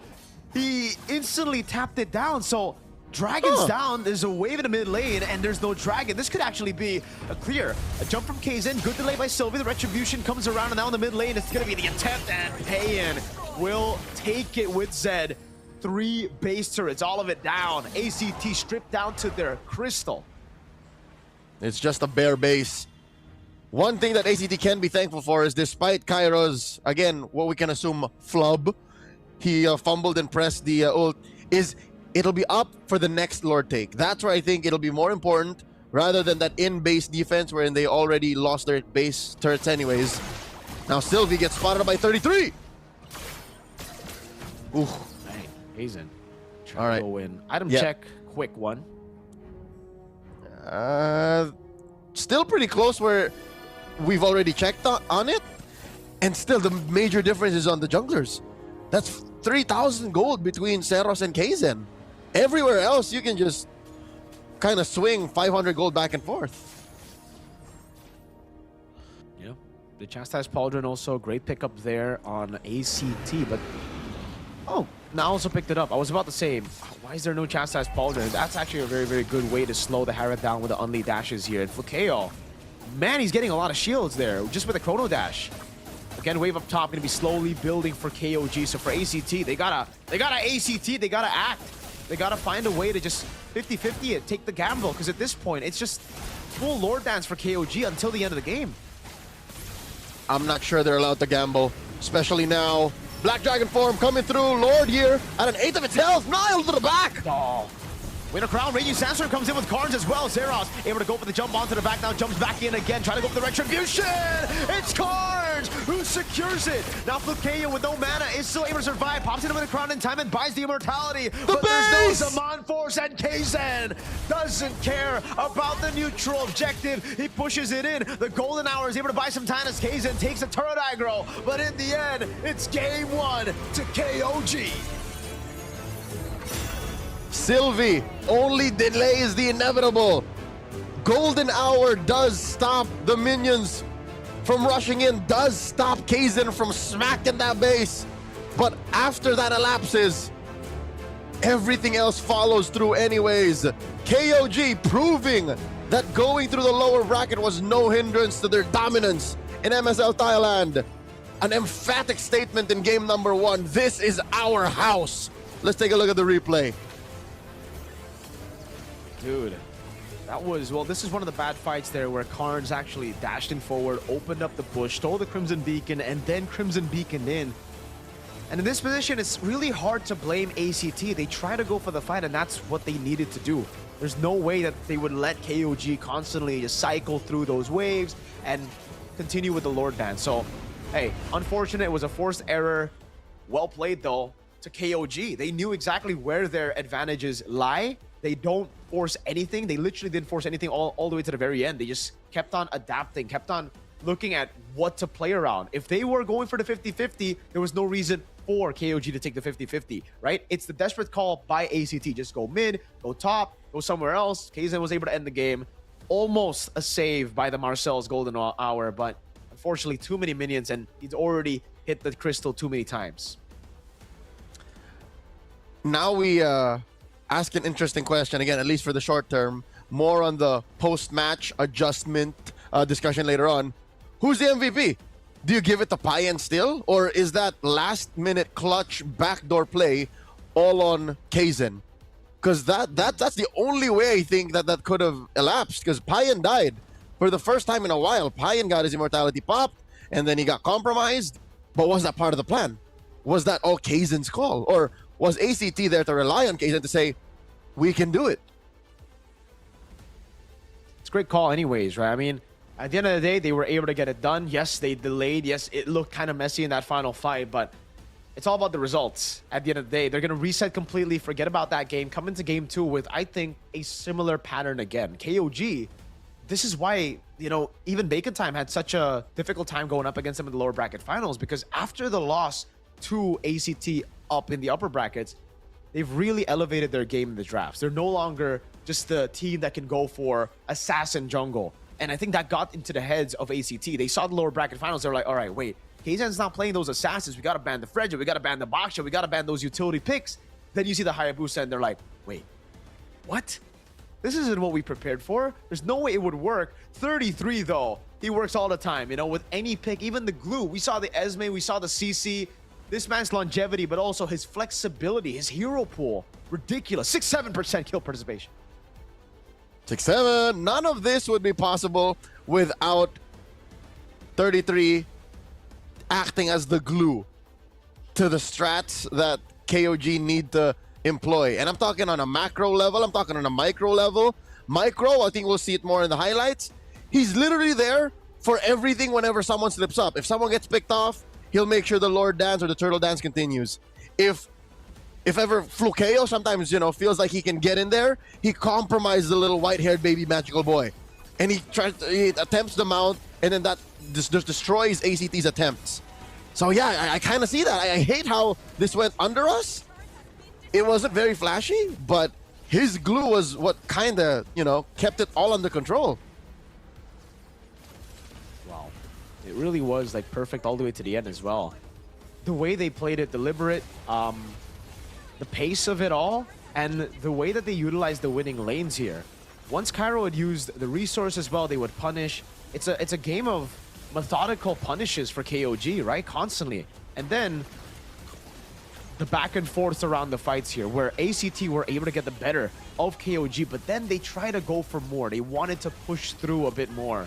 Unfortunately, it did not work out for them, and KOG were able to punish again. Methodical punish, right? It's all about the punishments at the end of the day for KOG, because for ACT, it seems like they just overextended, they overcommitted a lot of times, and especially Carnes. This was a low game for him for sure, man. Getting outplayed by Kaizen. Dashing in here in this moment was a big blunder as well, because it forced the whole team to walk in, or to initiate rather, when clearly some of the members weren't ready for it. Truth be told, Karn's positioning isn't the best either. And it's not like he's getting a smorgasbord of ults to pick from. He has a Crimson Beacon, he has a Raging Sandstorm, and that's about it. Like, those are the only things that he can reliably pick up. So at 0-5 and 4, I don't think the KDA alone tells you how difficult of a game this was for ACT's mid laner. They definitely could have gotten away with so much more. Maybe with a different hero. Doesn't even have to be the Valentina. Valentina's very strong, don't get me wrong. It's just, I didn't feel Karns in this game. Yeah. I agree. I did not feel Karns at all in this game, man. It was a 0-5-4 performance. It was a pretty bad Valentina game for him, man. Usually you pick up the Valentina to dodge from the quad shadow, but in this game he didn't really do too much of dodging, and it's because I think he's just so conditioned to not going up against these type of assassins. There's always those honest assassins nowadays, the Harley, the Lancelot even, right? You don't really see the assassins wait in bush, look for those ambushes, especially on broken walls where, you know, it's a map with not a lot of bushes, not as many as usual, definitely not as many as dangerous grass. But Karns definitely got to fix the awareness there on the Valentina. On top of that, it's just a very squishy comp, Leo, right? When you run a Marcel and it's an assassin jungle, this is what you get. If you don't snowball at the start, that Marcel is going to get shredded down, and the Hayabusa got a kill very early against Sylvie already around the bottom lane. So that just goes to show how squishy the composition is for ACT. And Kaizen, Niall, Well played to them, the carry and the sandbag with the best wingman. Flukeo still doing a phenomenal job farming with a Harith, mind you. Like, he out-farmed a Claude on a Harith. I think they got to go back to the fundamentals of drafting, because you're right. Despite these mechanical and micro movements, again, out-farming a Claude on a Harith, the early aggression on these turtles, ACT just had a weird lineup overall. Like, it was just, we were blinded by how good they were moving, but look at it, there was no peel. You were just winning off of the fact that maybe you can win fights, and then you go from there. But at some point, 6-7 minutes, they weren't winning fights anymore. Again, the deliberate approach was what allowed for KOG to get into a position like this. They had such a good... I'm going to talk in MMA terms. They had such a good stand-up game that ACT blinked once, and then suddenly they're in full guard. It's like, what are you doing on top of me, 33? Stop! Full mount. That's a big dude in-game, right? Especially on the glue, man. Slam, pass. He actually did get full mounts constantly as well, and it baited those resources. At the end of the day, we saw the Yuzong, and I really have to lean towards, I think the Atlas still would have been better. Something to just honker down in the front, can take those slam, pass, can be mounted, but is a-okay, right? Because the sustain gets everybody else in the back to deal more damage at the end of the day. You're there for a longer period of time, especially considering there was only one frontline. And even then, I don't want to call Yuzong a frontliner. He's a bruiser, right? Nah. He's meant to go fight, sustain, sure, but not tank. He's a backline hunter, if anything. He's the opposite of a front line. There ain't nobody who's going to hold the front line for you. Not a golden hour. The golden hour gives you, 2 seconds worth of a hold, but you can't even stand in front of that. So, you know what, Twin? I hate to say it, but we were in agreement. This was a weird draft for ACT, and KOG have him by the collar of their shirt. It's just like, what are you going to do? It took a while. Sure, it was a deliberate approach to eventual control, but something has to change for ACT. They watched KOG, yes, but they did not pay attention to where it mattered. And here's what makes it more difficult for our qualifier team, our underdog story that made it to the grand finals, is they don't have time. I don't think that they have time. The more the time they take to make these little mistakes that may cost them games, the more KOG just starts rolling through them. And here's the thing, KOG can win from red side. They chose to go blue in game 1, but go red side? I think KOG becomes more deadly in the draft. I agree, Twin. I think for ACT, right now, it's all about making it chaotic. You can't play this deliberate game against KOG. KOG are the veterans. They've been here before. You know, they have the experience with 2-3 imports as well in their roster. Compared to you, you're the open qualifier team. You got here through what? Through team fighting, through playing it quick, through playing around tempo. You got to bring that pace back into the grand finals, right? It's something we saw as well in their win against KOG.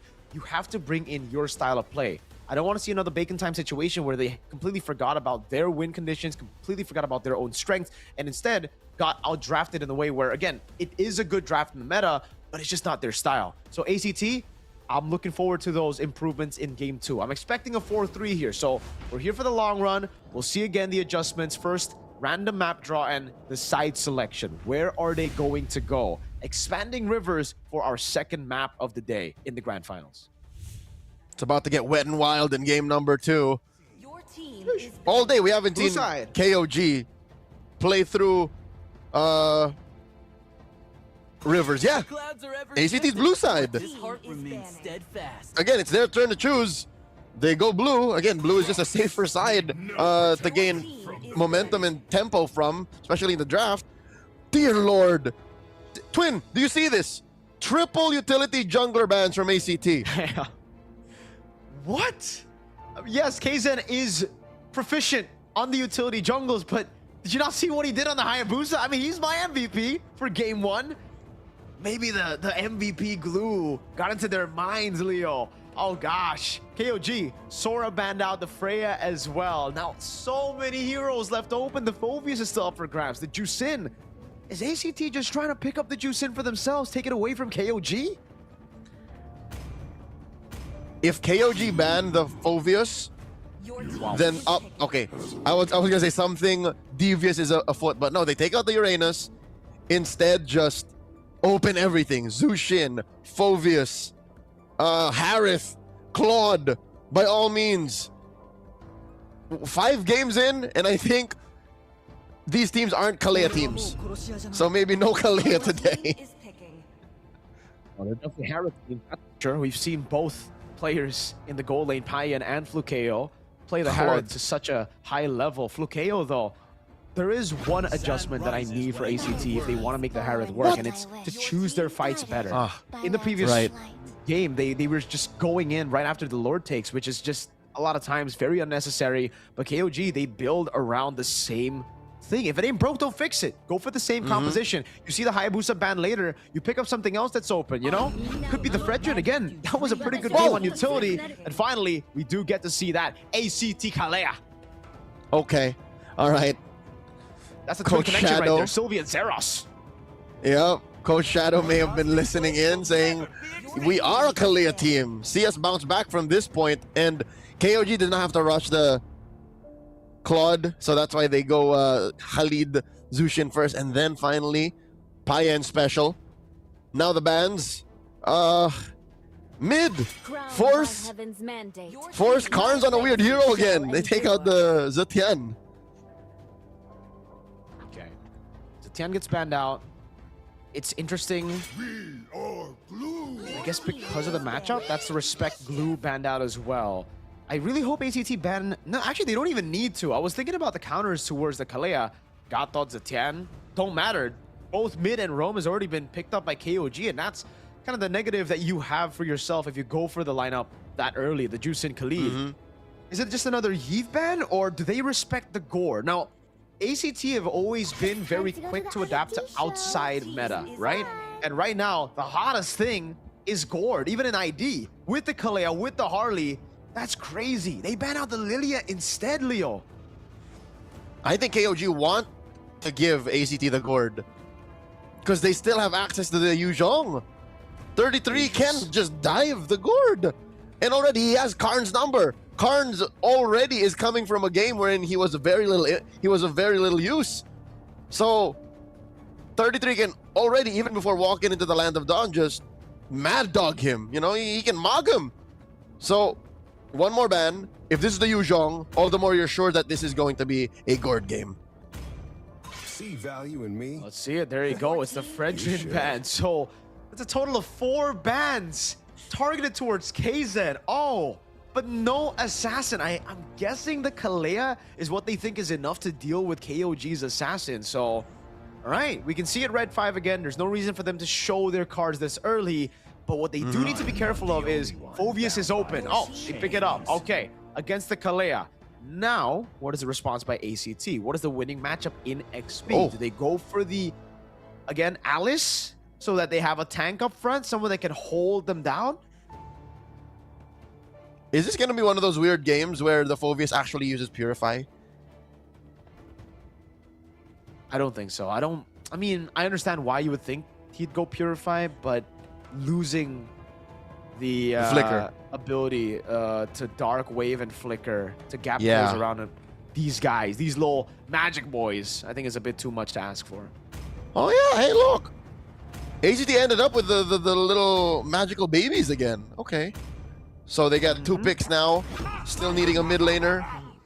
It's not a Gourd. Oh my god. He says go again. Karn says go again. I will try, coach. Let me. And Cairo gets his hands on a Terizla. What is going into the jungle for KOG? I think, yeah, I mean, it's tough either way, right? If you go for the Hayabusa or the Lancelot, you are going to get cooked by the Kalea. Yep. But why not just play around it? You have a Khalid, you have a Phoveus that can bait out the Tsunami Slam before that even happens, and there's no one-shot power for ACT. That's the big problem right now for ACT. It's all magic too. Their only physical damage comes from their XP, who's gonna be building tank. So I think I'm all right if I'm KOG. I still pick up the same pick. And their only combo is like what? Tsunami Slam into a face full of magic from either Cairo or Sylvie. There you go. They're gonna roll the dice. Run it back.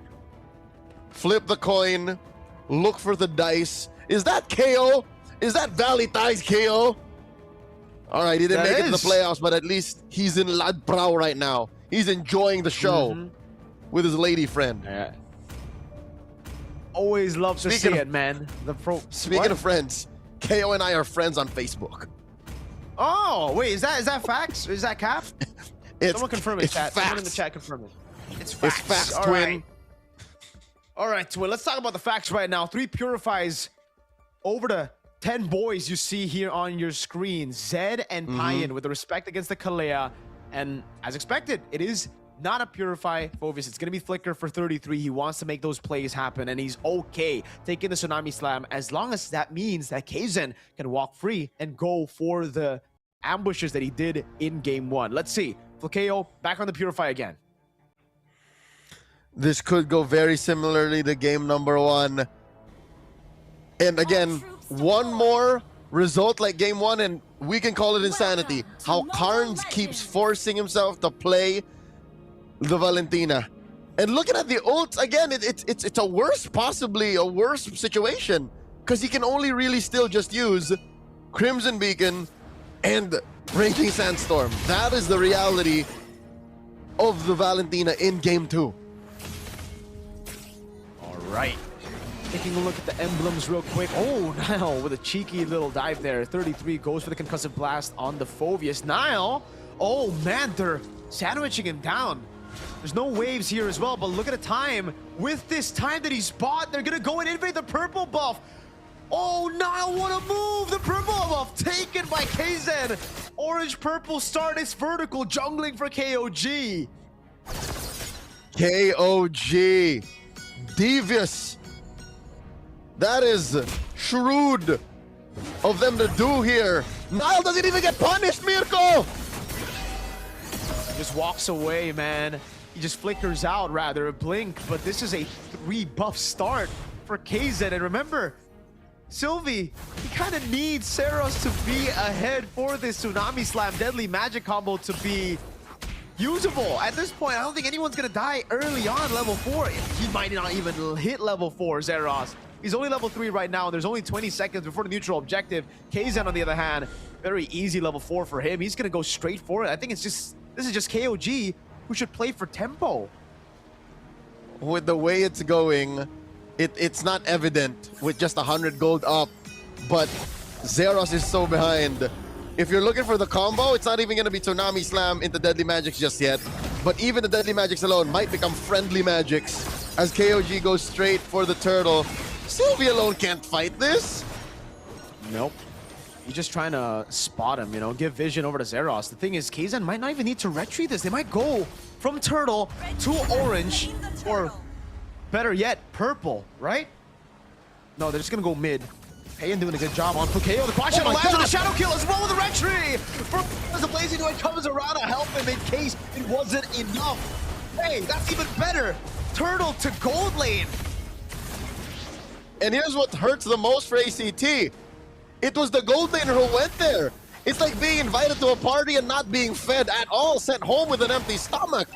KOG up by 1,000 gold now. How did that mid lane turret shield not help Flakeo? Oh, well, I understand how. Oh my god. That is Nile getting jumped. Purifying through. What is that interaction? The CC immunity of the Raging Sandstorm got him out of the Tsunami Slam. Wait, I've never seen that interaction. He cleansed. Timing. He cleansed through it. Dear Lord. ACT are what we call in the business. I hope they're not. I hope they're not TILTing. Oh.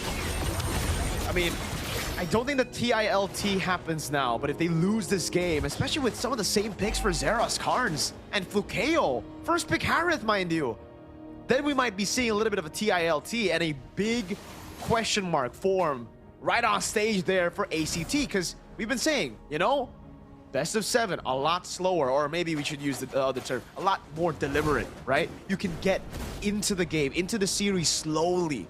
But the thing is, with a 2-0 start, that's going to change. KOG are currently 4-0 on the day. Remember, they're coming off of a lower bracket sweep. This is just Daddy coming back into the house, reminding everyone who pays the bills, reminding everyone who keeps the lights on. Yeah, who's home now? This is Lat Prao, BCC Hall. You know what it is. Orange, still a take for Kaizen. And again, it's not like ACT can take the turtle that fast. And we really haven't seen much action, weirdly enough, Mirko, from the EXP lane. We've seen Flukeo and the Payan leave their lane and then join fights, get killed in the case of Flukeo. But for the EXP laners, all they've been doing is just standing guard. Dang.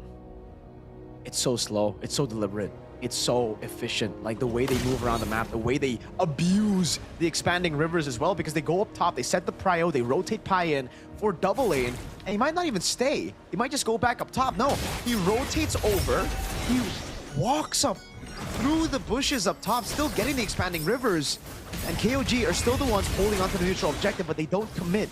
It's always the thing about KOG, they never commit on these objectives. They just play it as slow as they can. They frustrate their opponents. They build up that frustration, and it ends up with ACT maybe getting the neutral objective, but then overextending. You know what this reminds me of? At first I thought I would say, oh, it's like a Thai Blacklist, but no, Blacklist never played like this. This reminds me of a Thai Falcons. Falcons are all about the game of attrition. They always play the economy, they always attack you when it matters, and Turtle goes to them! How the heck did Pine get the shadow kill in the back? Oh my god! Kaizen! He followed it through, he got the quad shadow on it, and he patiently waited for the blink back of Saros. 33 trying to cut the waves now. Oh no, Cairo is going in with a hammer. He has the body of Smith, but the penalty zone is going to be canceled. Now the DPZ with a blazing duet comes through onto Cairo. The tsunami slam. Sylvie sacrifices his life for Cairo, but the turret will fall as well as that kill. And here's what's unfortunate about the situation for ACT. They spent battle spells to lose their roamer and the turret anyways. So KOG are now ballooning forth, 2,000 up. And again, it's all deliberate. It's all calculated. And I think that's what makes it so weird for this very young squad. Again, an average age I'm calculating, most of them are just under 18, if not at 18. And they're playing on such a big stage, playing with the big boys in KOG! Oh, they're just gonna gank a Terizla here. The Lancer Flare, not enough to pick him up just yet. Zeros walks up, and now the Blazing White comes in with Payan. Sylvie, you got no flicker, you got no jump. The Raging Sandstorm, but the Tsunami Snap is right there. Good CC immune. Oh, for Sylvie to survive. Oh man, ACT are not used to this kind of MLBB. KOG have unlocked a new playstyle in the playoffs, and Shadowkill fights Carnes! Oh, even through the flicker. Now the chase in the back, but the quad shadow is still there. Flukeo can't get his hands on him. 33 flickers out as he goes for the shoulder bash, but he baits out the flicker out as well. And now Cairo, disconnected from the rest of the team, wanted to go in, but has depleted himself of his own penalty zone. A lot of ults thrown out in that exchange. KOG now up 3K. That's what's impressive. Again, throwing back to some of the best macro teams in the world. KOG are able to make economic moves even when they're not part of big exchanges. They got 1,000, Mirko, they got 1,000 gold while getting just 1 kill on Carnes. They were, this map fits them so well. The randomization of this map fits the kind of draft that they got. Fantastic. Fantastic. Great itemization by 33 as well. Our MVP for game number 1. Radiant Armor into the Black Eye Shield. Kaizen almost got the quad shadow on Carnes. You know Carnes let out a sigh of relief there that it did not land. After they build Radiant Armors and these tough boots, where does the damage come from? Even if Flukeo cannot, after a third item, deal with that. KOG can just walk through it. It's like, very nice, little boys. What do you do? It can't be off of Cairo anymore. I'm talking about the Harith and the Harley, all right? Not ACT as a team. Yeah. Like the little magical baby boys. They're gonna struggle. The Double H and Valentina, they're all gonna struggle, right? And that's why the Radiant Armor, that's why I pointed it out earlier, the Radiant Armor build, first item for the Khalid, for even 33 on the Phobias, that's what it has done. And that's why we expected the Gore to come through, something that could force them to, well, it can't really force, but it was basically, it's an insta-kill that's guaranteed, right? You Tsunami Slam into the Gourd Mystic Gush that does true damage, and then you have the Deadly Magic, so it's a good mix of everything. Plus then, you can build for a damage-dealing XP, physical damage-dealing XP. But that's not what they went for. They went for Valentina instead, and just like in Game 1, you gotta question some of these picks from ACT, Leo. The synergy is just not there. This Valentina, Karns, it's literally just Game 1 all over again, but not as bad because he's not 0-4 by this time. And here's what's difficult. The draft is one thing, execution is another.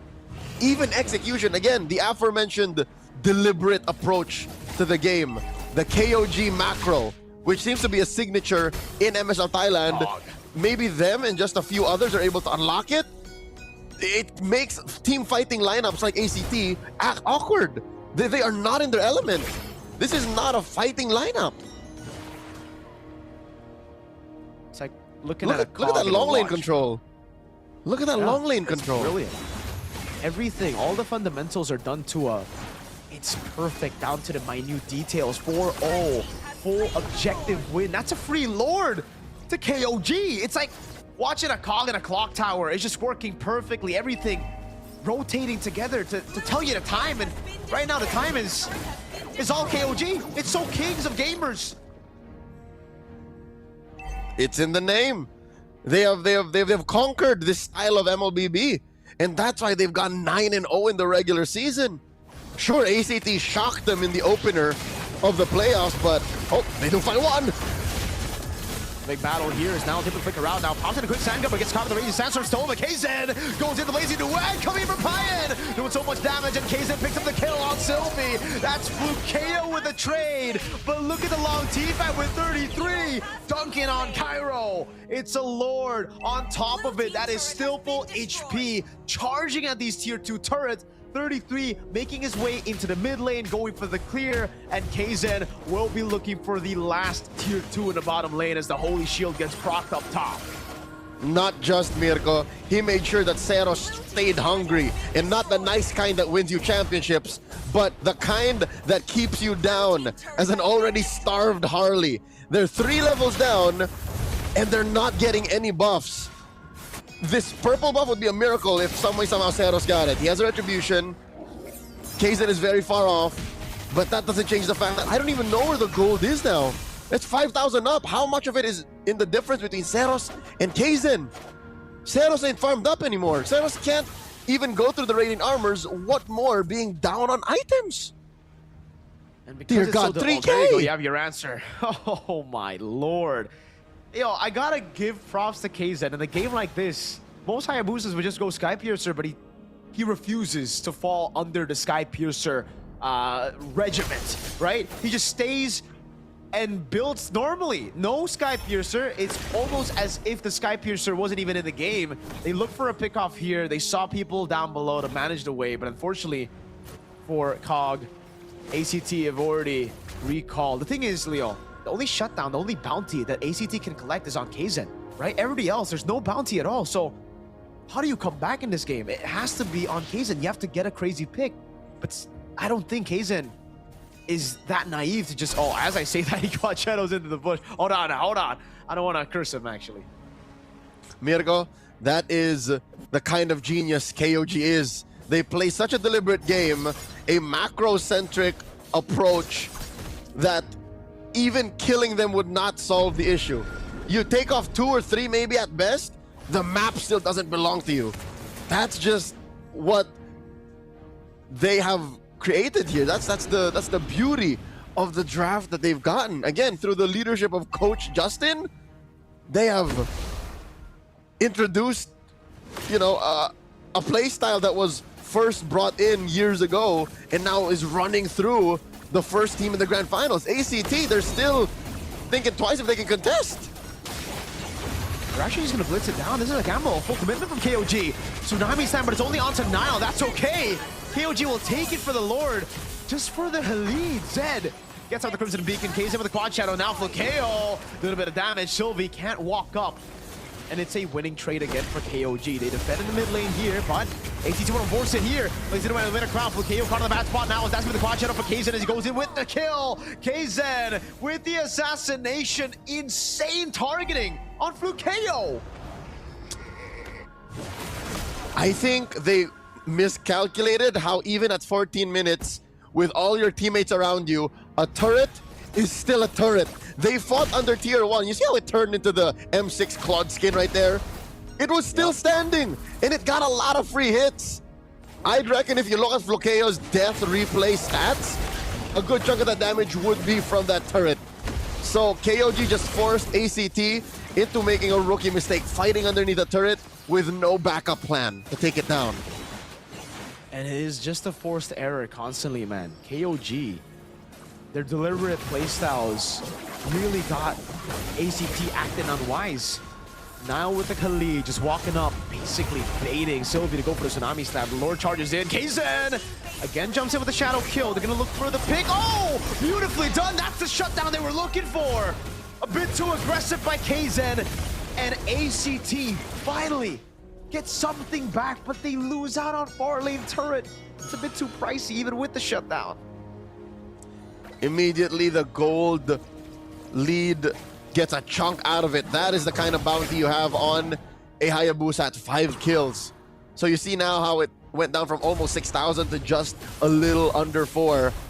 KOG have to reconsider how much Kaizen was willing to go for. You already saw symptoms of this kind of, how do you say, brazen approach to the lead, right? He would quad shadow into a bush, not sure what was in there.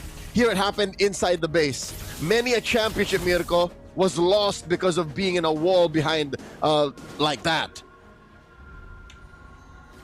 We'll find out if KOG still have the discipline to close this one out, right? This could be the turning point for ACT. They're still back in the game.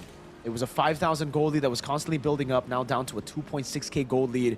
And we take a look at the items again. Rose Gold Meteor for Kaizen. He's noticed that, again, the burst is very, very... it's there already, sorry, for ACT. Lightning Truncheon, Genius 1, and Divine Glaive is on the way to the Holy Crystal. That will change a lot. That is the big power spike they're waiting for. Have they gotten enough to bypass the Radiant Athena of 33? That's the question I have now. I don't think so. It'll take everything. Flukeo, a few juggles on that dash, a few hits, some right clicks, Seros deadly magics, some from Karns as well. But I think 33 can still just take everything.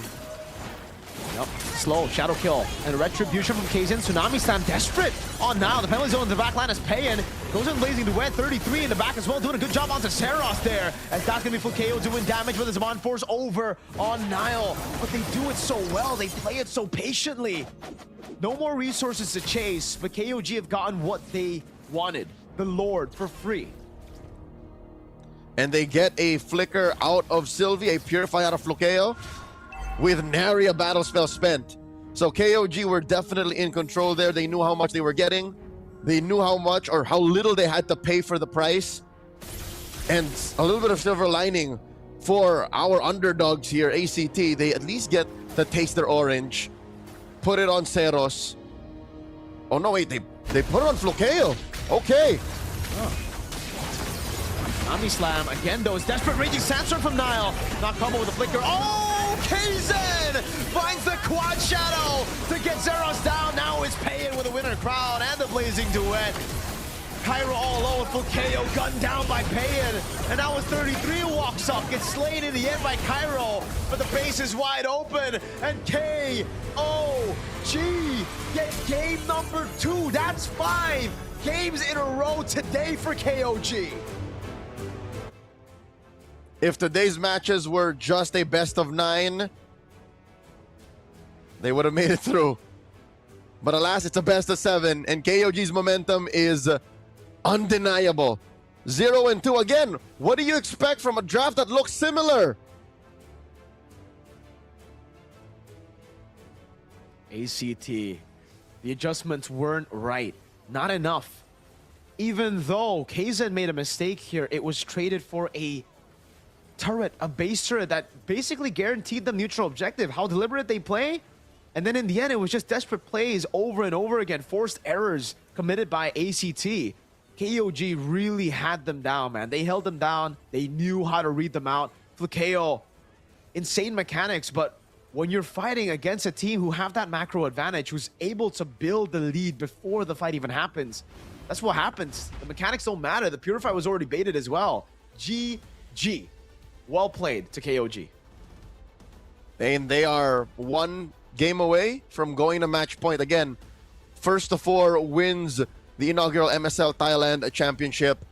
Okay, if game one, in the first few minutes, the first couple of lords, it looked like it was a Chinese film with stunt rope and perfectly countered fights. I think ACT have gotten the wrong idea. I think they're looking at this as an early 2000s Thai martial arts film with hard-hitting kicks, and they thought they were Iko Uwais, allowing them to get hurt. You're not supposed to. You can't trade like this with KOG. It's not that kind of movie, sir. You have to be able to at least respect them on that level, or else you're not going to get to the top level. Man, I want to watch the raid. Shout out to Joe Taslim, for no reason. I mean, hey, W to KOG. They really made it work. It was fantastic. There's not really much to say there. It was just the adjustments were not right for ACT. Again, like you mentioned, they took these fights, and I really have to go back to the point that I made after game one, Leo. They got to make it chaotic. They got to make their composition play fast. Then KOG. They got to take away the mid-prio. They got to be the ones to make the move first, because I see a good fighting team in ACT. I see a team that can go toe-to-toe to KOG, against KOG in the team fights. It's just they haven't had the right picks to do so. Mirko, counterpoint. What if it's not about the team fighting anymore? What if it's about how well, even with the Hayabusa, KOG are able to deny fights? Help! I'm answering my own question. It's because they are able to deny fights. Quad Shadow is such a big tool in Kaizen's toolbox. He's like, yeah, what if we fight? What if no? What if I just disappear into the shadows and then we fight later when I'm ready? That's the genius of KOG. Truly is, man. I think, for me, MVP for both games so far. Kaizen, fantastic. 91% kill participation, 6-1 and 4 to GPM off their roots as well. And no Skypiercer, plays it disciplined, doesn't go too crazy, and just stays within the boundaries of what a Hayabusa should do, right? Doesn't do anything, doesn't overcomplicate things. We go through the highlights again, and we get to see the brilliance of this guy, man. The assassination, the patience to go for the quad shadow, to hold the quad shadow, to go for a shadow kill, then quad shadow combo. He just used so many different variants of combos here as well, right? He pops the shadow kill, the quad shadow's still on him, so just in case the shadow kill doesn't get the job done, he can still quad shadow forward, skill one, then back away again. One might say he's a combo king. And it's not like he played perfect, right? He committed maybe one or two major mistakes that could have been corrected, like that death inside the base or the blind shadow here and there. But still, that's how far off I think ACT are catching up to the tempo KOG are playing at. Even when their jungler wasn't playing perfect, he was still the MVP. So I think ACT have to correct on both fronts. They got to get better drafts, and they have to play on their toes. Get Carnes off the Valentina for a start. There has to be a better hero for him. And now the question that I want to raise is the TILT starting the show, Leo? Because once you've made these many errors in a game that is all forced by KOG, the built-up frustration will get to you, dude. That TILT will start to hit. Now the question is, has it hit? If they do make the correct adjustments, who's to say that the tilt hasn't already stopped them now, right? Because look at the game again. The way that they played here, it's like we see a downgrade from the previous game. At least in the previous game, they were able to make it longer. They were able to get some fights going. This game, it was KOG controlling the pace all throughout. All the neutral objectives as well going to KOG. There are no trades at all for ACT. Mirko, not to mention how this started out with just sheer brutality. Again, playground tricks. Just this happens in ranked games when you end up in a 5-man that you weren't expecting, and then you end up losing your first buff.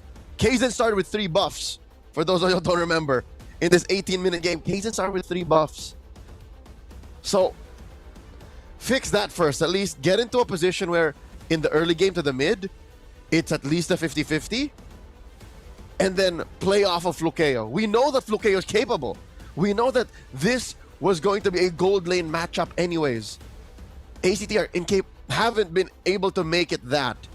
They've lost many parts of the map wherein Flukeo can't even fight Payan anymore.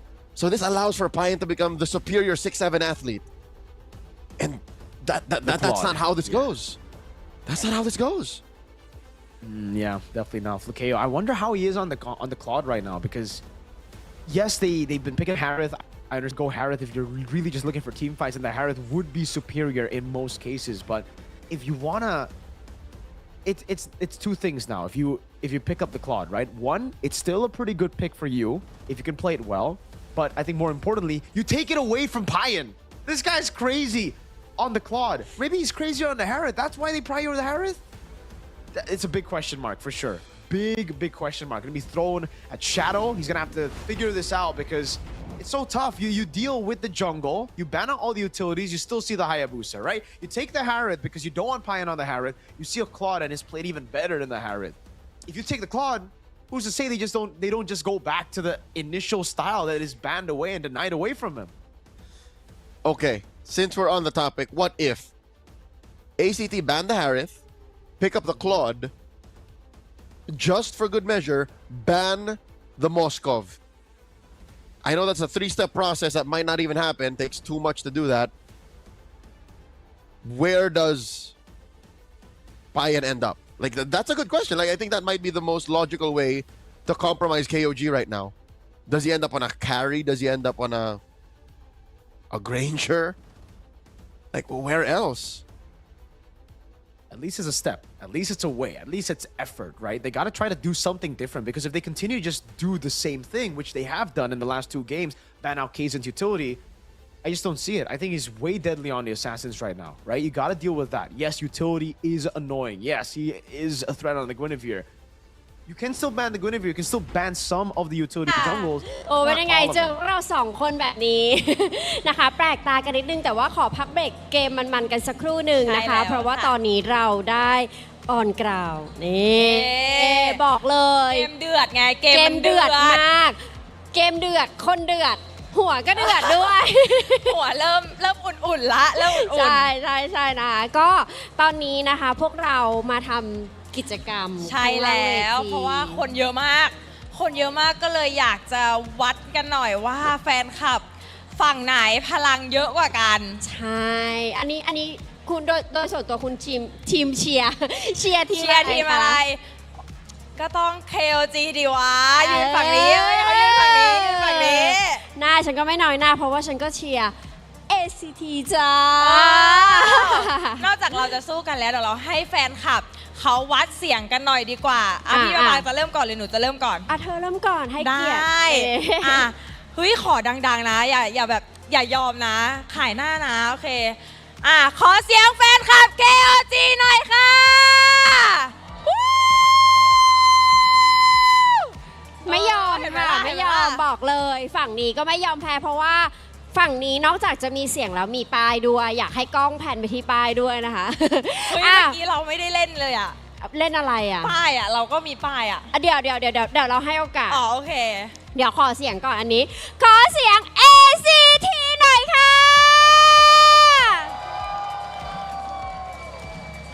มาพร้อมป้ายก็มีเสียงก็ได้สูสีแต่ว่าอะไรนะเราขอเสียงแล้วเราสัมภาษณ์กันหน่อยดีกว่าไหนพี่ปางเริ่มให้มินก่อนเลยพี่ปาง1 คนหนู1 คนใช่เดี๋ยวเราไปเดินหาให้มินก่อนนี่ดีกว่านี่น้องเผื่อมีใครอยากได้วับแว่นไงเขาชอบถามหาวับแว่นกันเลือกน้องคนนี้เลยดีกว่าสะดวกไหมคะเดี๋ยวนี่มาเป็นตัวแทน KOG ให้พี่เลยขอบคุณค่ะพี่ปางเรามีเหรอคนไหนดีคนนี้อาสาลุกมาเองเชิญเลยค่ะเชิญเลยเดี๋ยวแฟนคลับอยู่ด้านนี้ได้เลยค่ะ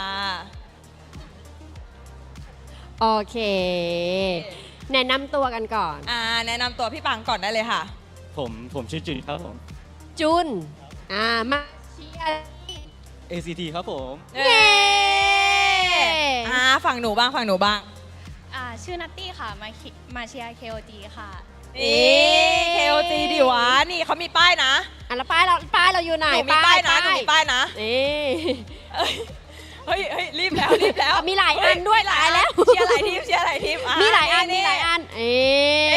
น้องรักคุกกี้โย ไม่ยอมไม่มีใครยอมใครเลย ถามแล้วในทีมเนี่ยเรามีใครเป็นไอดอลไหมหรือว่าเชียร์ใครเป็นพิเศษไหม ก็เชียร์เพิ่งมาเชียร์ครั้งแรกค่ะ แต่โดยภาพรวมก็คือไม่ได้ตามใครเป็นพิเศษ แต่ว่าชอบการเล่นของทีม KOG ใช่รู้สึกว่าเขาแบบเล่นแบบว่าเดินกันแบบทั่วเลนทุกเลนอะไรอย่างเงี้ยค่ะ รู้สึกว่าเขาแบบเป็นทีมเวิร์กที่ดีเลยค่ะ มันเป็นอย่างนี้นี่เองพี่ ผมมาเชียร์พี่ชายผมเองครับฟุกโย 67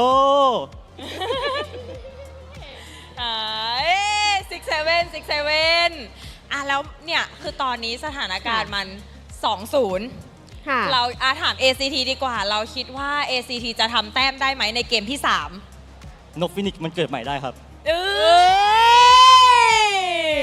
แล้วฝั่งนี้ล่ะ KOG คิดว่าเขาจะยอมให้ ACT ทำแต้มไหม คิดว่าก็30คิดว่าอาจจะยังมีอยู่ แต่ว่า40อาจจะต้องรอดูเพราะว่าคิดว่าคิงก็คือคิงค่ะมันเริ่มแล้วขิงกันนะคะมันเริ่มแล้ว ขิงแรงมากคำถามสุดท้ายดีกว่าเนาะมีอะไรอยากจะบอกทีมนะคะที่เราเชียร์ ฟุกโยสู้ๆครับ KOG อย่าไปยอม KOG อย่าไปยอม ก็อยากให้เล่นกันแบบว่าเป็นทีมเวิร์กเหมือนเดิม แล้วก็เล่นกันแบบตั้งใจเต็มที่ถ้ารู้สึกว่าเราแพ้ไฟนี้เราก็เอาใหม่คือแบบไม่อยากให้หล่นเพราะเข้าใจว่าเวลาหล่นมันก็จะตื่นเต้นแต่คิดว่าทุกคนเก่งอยู่แล้วแล้วก็คิดว่าสามารถยังทำเกมได้ดีต่อไปค่ะ โอเคตอนนี้คือ มาแล้ว เสียงมาแล้วไม่ใช่เสียงแฟนคลับนะเสียงนักแข่ง ใช่แล้วเสียงแบบนี้เนี่ยแปลว่าหมดเวลาสำหรับพวกเราแล้ว ใช่แล้วเพราะฉะนั้นนะคะก็เดี๋ยวให้น้องๆไปดูแข่งต่อเนาะ ใช่ แล้วก็ขออนุญาตส่งต่อให้กับพี่แคสเตอร์ทั้ง3คนได้เลยค่ะ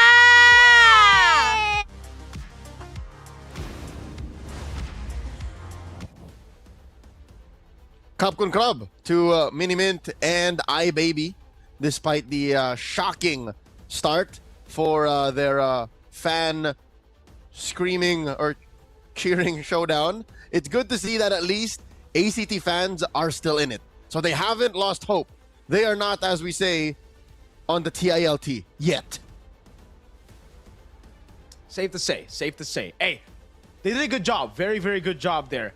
Giving them the motivation necessary. See, sometimes, Leo, we talk about the TILT, we think about just the game, but we forget about the audience. We forget about the fans. The fans are such a big component of how the teams actually get extra motivation. And I think Flukeo, especially, after hearing that interview, that one fan who said, Flukeo, I love you, 6'7". That's a big buff for him, dude. He's probably 6'7" right now. He's farming the 6'7" as he continues to grind, maybe, to get game number 3. It all starts there, right? It's step by step, though. They can't be thinking about, game 7 yet. They got to think about game 3, how to get game 3, and then after that, one by one, just one game at a time. Couple of games I think they should think of is game 1 and 2, because they have to make sure not to do whatever they were doing then.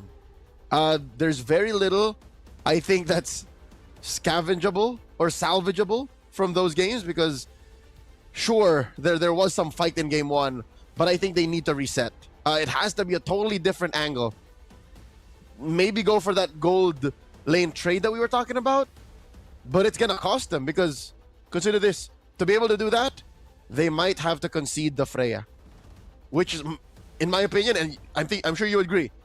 We opened the show with that statement. We opened the show today with that kind of mindset. Freya is dangerous. So it's not as simple. It's not as simple as pinning Payan down.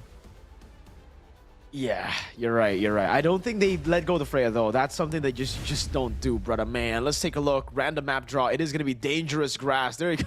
We got the 6-7s in the building as well, man. Hey, those are Bacon Time supporters. I wonder who they're supporting here. Do you support the team that just beat them, eliminated them today, or do you support the team that eliminated them in the upper bracket? You know what? Well, I think they're just here to celebrate anyways. Because according to, again, our earlier announcement as the series started, they are going to MCCM. So there's a reason for them to just, you know, be here for the vibes. People do that, right? People just stay for the vibes. They do. They do. Hey, people love the vibes, man. So let's take a look at the vibe of this game. KOG, they still ban out the Freya and the Sora. All right, the Hilda gets banned out with the Akai for ACT, so they're still sticking to that Akai ban, but they're already changing a few things, like the Hilda ban at the start. Uranus, so KOG, again, for them, it's always the same approach. It's, if it ain't broke, don't fix it. For ACT, they're the ones that have to make these adjustments here and there. Let's see, final ban coming in from ACT. Is it still going to be a utility jungler? Guinevere is open. I think the Guinevere, they banned the glue. They've left utility jungles open. Baksha and Guinevere up for grabs. Butterflies born by thy wish. Oh, okay. But KOG go for the Juicin. Okay. Zushin opener. I'm still trying to understand why the Hilda this early. What is that opening up?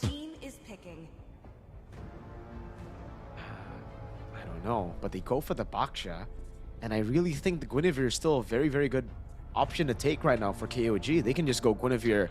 Heck, Guinevere Arlet? Me? Oh no, the Fovia's still open. Never mind. No Guinevere Arlet, but take the Guinevere first, right? Pick it up. Then maybe the Claude. I think that works as a way to hide your intent here against ACT. Okay, there's the Gwyn. You get one of them. Oh. So they're giving ACT here an ultimatum. Phobius or bust. And ACT aren't biting. They go for the Zetian, her first showing in the series. And Phobius has got to go. I think KOG get rid of it. Blue 4 or 5. I think so too. I think they ban it out here. The Cho gets banned out as well. They're taking away all the other roamers that can really deal with the Khalid in terms of clear in mid, right? They can level the playing field in the mid lane. They instead ban out the Claude first. Actually, I'm not against that. That's a very, very good ban. Claude wins you games. It has won KOG all 5 of their games here today. So banning it out, or sorry, all 4. There was one game where he played Harith, right? So there you go. The Harith, no Claude.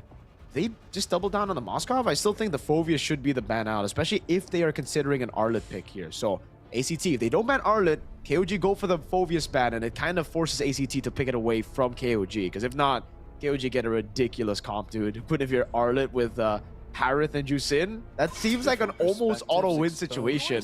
And they let it go. They banned the Marcel. Which, again, is also just as bad. Again, imagine all of that, plus still the chance to get away with that wombo combo. I am the sovereign of the abyss. Oh. They're letting go of the Phobius. Huh. Oh. Yeah. Wait. I wonder what they have. Yeah. Are you... Terizla? Is it... What? Terizla or Esmeralda? I don't think you want to go to Esmeralda against a Baksha, right? I mean, that's a foil. You win one, you lose one. Yeah. Where are we? Okay. This draft has gone... I'm confused as well, yeah. Gone a totally different direction. None of us expected. And mind you, this is KOG choosing to go first. They chose blue. In DG. Yes. They did. All right. I guess we'll just have to find out here. They're definitely not going to be the Arlet, right? The way you pick it up against the Phobius, unless you're that confident in a combo with the Guinevere. Technically, even if you go Arlet against the Phobius, if you're able to lock the Phobius down, it's a-okay. There's no combo with the Guinevere. This is an independent Guinevere that's going to be solo looking for sets. It's just a Hylos and a Juice. I guess it's the Juicin, right? You pick people up and then you hope for the Valor Requiem to be ready. It's just a good stuff Guinevere. It's not necessarily synergizing with anything. It's just good. Huh. ACT, they still need a gold laner. Moskov. That's it. What about the... There you go. Go for the Moskov. I was thinking, what about the Granger before that was picked up? Because it will be pretty good against the Harith. And the thing is about the Moskov, when you're up against a CC with Vengeance, it gets tough. So they decide to play that. They still decide to take that gamble. Is this enough for ACT to get a game? Leo, what do you think? What I like about ACT's draft is their respect for KOG's macro. So that's something that we haven't really seen in the first couple of games we played. So now with their backs against the wall, not quite yet in the dirt in the corner, but it's still pretty bad. I think by investing in the macro, in controlling the map, by picking the Moskov instead of the Granger, that Zetian early on, I think it's a good effort. I'm glad that they're not forcing what they're trying to make work in game 1 and 2. So if the tides will change, this is the best way to start with that. A tank jungler, utility jungler in the hands of Seros, a hero with natural peel and Karns, and a macro marksman in Flokeo's hands. This is a good start. Let's go into game number 3. Is it going to be match point for KOG, or will ACT finally get a game, get something back in this grand final best of 7? Finally, we don't see Nile on the Khalid. That's a very good takeaway for Sylvie, man. And it is, as expected then, mid-prio for ACT with the Khalid, with the Zetian as well. That's why they also pick up the Baksha. This is, I'd say, very Onic PH, right? Like, just pure mid-prio into a fast-clearing, fast-rotating jungler. Let's see if they can actually get the lead the way they wanted. Okay, great take. And that's a start. That's a start. If you want to be able to fight against, you know, a Thai version of whatever Falcons is, you play like a team that you know, gives them a good fight. You play like Onic. If you wanted to take this to the next level and make it more Onic, you go for that orange gambit. After your rotations, you attack their orange side, but KOG are good on the response too. So Kaizen cleans up house. 30 seconds to the next turtle, lower quarter. He might even be able to cross to the small camp on Seros. Nope, Seros gonna get to it. Yep. It's just the slow build. Kaizen waiting there. Seros still able to clear it out. So, neutral objective battle here. Really comes down to execution, I feel, right? Especially considering it's an independent Guinevere. It's a Guinevere that has to look for his own sets. ACT can play with tempo. They can rotate to the neutral objective first, but they have to be careful about these extra bushes on dangerous grass where the Guinevere could possibly be waiting, and that's why it's slow. Deliberate, I guess we should use. Zeros goes for the XP Crab. He should be able to take this, and this is good for Kaizen, I feel. He's already gone the purple buff, and he'll have plenty of time to get back into the neutral objective. Turtle's at half health. Zed's pushing Karns away. No passive on this Zetian anymore. Yep, there you go. Kaizen's walking up. That's going to be the right win as the Lancer Flare picks him up. A kill over as Nile will fall. But it is just a neutral objective. Kaizen! Oh! Spatial migration of the Valor Requiem onto the Khalid. Goes for the kill, gets it. So it's a 1-for-1 and a neutral objective for KOG. SOD no one home. I wonder, in a world where that hit, would Flukeo press the button? Because that was not a fight I think ACT should have forced anyways. But I get it. It's in an effort to protect Seros' purple. And at least they do score the Lethal Wanderer here. So this will at least keep the lead close. 300, 400 gold. But at least it's a better spot than where we were earlier. ACT are doing well to recover. This is a good start. I'd like to see where it pops off though. But here's what I think might happen. There's no real point of popping off, man. Like, of all of them, it's still Flokeo they're waiting on. Flokeo's the main core here. All of them are all just gears in the machine. That's true. So, ACT are going to have to look for some proactive moves. Great juke by Nile there. That's going to be Zaman Force. Good stun with the Raging Sandstorm too. Nile, caught in the Fury of the Phoenix. They're going to go for the damage with the SOD and a final wheel to the face. Nile takes his second death of the game. Niall, we were used to seeing him do this. And again, he's the member of the team that can afford to die as much. 33. Oh my god, War Axe. So, depends on how else the items go, especially for Cairo.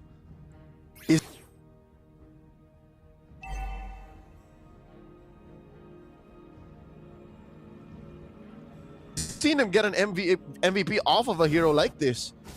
He has kicked butt with a CC prior, so let's see. Second turtle spawns, same spot. Right. Neutral objective take. 33 doing a good job zoning. Cairo gets a dark wave on him. Shield unity by Zeros. That's the Battle Rec Room, and the Rec Tree wait for KZ still. Spatial migration out of there now as this Lantern Flare picks up Zeros, but KOG again. This is the built-up frustration that I'm saying, man. Like, they never want to fight. They never want to give ACT what they want. ACT are now playing fast, but KOG just go neutral objective, and then they say, no, I'm going back. KOG put ACT in the friend zone. They don't want to fight. They want to be friends. That is counterproductive to what ACT want to do. We'll just take turtles, but we won't fight you. This is... again, what's ruining the approach? They fight for KO! They just bait out the Purify, right? It's all the small wins. They trouble. Okay, Zen. That's a bit crazy. But yeah, they just build up these wins, man. No Purify means they can go and cut it. Flukeo won't be able to rotate over, right? Well, Sylvie's doing a good job, actually. There you go. So with backup, they will still ensure that Flukeo can get gold, but that means the gold crab will be monopolized by KOG. And look at how these small wins are building up to that 1k gold lead for KOG. 1.1, boom, right on the dot. 5 minutes in, 2 neutral objectives. Yes, ACT are doing a good job at damage control, but KOG are doing an even better job at building a lead. It's not a fight, it's not those kills that you would expect, but it's still small wins. It might look like it's free how they're giving farm to Flukeo, but there's an opportunity cost to everything. The fact that Zeros and Sylvie have to babysit this Moskov means elsewhere on the map, Kaizen is moving. Elsewhere on the map, Payen is getting free farm as well. Not to mention how Zed can just flush out these brushes of ACT members. So this final turtle, again, if ACT don't get Flukeo in, could just be another free KOG turtle, 3 for 3. Because Flukeo, again, I mentioned it already, is the only real source of core damage for ACT. Okay, Zen's already on the neutral objective. They're holding this mid bush so well. Niall's occupying that little pixel brush as well, and it's, again, denied away. Spatial migration, Foul Requiem into the pickup, and the yo-yo forces Cairo to get away. That's a Rage Sastra that doesn't land. Where's Pathway, and now the Crimson Beacon. ACT are out of the neutral objective, and it's through KOG playing the deliberate game. A turret down below falls. That's what you expect for the Moskov, but Payen pays it back with a turret up top. Just when you think ACT were a step ahead, KOG says, nah, check your top lane. They always have the response. They always have the right answer. Niall here flushing out brushes. And look at the pressure 33 is putting on Flukeo, bullying him to retreat underneath tier 1.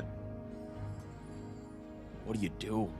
If you're ACT now, you scale. That's the easy answer. But with a Phobius and a Baksha, much easier said than done here, right? Like, KOG still have ways to shred those frontliners. They have a CC in their composition. They have crazy CC as well. Not the hero, but crowd control with the Lancer Flare and with Kaizen on the Guinevere. It's not brawly at all. It's such a deliberate game. We say this constantly, but it is what we're seeing on the map. Flukeo only now gets his golden staff. Payen is already on the way to a Holy Crystal, and to make things even worse, that's a Queen's Wings for Kaizen. Not a Winds of Crown, Queen's Wings. No, this can't be. Miracle, do you see how much gold Payen has over Flukeo?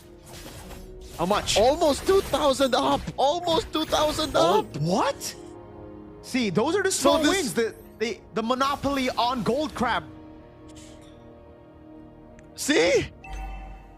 1,200, 1,300. See, so my math may have been slightly off, but still, with no kills on either of them, that just means it's more effective space for KOG on the map. Yes. It's the small things that they do during the neutral game. When there's nothing happening, KOG have been the better team, right? They've been rotating constantly to XP crabs, gold crabs, and it has put them far ahead now because it's those small wins that get them here. 1.7k gold lead, and the XP lead is quite massive. Look at Zeros. 2 levels down against Kaizen. All across the board. It's a level lead for Payan even against Flukeo. Not something you would see all day, man. Like, Moskov usually will have the lead over the Harris. Sylvie, caught in the bad spot, still able to escape there with the dashes. Now with the Lantern Flare, locks him down. Valor Requiem a bit late to the party. The Fear of the Phoenix locks Kaizen, and now it's going to be the all-in as the Bond Force gets used up, and the SOD lands. Flukeo in the back, onto Kaizen he goes, with the Queen's Wings is doing work as Kaizen's able to survive, but he moves back in, and Payan blows him up! A double kill! Flukeo was so close to saving the day, to possibly getting a kill on Kaizen. But it all falls for KOG. And now it's Kaizen walking up, getting a stack of that passive on Carnes, forcing him back and getting a free tier 1 in mid and bot. Leo, we gotta bring it up. Is the TILT starting to hit for ACT? If you just isolate that moment, it seemed like it was. Flukeo was so desperate to get the kill. Even Seros was like, just get me in retry range. I don't care about the level gap. We're gonna make it happen. We're crossing this bridge. But they forgot how high the water was. They forgot how big the gold lead was between these gold laners, and how KOG are just so good at splitting up fights. That could have definitely been an ACT win, but KOG just knew how to delay enough and to force ACT to overcommit.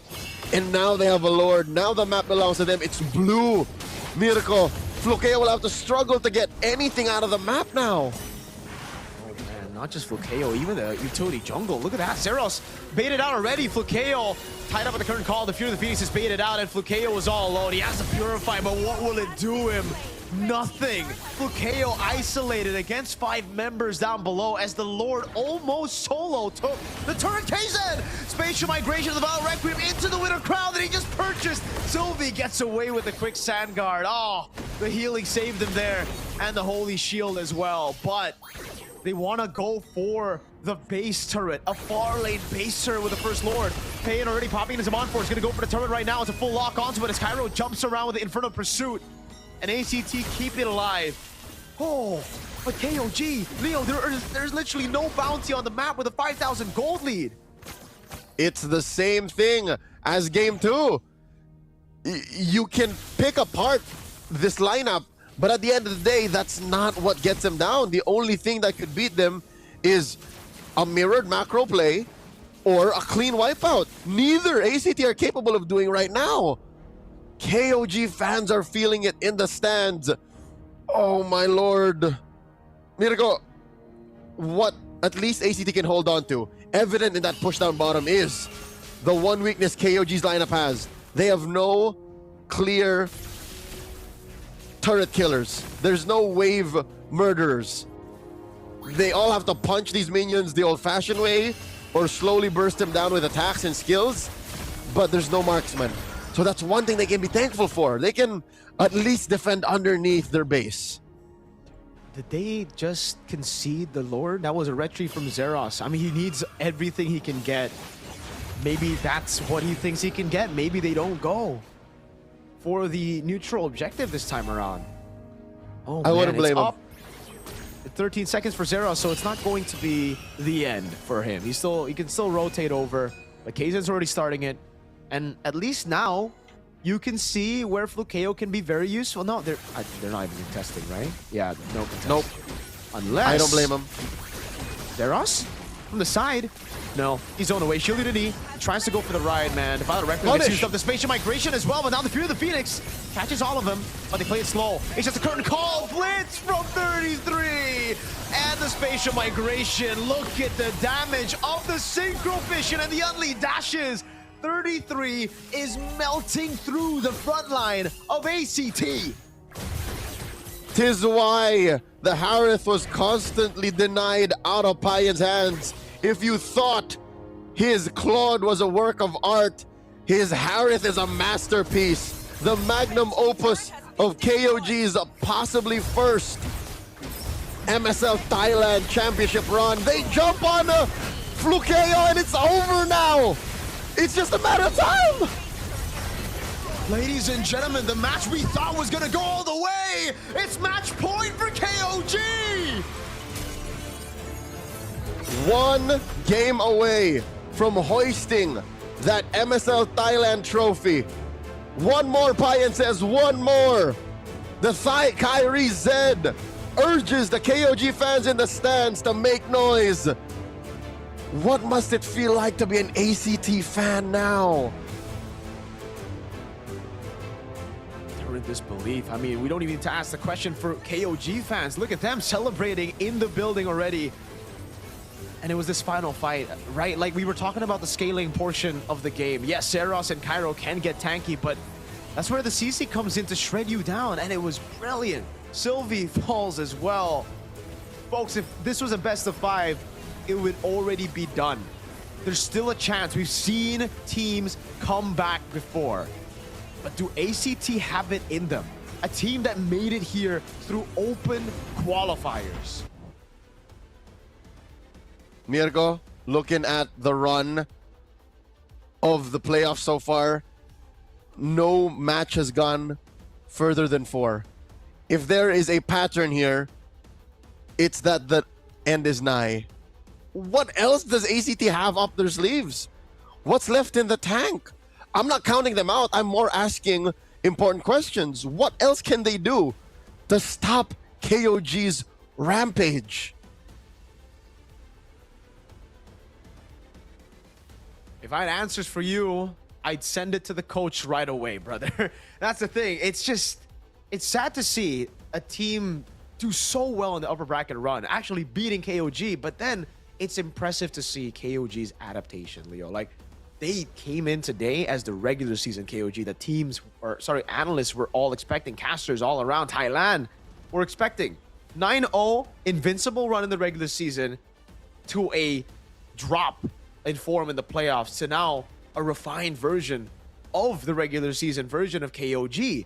And ACT, it's the opposite, right? They did a phenomenal job. They go all the way to finals, but here they're completely read out. And KZen, man of the hour for sure, man. Game number 1, game number 2. For me, even though game number 1 went to 33, it was KZen in my books. Game 3, all 3 games, it was KZen, Leo. It's all him. That's what he's feeling in his hands. The energy, the power, the vibes of what is seemingly, eminently, inevitably his title. He's 1 game away from becoming one of the first MSL Thailand champions. 3-0-5. Didn't die. This is one of KOG's signature moves. One of their major strengths is, number 1, yes, they're very good at this macro-centric playstyle, delaying fights, denying engages, and second is using the map. In broken walls, they picked Barats. In dangerous grass, they picked Guinevere, who again doesn't even need to use her passive. She just literally stands in bushes, says, all right, it's Requiem time. That final play, man, it's just so tilting to see. Flukeo got the SOD. He targeted the right member as well. He went for Kaizen to take away the retribution, but Kaizen survived with a sliver of health, thanks to the burst as well from Pan. And then the cut into the bottom lane. Flukeo was left all alone. The neutral objective gets blitzed before they can even react to it because of the massive lead. And then the curtain call locked the Baksha down. Flukeo, look, he was trying to rotate, he was trying to walk towards his friends, but at the end of the day, he was like, all right, never mind, it don't matter. Hey, the KOG fans are livid as this is match point for KOG. I think KOG themselves they're happy. They're so happy. They're feeling the thrill for sure. A whopping 6-game win streak on the day. That's something usually you see in ranked, but they're doing it here. They turned the BCC Hall in Ladprao Central their gaming room, boot camp, training facility. They just literally said, okay, let's just Let's just run through everyone that stands in our way. And the games, Mirko, the games get faster and faster. How are they doing this? It's like they just keep getting better and better. I have no idea. They are getting better though. Like, even in the game time, if you guys look at it, if you guys have been paying attention to it, folks, 20-minute game to an 18-minute or 17-minute game to a 14-minute game. It's 14-minute game. Literally cleaner every single match, every single game they play. Even in their first match, we saw some holes. Bacon Time were able to get a few games, or sorry, not games, a few fights in. They were able to make it close. And then we see the stomp in game 2, the stomp in game 3. And then now here, same thing. KOG starts slow, deliberate. They lure ACT to a false sense of security, and then they tear that hope down to its core. The twins aren't doing too well. Sylvie and Saros, they're lost. And I don't blame them. It's easier said than done to go and step up against KOG. And I'm glad that it's us twins that are just calling the match and not playing against them. Because at this point, we're just asking questions. They are literally questioning themselves. They are looking deep inside, saying, what else can we bring out? Twin, literally, what else can we play? Because we've tried to deny the Claude. We handed him the Harith. That's apparently worse. We've taken Carnes off of the Valentina. Took us 2 games to do that. They've adjusted almost every possible thing. They themselves have played. Seros has played. I'm Seros, by the way. Are you? Silvio. If I'm Seros, you are? Silvio. So you're Sylvie. I've already played the Baxia. You've stolen away the Khalid, and it still didn't work. I have. It did not. Where do they go from here? What? Exactly. That's the thing, right? Like, we've been trying to slowly also read into KOG. What do they need to do? What do they have to do? What do they have to plan out? What changes do they have to make? Gameplay? Draft? At this point, it's everything, right? And it just seems like they've gotten read out. They've gone completely read out already from the first time they met up in the upper brackets. Yes, ACT were able to win, but KOG downloaded their playstyle. They downloaded their style of play, and now we're seeing the execution to that blueprint that KOG have set for ACT. KOG are architects of their own fate. They have erased and rewrote everything in the book to make sure that history states KOG have become the very first champions of MSL Thailand. They have built the blueprints to call this truly their house. And they just have one more game to embrace destiny. One more game, lest ACT turn the page themselves and scribble their names in there. Again, these are kids. They're very young athletes. None of them are older than 18. Eldest possibly maybe 18, but imagine being in this position, man. Imagine facing off against, if you're 18 and 30, imagine being oh man. Imagine looking up to, literally in Cairo's case, looking up at 33, saying, you're my idol, and now I have to fight you in the EXP lane. Could Aura could Aura have played a role in this? For sure. I mean, we have seen it before, right? It's something that, it sounds weird. It sounds weird, like, well, what do you mean aura? What do you mean all this thing? But when you play on stage, it really is all about the aura. It's about the stage presence. It's about going up against names you've seen before. As Leo said, this could very well be kids from the open qualifier that made it, that back in the day when 33 lifted that MSC 2017 trophy, we're watching. And we're idolizing 33. We're idolizing IZ. We're idolizing the IDNS roster, the full Thai roster that did it in their first international. And looking now at themselves and seeing we could do it too. And now it's all about who wants it more, right?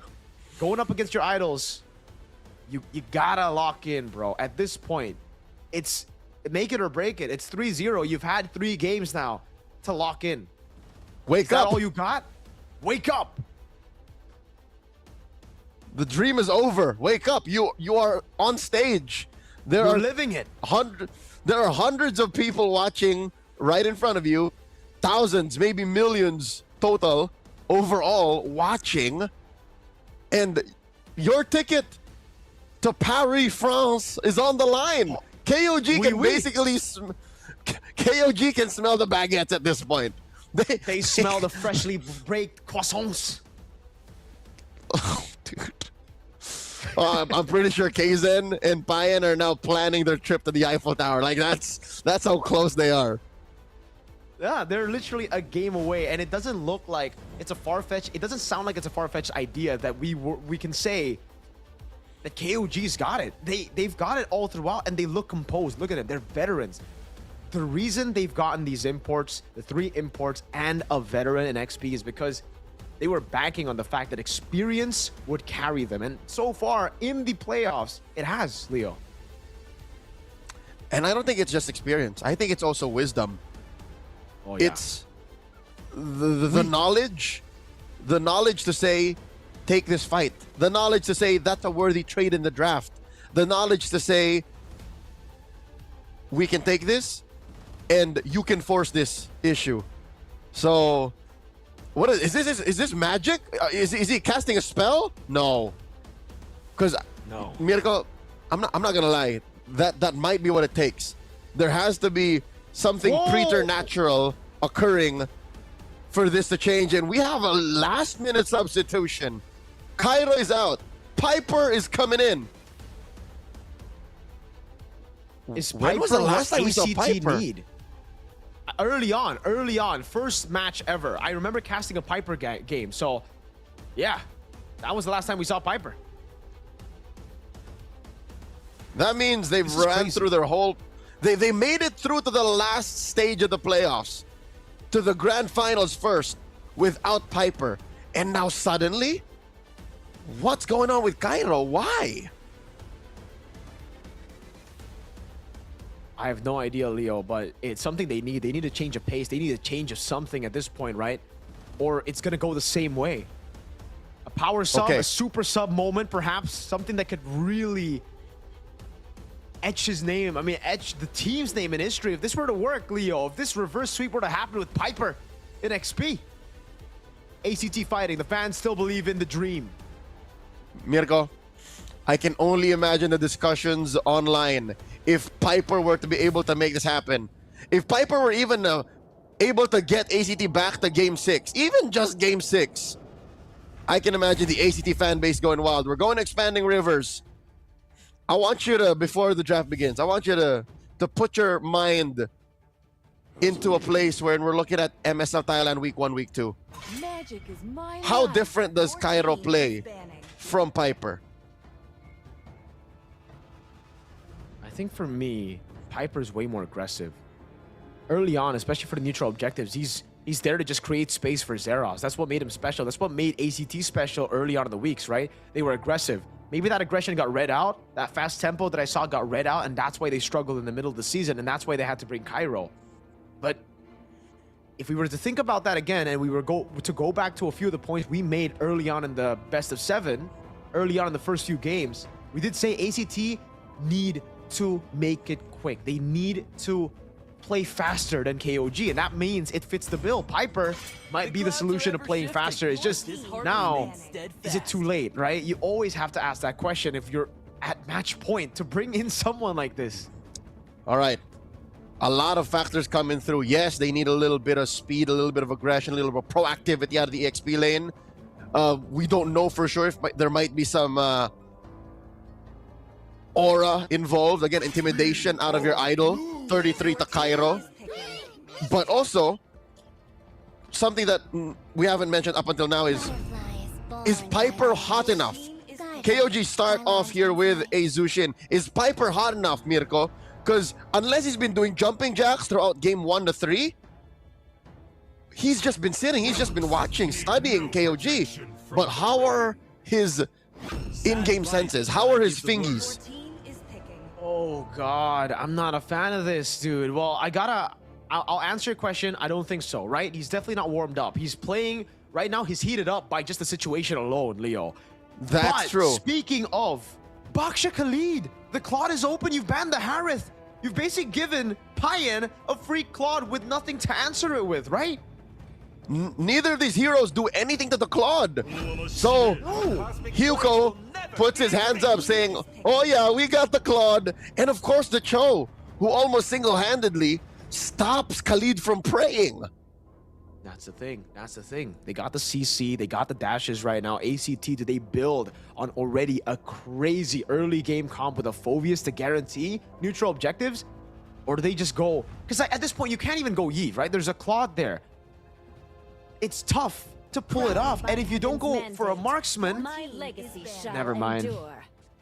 They don't go for a Phoveus. It'll be banned down, I feel. They don't even go for a marksman. That will also be limited down. Fukeo. No Moskov, I think, right? So, Tara taken out. Moskov's going to be banned. They go for the Zetian. And what combo is this? They're going to ban the Obsidia too.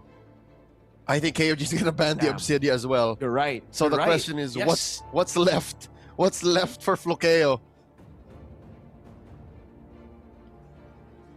This is... Clint? If we're thinking don't get me started. Don't get me started. Clint is an anomaly in the metagame. Many a time I've played it, we've played it amongst MPL casters just to try it out. It's easier said than done.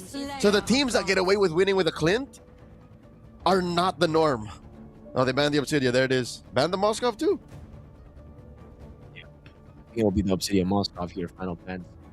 We even need to get up with the Granger. They have a 2-stin, they have a Claw, they have ways to deal with the Granger. Harley ban already. ACT trying to limit down some of those assassin picks from KOG, but I think we've seen more than our fair share of crazy picks from Kaizen, the MVP so far. The Akai still gets banned out, Leo, even this late. I guess because they have a Baksha, and it would be troublesome for the Baksha to win out neutral objectives when there's an Akai. But hey, I can say they can go for CC again and Fredrin, right? What's stopping them? Let's say both junglers are equally skilled. Baksha into Fredrin is still just a 50-50. So they banned the Leslie. They're saying, make my day, pick the Moscow. We beat it in game 3. But instead they go for the Clint. God. Okay. I get it though. You have 3 solid, technically frontliners already. 3 heroes to peel for you. The Zushin, or rather the Zetian, the Baksha, and the Khalid. So maybe that's why they pull the trigger on the Clint. But what's in the XP? I understand your frustration. I think you still need some damage. You need more damage. It can't be all on Flukeo again. You do need damage. And for KOG, they can do whatever they want right now. If they want to go for the Hayabusa again, pick up the Phoveus, it can work. If they want to go for something crazy as well, anything works. They've already built a crazy foundation with the first 3 picks here. So your Leomord is still open. Exactly. They go for Leomord and the CC. They want to go for the throw. They want to end it right here. They don't want to give ACT a chance to play. And ACT, what could possibly be the pick they have saved up until this moment? Arlet. Not a bad pick by all means. They have combos with it as well. ACT have a draft that they can play around with, Leo. This is not bad. I like the Arlet. The only problem is, how's the Clint going to be played? Do ACT play strong side goal, or do they go for neutral objectives? I think the only way to do it is the former. Strong side gold, snowball Flukeo, unlock him from that lane immediately while Payan can't catch a breath, and then go from there. But it's easier said than done. It's not like KOG is going to take this lying down. I think it's evident that they are going to be doing that because they put a Purify in Flukeo. So they're saying, Flukeo, keep yourself grounded. We'll farm you up. You will be a stationary artillery. But it's that statement that makes me so worried. It's all in on Flukeo again. They have no backup plans. Ladies and gentlemen, going into game number 4, match point for KOG. ACT with that last minute substitution. Throw everything at the wall and see what sticks. Even a Clint makes its way into the grand finals. Here, from the heart of BCC Hall in Ladprao Central. Possibly the last game in the grand finals of MSL Thailand Season 1. All right, folks. It is a 3-0 currently that we are seeing right now live. KOG with the lead. It's all about how ACT can play it aggressive. Piper, though, a bad trade in the bottom lane sends him back under turret 33. With that experience, that veteran DNA of his, man, working out already. That's mean. I cannot imagine a worse feeling. Maybe if I'm a jungler and then I lose one of my buffs early. But yeah, 33 is bullying Piper, freezing the lane even. Calling Sylvie in. Help! Oh. There's a gank though, 33, way too aggressive. Oh my god, he still goes for the damage. Whoa! 33 gets a kill in the end. Now it's Kaizen with the rotation on Sylvie. Down below he goes. Sylvie will be able to get away.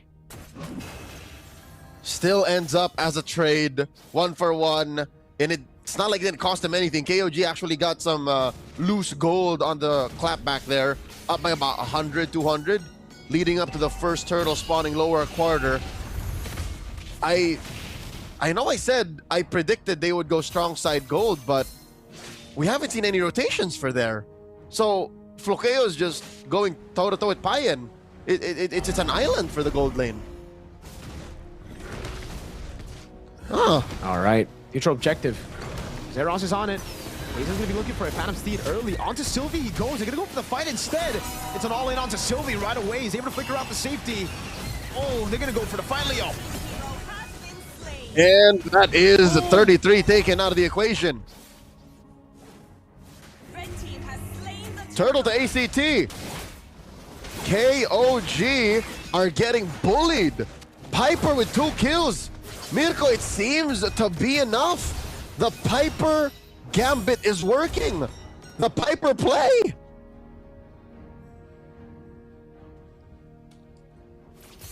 Oh, wow. Ladies and gentlemen, ACT may have found their second wind, but off of just their XP laner, now KOG get tested, possibly for the first time in hours today. For the first time since the sun was up. KOG are getting tested. They're down 500 gold. They forced the Raging Sandstorm out of Sylvie. And so far it's back to regular programming for KOG. They're slowly regaining parts of the map. And I think ACT should spring the trap here. They should speed up how Flokeo ramps up into the second turtle.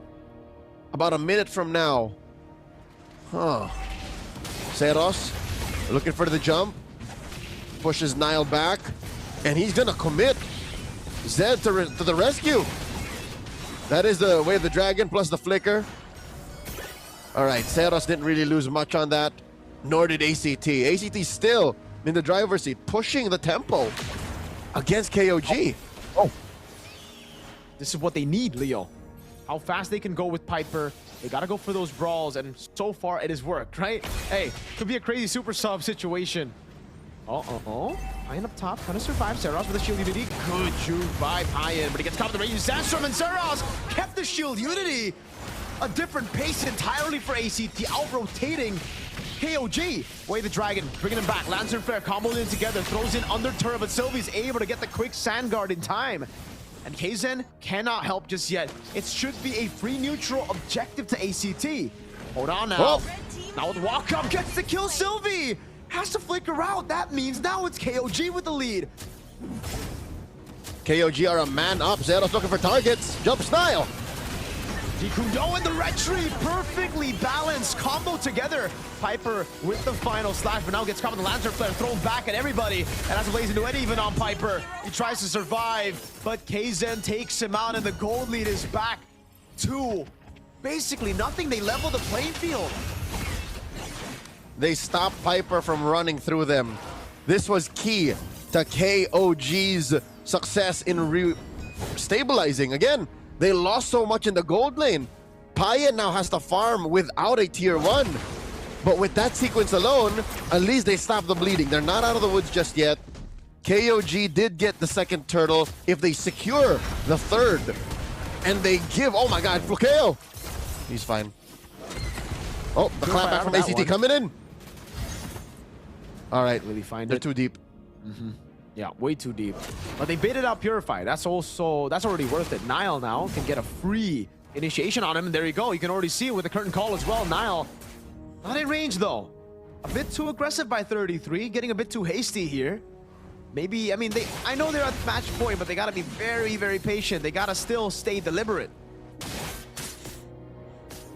And that might be what ACT want. ACT are playing brawly. ACT are forcing engages. And if KOG bites, the punish comes through. Looking at the items, that's 500 gold up. Flukeo is over Payen. And then even in the jungle, Kaizen is able to recover. It was prior all the way for Seros. But I think the main point of the main pain point is off of Piper. He's up by 500 off of 33. So 33 needs to really choose his fights now because 0-1 to 1 a CC early on, not a good look. Definitely not. And now it's helping out 33 a bit more now. He knows that, 33's been ganked a bit too many times here today in game number 4. So getting him to rotate over to neutral objective faster. Piper, though, it's weird to see Piper on the other side of the map, but he didn't clear it out. Payen's just going to get free hits on a turret. Piper is going back and forth because of KOG's slow game. It's brilliant. They get a turret for free before neutral objective. And Payen is just committing to the bit. I think KOG are just going to give it up unless Kaizen has something to say. Raging Sandstorm now flickers out of the way. The Fear of the Phoenix knocks him down, but Seros is caught all alone and he gets caught by the Yo-Yos. And yes, as you said, Leo, it will just be a trade. They're okay with it already. A free turret turns into a turret traded for the neutral objective. But now they go back and they continue to farm, to continue the scale. Approaching the mid-game point, 8 minutes in, Flukeo picks up a... are they gonna jump on Sylvie? All right, they're just checking range. 8 minutes in, almost, Flukeo picks up a Malefic gun. The Clint gambit has not paid off. Nary a shadow of the Clint we've seen. Oh! Piper threatening Nile. When will Flukeo join fights? When will ACT say it's ready? Unleash the Sheriff. I think right now they gotta just break the turret down below so that he forces out, he's forced out of laning phase. 33 trying to defend. He actually went for the current call and even the Vengeance here. I think a big blunder from 33. He gets cooked for the KO. Picks up the kill on Nile. Goes for away the Dragon. The final slash doesn't land. Nile gonna be caught in the bad spot. Fury of the Phoenix snipes him down from all the way up top. Kaizen now walks him down. He's gonna get the killing spree on cards. Payen doing some damage as well. Flukeo though, doing a lot here with that early game damage. Is it an endless battle? Because that's ridiculous. Yep, Flukeo has an endless battle, has a Malefic gun, possibly on his way to what I could only assume is a Sky Piercer.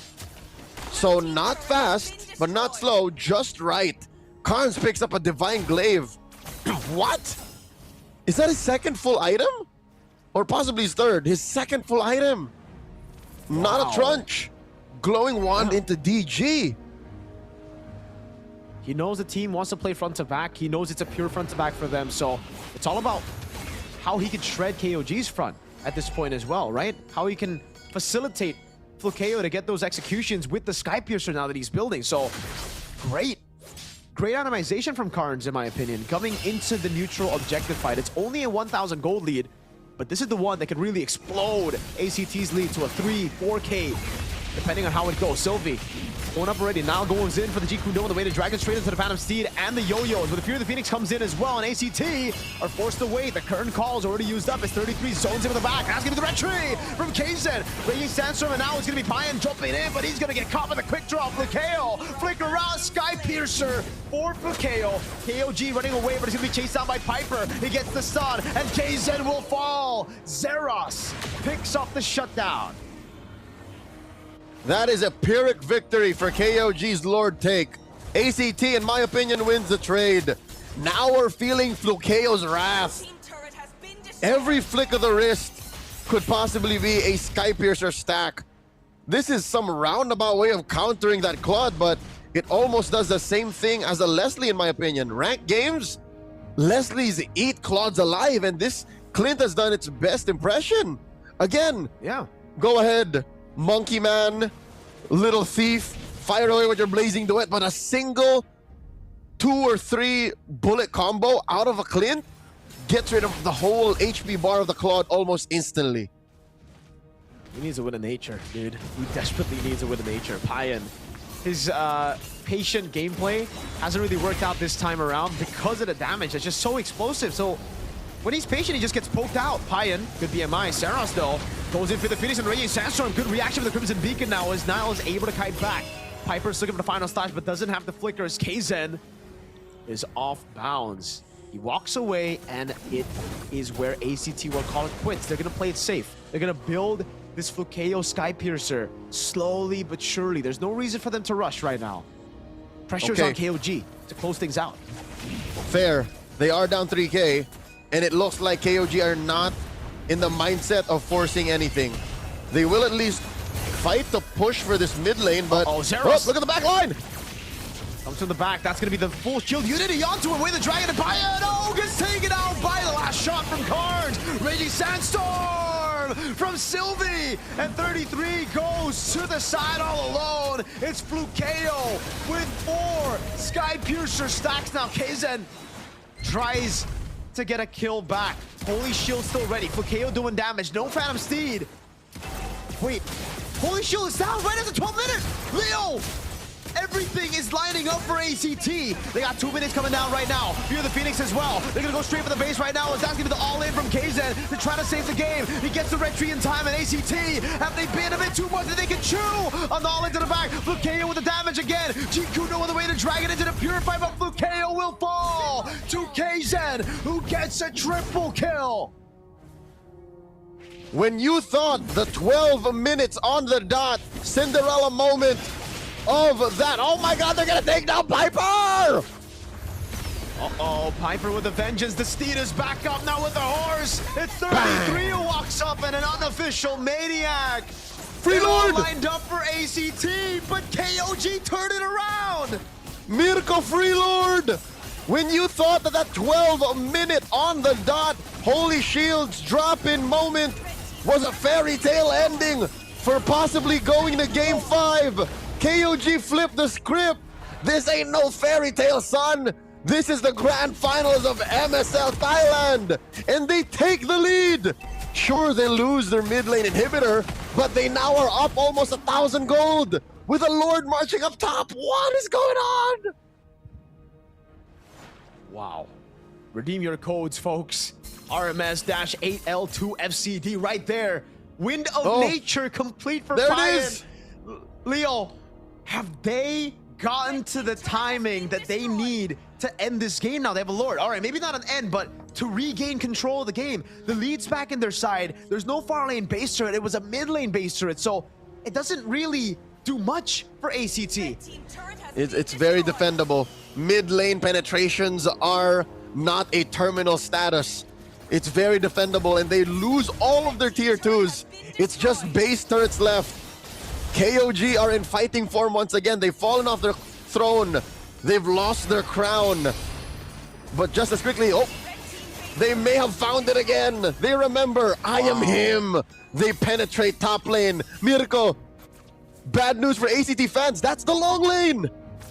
Exactly when you'd expect the Lord to come back up top. It's been top for the whole game. It spawns bot and they get the far lane up top. So, yikes. Big yikerinis. Oh, Nile with the conceal. Is he going to go for the play?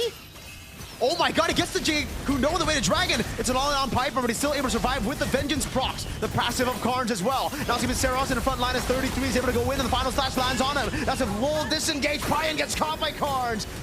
Lantern Flare to kite back. 33 doing the best he can as Piper continues to chase. 70 seconds for the neutral objective. ACT want to go for more members so they can go for the end, but that cannot happen. KOG gets away, and there's big waves building up top. A moment of vulnerability. KOG may have approached that fight with a little bit of overzealousness. Gigil, as Payan would be familiar with. He was a little too gigil for that fight. He put himself right on a silver platter in front of ACT, and they just blasted him, man. They threw everything but the kitchen sink at him. You know what? I don't doubt. Maybe there was a little bit of porcelain there. Maybe they did throw the kitchen sink at the Claude's face. Because he's on a flicker, not a purify. So there was no way he was going to survive that, especially if someone stunned him. So now at least, I think KOG have learned a lesson, specifically Payen. I have to be a little bit more patient. I have no purify, I have a flicker. He has to be more patient. He has to understand that this ends on him. Slow, deliberate. Pushed by ACT up top, but it is a super minion wave, so it will be building back up for KOG. That wave will take the turret down though, so that's a small victory for ACT. They want to gamble, Leo. They don't want to give KOG any time to play the Lord Dance. Now with the conceal already. Oh, wait, they reset it. But KO's able to dash away. He's kiting so well. Final stash into the back right now as the Crimson Beacon gets used up and Piper's isolated. Payen walks up, and that's a big fear of the Phoenix. Raging Sandstorm, and that's going to be Zed kiting back again. A full walk back as the way the Dragon locks Sylvie down, but it only gets his immortality as 33's right there. Payen with a blazing duet gets back with a nature as well. Luke KO taking a lot of damage. That's going to be Kaizen walking up with no Phantom Steed over on Sylvie. That's Nile with the jump. A flicker back away from a possible way. The Dragon as Kaizen gets back on the horse, and we have not lost a single member in the last team fight. Mirko, that's what you call in the biz. It's a 4-man technical knockout. ACT did not lose any bodies, yes, but they could not fight any longer. I think the same is, you can say the same thing for KOG. They are in such a state of lack of resources that they can't push it anymore. Even Payen doesn't have a flicker, nor a blazing duet, just came up now. And even Nile has the old-fashioned way, get in a position to get a kick. So we return back to the dance. A lethal dance at that. Whoever takes this Lord or wins this fight overall could end it. Look at the far lane. They're going to send Karns to deal with it. Kaizen is going to hold. I think they're going to try to bait for a 4v5. Remember, that's a global ultimate that he has, but no, it's just free. A good block by Niles. The current call slows Seros down. Free Lord for KOG. And they got it the same way that they've gotten to this point. 3 games in, 3 wins in the best of 7 with finesse, through deliberate decision-making, through control of the map. Yes, Karns could have afforded to clear it from that long lane. He has a global ult, but the part you're missing, folks, is that his damage is real. It's weird. We don't see this very often, but it's a shredding Zetian. It's his damage that's actually caused Payen to be more cautious. Because look, he's, oh my god, DG, Holy Crystal, Lightning Truncheon. He was needed in that Lord fight to contest. And when the city needed him the most, he was in the top lane. And now they have to deal with this 3-lane push. He had to clear it out, man. He has the global ultimate as well, but now it's a winner crown. Whoa, Payen selling the Wind of Nature. The Phantom Steed comes in handy now for Kaizen, but it's going to be down for a while. Lord up top already. Fukeo dealing with it. They're trying to go for the siege in the mid lane, and they are going to get it down slowly but surely. Second base turret of the game falls down for ACT in the mid lane, and KOG decide to play it deliberate. 19 minutes in, and KOG are dealt a hand. The deck is shuffled, and they still end up with what one could argue is a royal flush. A four of a kind, if you will. Long lane pressure, plus the Lord in the lower corner. Mirko, they can just run it back. It's up to ACT again to, after Piper's last-minute substitution, after all of the trials and tribulations, the struggles, the many downs, some ups that they've ran through in the best of 7 so far, to find new tricks to try and contest for this Lord. And it's easier said than done because, again, at least now they know for sure one thing. It can't be Karns. You can't send Karns up to defend on his own, but logical state, it's him who can afford to do it. Sylvie, oh, pressure on this Khalid. And he has no immortality. It's still down. It's not going to be up for the next Lord. Next Lord, Leo, is going to be an evolved Lord, right? This is where it could make or break games, man. KOG could get an end, but if ACT somehow pull it or take it, it could delay the game to a further late game.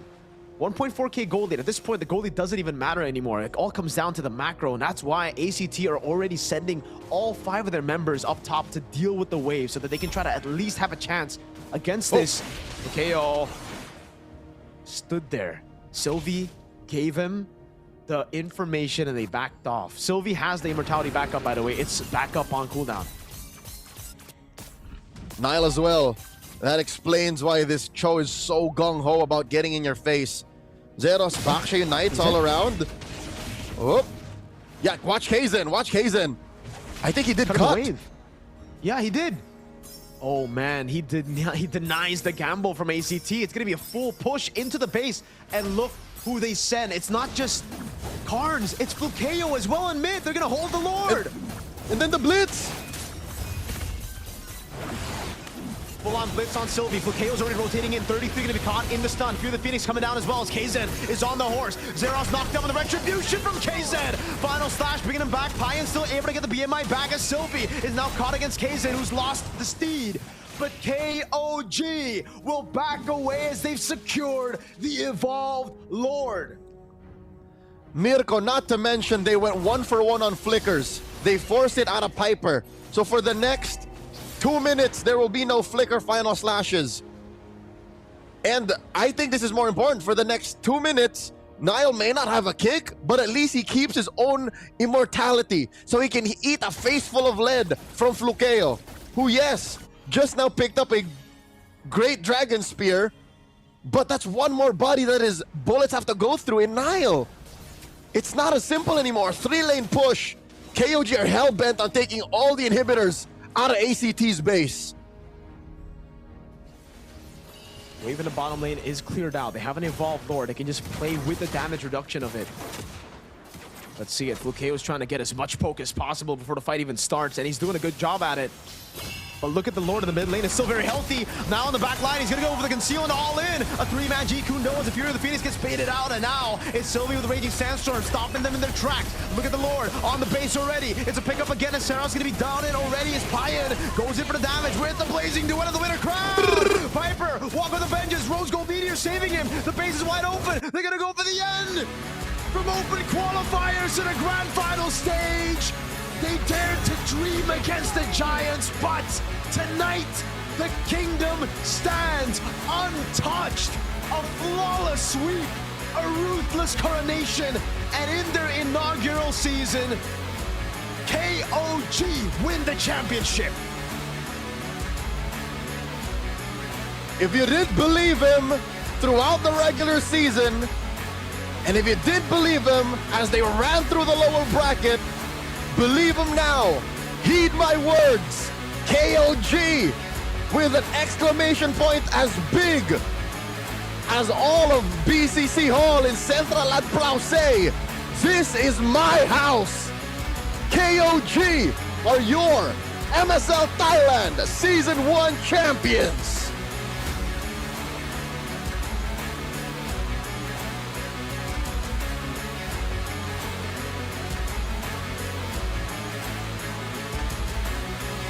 And the agony on the faces of ACT. They dared to dream. From open qualifiers to the grand final stage, it looked like everything lined up for this miracle run. But they will have to swallow the bitter pill.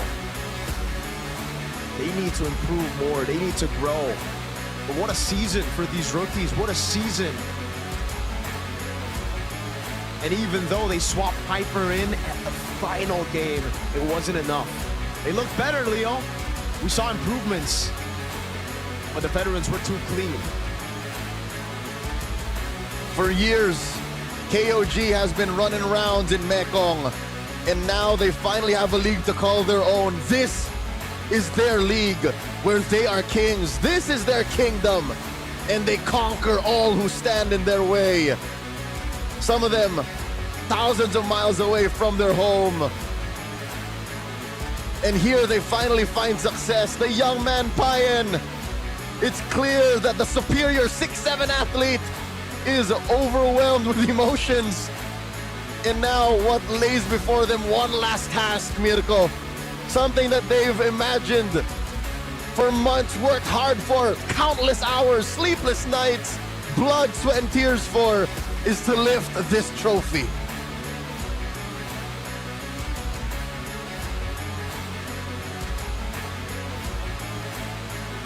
And they're gonna do it through the lower brackets. ถ้าพร้อมแล้วเรามายกถ้วยรางวัลนี้กันเลยค่ะ 3 2 1 เอาละค่ะ และนี่ก็คือชัยชนะนะคะเดอะวินเนอร์ของเราในซีซั่นที่ 1 ค่ะ ได้แก่ทีม KOG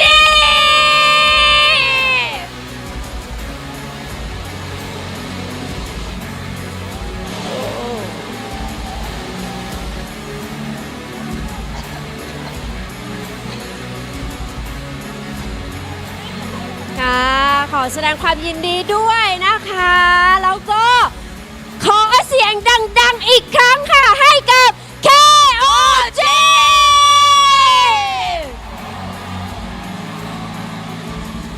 ลำดับต่อไปนะคะ ขอเชิญคุณอิสราเรียวเดชะ CEO ของ Richman Entertainment Group ขึ้นมามอบรางวัลให้กับแชมป์ของเราค่ะ ขอเรียนเชิญค่ะ ตอนนี้ก็ถือว่าเป็นวินาทีประวัติศาสตร์นะคะ ใช่แล้ว MSL Thailand ซีซั่น 1 นะคะ แชมป์ซีซั่นแรกของเรานะคะ นี่เลยสุดยอดมากๆ สมมากเลยนะคะกับอินซีดำไร้พ่ายใน regular season ของเราเนาะ ใช่ค่ะ ถึงแม้ว่าในช่วงของซีซั่นที่ 1 ในรอบ Playoff เนี่ยเขาอาจจะตกลงไปอยู่สายล่างมาบ้าง ใช่ แต่สุดท้ายก็ กลับมาเป็น ได้ ใช่ The Winner เป็นแชมเปี้ยนของเราในซีซั่นที่ 1 นั่นเองนะคะเดี๋ยวเชิญถ่ายรูปภาพร่วมกันเลยค่ะ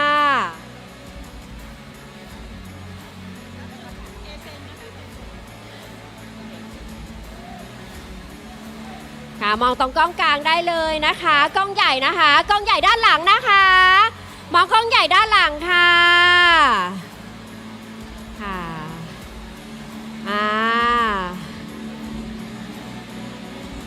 กดเลขหนึ่งค่ะ number one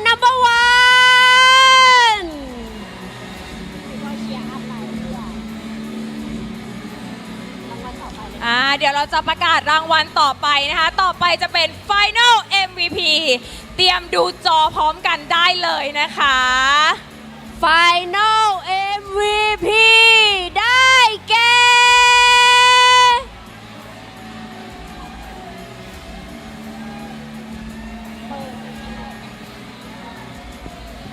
ขอแสดงความยินดีกับเคเซ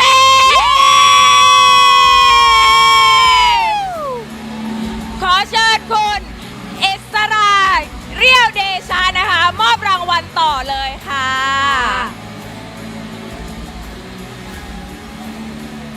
เดี๋ยวถ่ายรูปอีกสัก1 รูปนะคะ ถ่ายรูปภาพร่วมกันนะคะ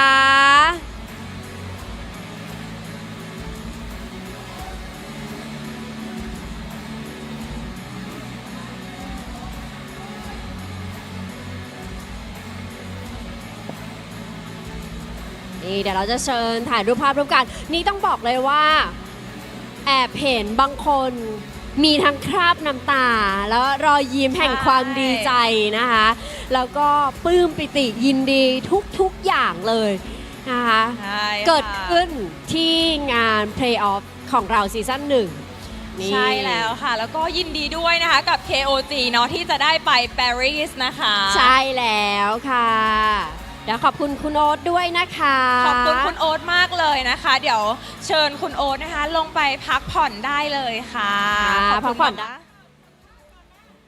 ะเดี๋ยวเรามาสัมภาษณ์แชมป์ซีซั่น 1 ของเรากันดีกว่า เป็นยังไงบ้างถามความรู้สึกกันก่อนเลย ตอนนี้ความรู้สึกตอนนี้ณเวลานี้นาทีนี้เลยตอนนี้เรารู้สึกยังไงบ้าง รู้สึกดีใจมากครับ เพราะว่าพวกเราก็ซ้อมกันมาเยอะมากๆ คือวันหนึ่งผมเชื่อว่าเราซ้อมเยอะมากๆจริงครับผมเราซ้อมกันตั้งแต่แบบเที่ยงวันยันแบบตี 2 ตี 3ทุกวัน โอ้โห แล้วก็ เดี๋ยว ไพ่เย็นอยากแสดงความรู้สึกไพ่เย็นอยากแสดงความรู้สึก Let's go champion Paris ต่อ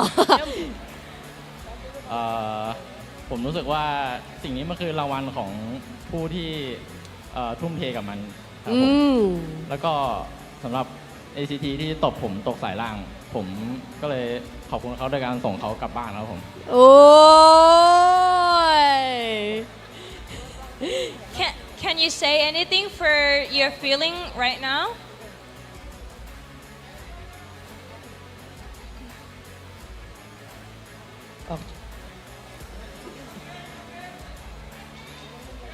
เป็นโมเมนต์แห่ง emotional นะคะตอนนี้ค่อนข้าง emotional มาก ใช่ emotional เพราะว่ามีหลายความรู้สึก ใช่หลายความรู้สึก มันปนกันเยอะไปหมด บางทีไม่สามารถสื่อสารออกมาเป็นคำพูดได้ แต่ว่า ใช่แต่ว่า สีหน้าเขาบ่งบอกทุกอย่างแล้ว เดี๋ยวให้30 ทีพูดแทนพรีเซนต์สักนิดหนึ่ง คือ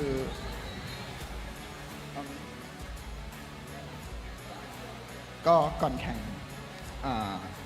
ทางบ้านเขาเข้า ICU คนหนึ่งครับ แล้วก็นั่นแหละครับ ซึ่งถ้วยนี้ผมก็เลยบอกทำให้ครอบครัวเขา มันก็เลยค่อนข้างจะแบบ ค่อนข้างที่จะ emotional ค่ะ ใช่ เข้าใจเลยเนาะถือว่าเป็นความสำเร็จทั้งของทีมแล้วก็ให้ครอบครัวเคเซนด้วย ใช่ ขอบคุณทุกคนที่มาเชียร์ด้วยครับ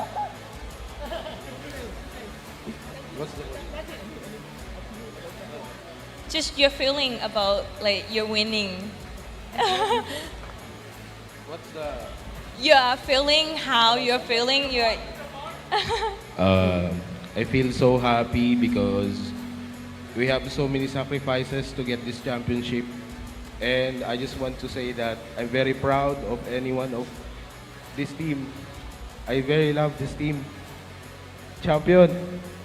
เย้โอ้ดีใจด้วยนะคะแล้วก็คิดว่าอะไรเป็นกำลังใจสำคัญเลยเนาะของทีมที่ทำให้เราเนี่ยสามารถเอาแชมป์มาได้ในวันนี้ค่ะ like what is your important support like that bring you to this like champion My family and my GM and our team yeah it needs to be your team too yeah and Derek สำหรับผ้าเย็นก็คือ ค่ะ ครอบครัวทีมแล้วก็เพื่อนๆเนาะที่เป็นกำลังใจสำคัญของน้องที่ทำให้แบบว่ามีสามารถเอาชัยชนะมาได้ค่ะ ครับเอาผมเหรอโอเคครับสำหรับผมก็จริงๆผู้คนรอบข้างทุกๆคนครับผมอย่างแรกเลยก็คือกำลังใจของพวกเราก็คือแฟนๆ KOG ทุกคนครับที่มาเป็นอันดับหนึ่งเลยขอบคุณทุกคนมากจริงๆครับผมที่เชื่อมั่นในพวกเราเสมอมาครับเพราะว่าตอนแรกก่อนเริ่มอย่างเงี้ยเราก็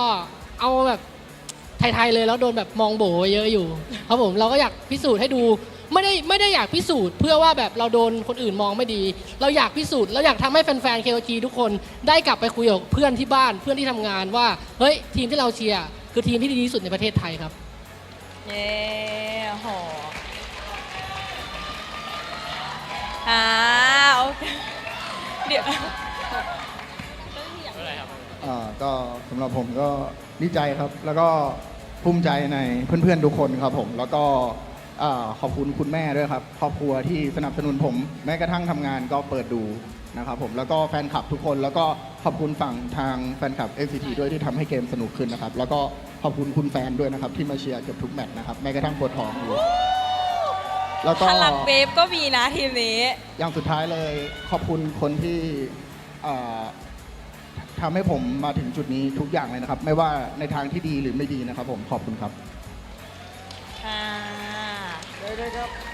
นายอยากพูดอะไรไหมคะนายอยากพูดอะไรไหมครับ ก็อยากขอบคุณแฟนๆทุกคนครับที่อยู่ณตรงนี้แล้วก็จากทางบ้านด้วยสำหรับคนที่ไม่ได้มาครับผมอยากขอบคุณครอบครัวผมที่มานั่งเชียร์ตรงนี้เป็นกำลังใจที่ดีมากครับแล้วก็ขอบคุณแฟนผมด้วยขอบคุณที่มาเชียร์ขอบคุณทุกคนที่มาเชียร์ครับ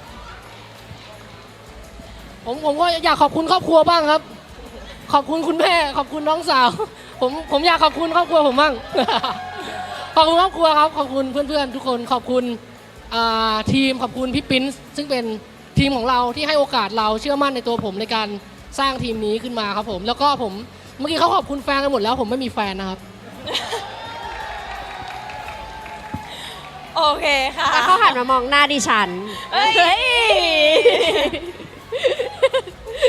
เดี๋ยวเราให้ทีมนี้เนาะยกถ้วยรางวัลอีกสัก1 รอบดีกว่านะคะเดี๋ยวนับให้เดี๋ยวออกจากเฟรม เดี๋ยวเราออกมาข้างๆกัน เฟรมเนาะ นี่ค่ะ เดี๋ยวให้ KOG ค่ะยกถ้วยรางวัลอีกสัก1 รอบนะคะ เดี๋ยวนับให้นะคะตากล้องเตรียมเก็บภาพนะคะ อันนี้เป็นนาทีประวัติศาสตร์ เตรียมเก็บภาพได้เลยนะคะ พร้อมนะคะ นับ 3 2 1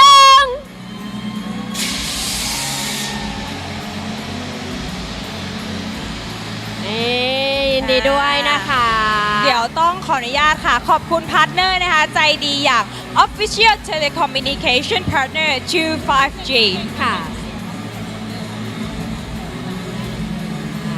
ต้องขอบคุณนะคะสำหรับพาร์ทเนอร์ผู้ใจดีอย่าง Gaming Phone and Sponsor จาก Infinix นะคะ Official Telecommunication Partner True 5G ค่ะ Official Sponsor Ritman Shop Official Gaming Share Partner DX Racer และสุดท้ายจะขาดไปไม่ได้เลยค่ะ กับมูลตุนนะคะ ที่สนับสนุน MSL Thailand Season 1 ทั้ง 5 สัปดาห์นี้นะคะ และรวมถึง Pay Off ในรอบ 3 วันนี้ด้วยค่ะ ใช่แล้วนะคะ ก็ถ้าขาดผู้ใหญ่ใจดีท่านใดท่านหนึ่งไปนะคะ ก็อาจจะไม่ได้มีงาน Pay Off หรือว่างานออฟไลน์ดีๆ แบบนี้เกิดขึ้นนะคะ และที่ขาดไม่ได้เลยนะคะ นั่นก็คือกำลังใจนะคะจากแฟนๆทุกคนทั้งที่มาร่วมงานกับเราในวัน Play Off วันนี้นะคะ รวมไปถึงที่ชมอยู่ทางบ้าน ทุกคนคือแรงผลักดันนะคะ เป็นฟันเฟืองเล็กๆ ที่ทำให้คอมมูนิตี้ของเกม Mobile Legends ของเราเนี่ยก้าวขึ้นมาแล้วก็มีการพัฒนา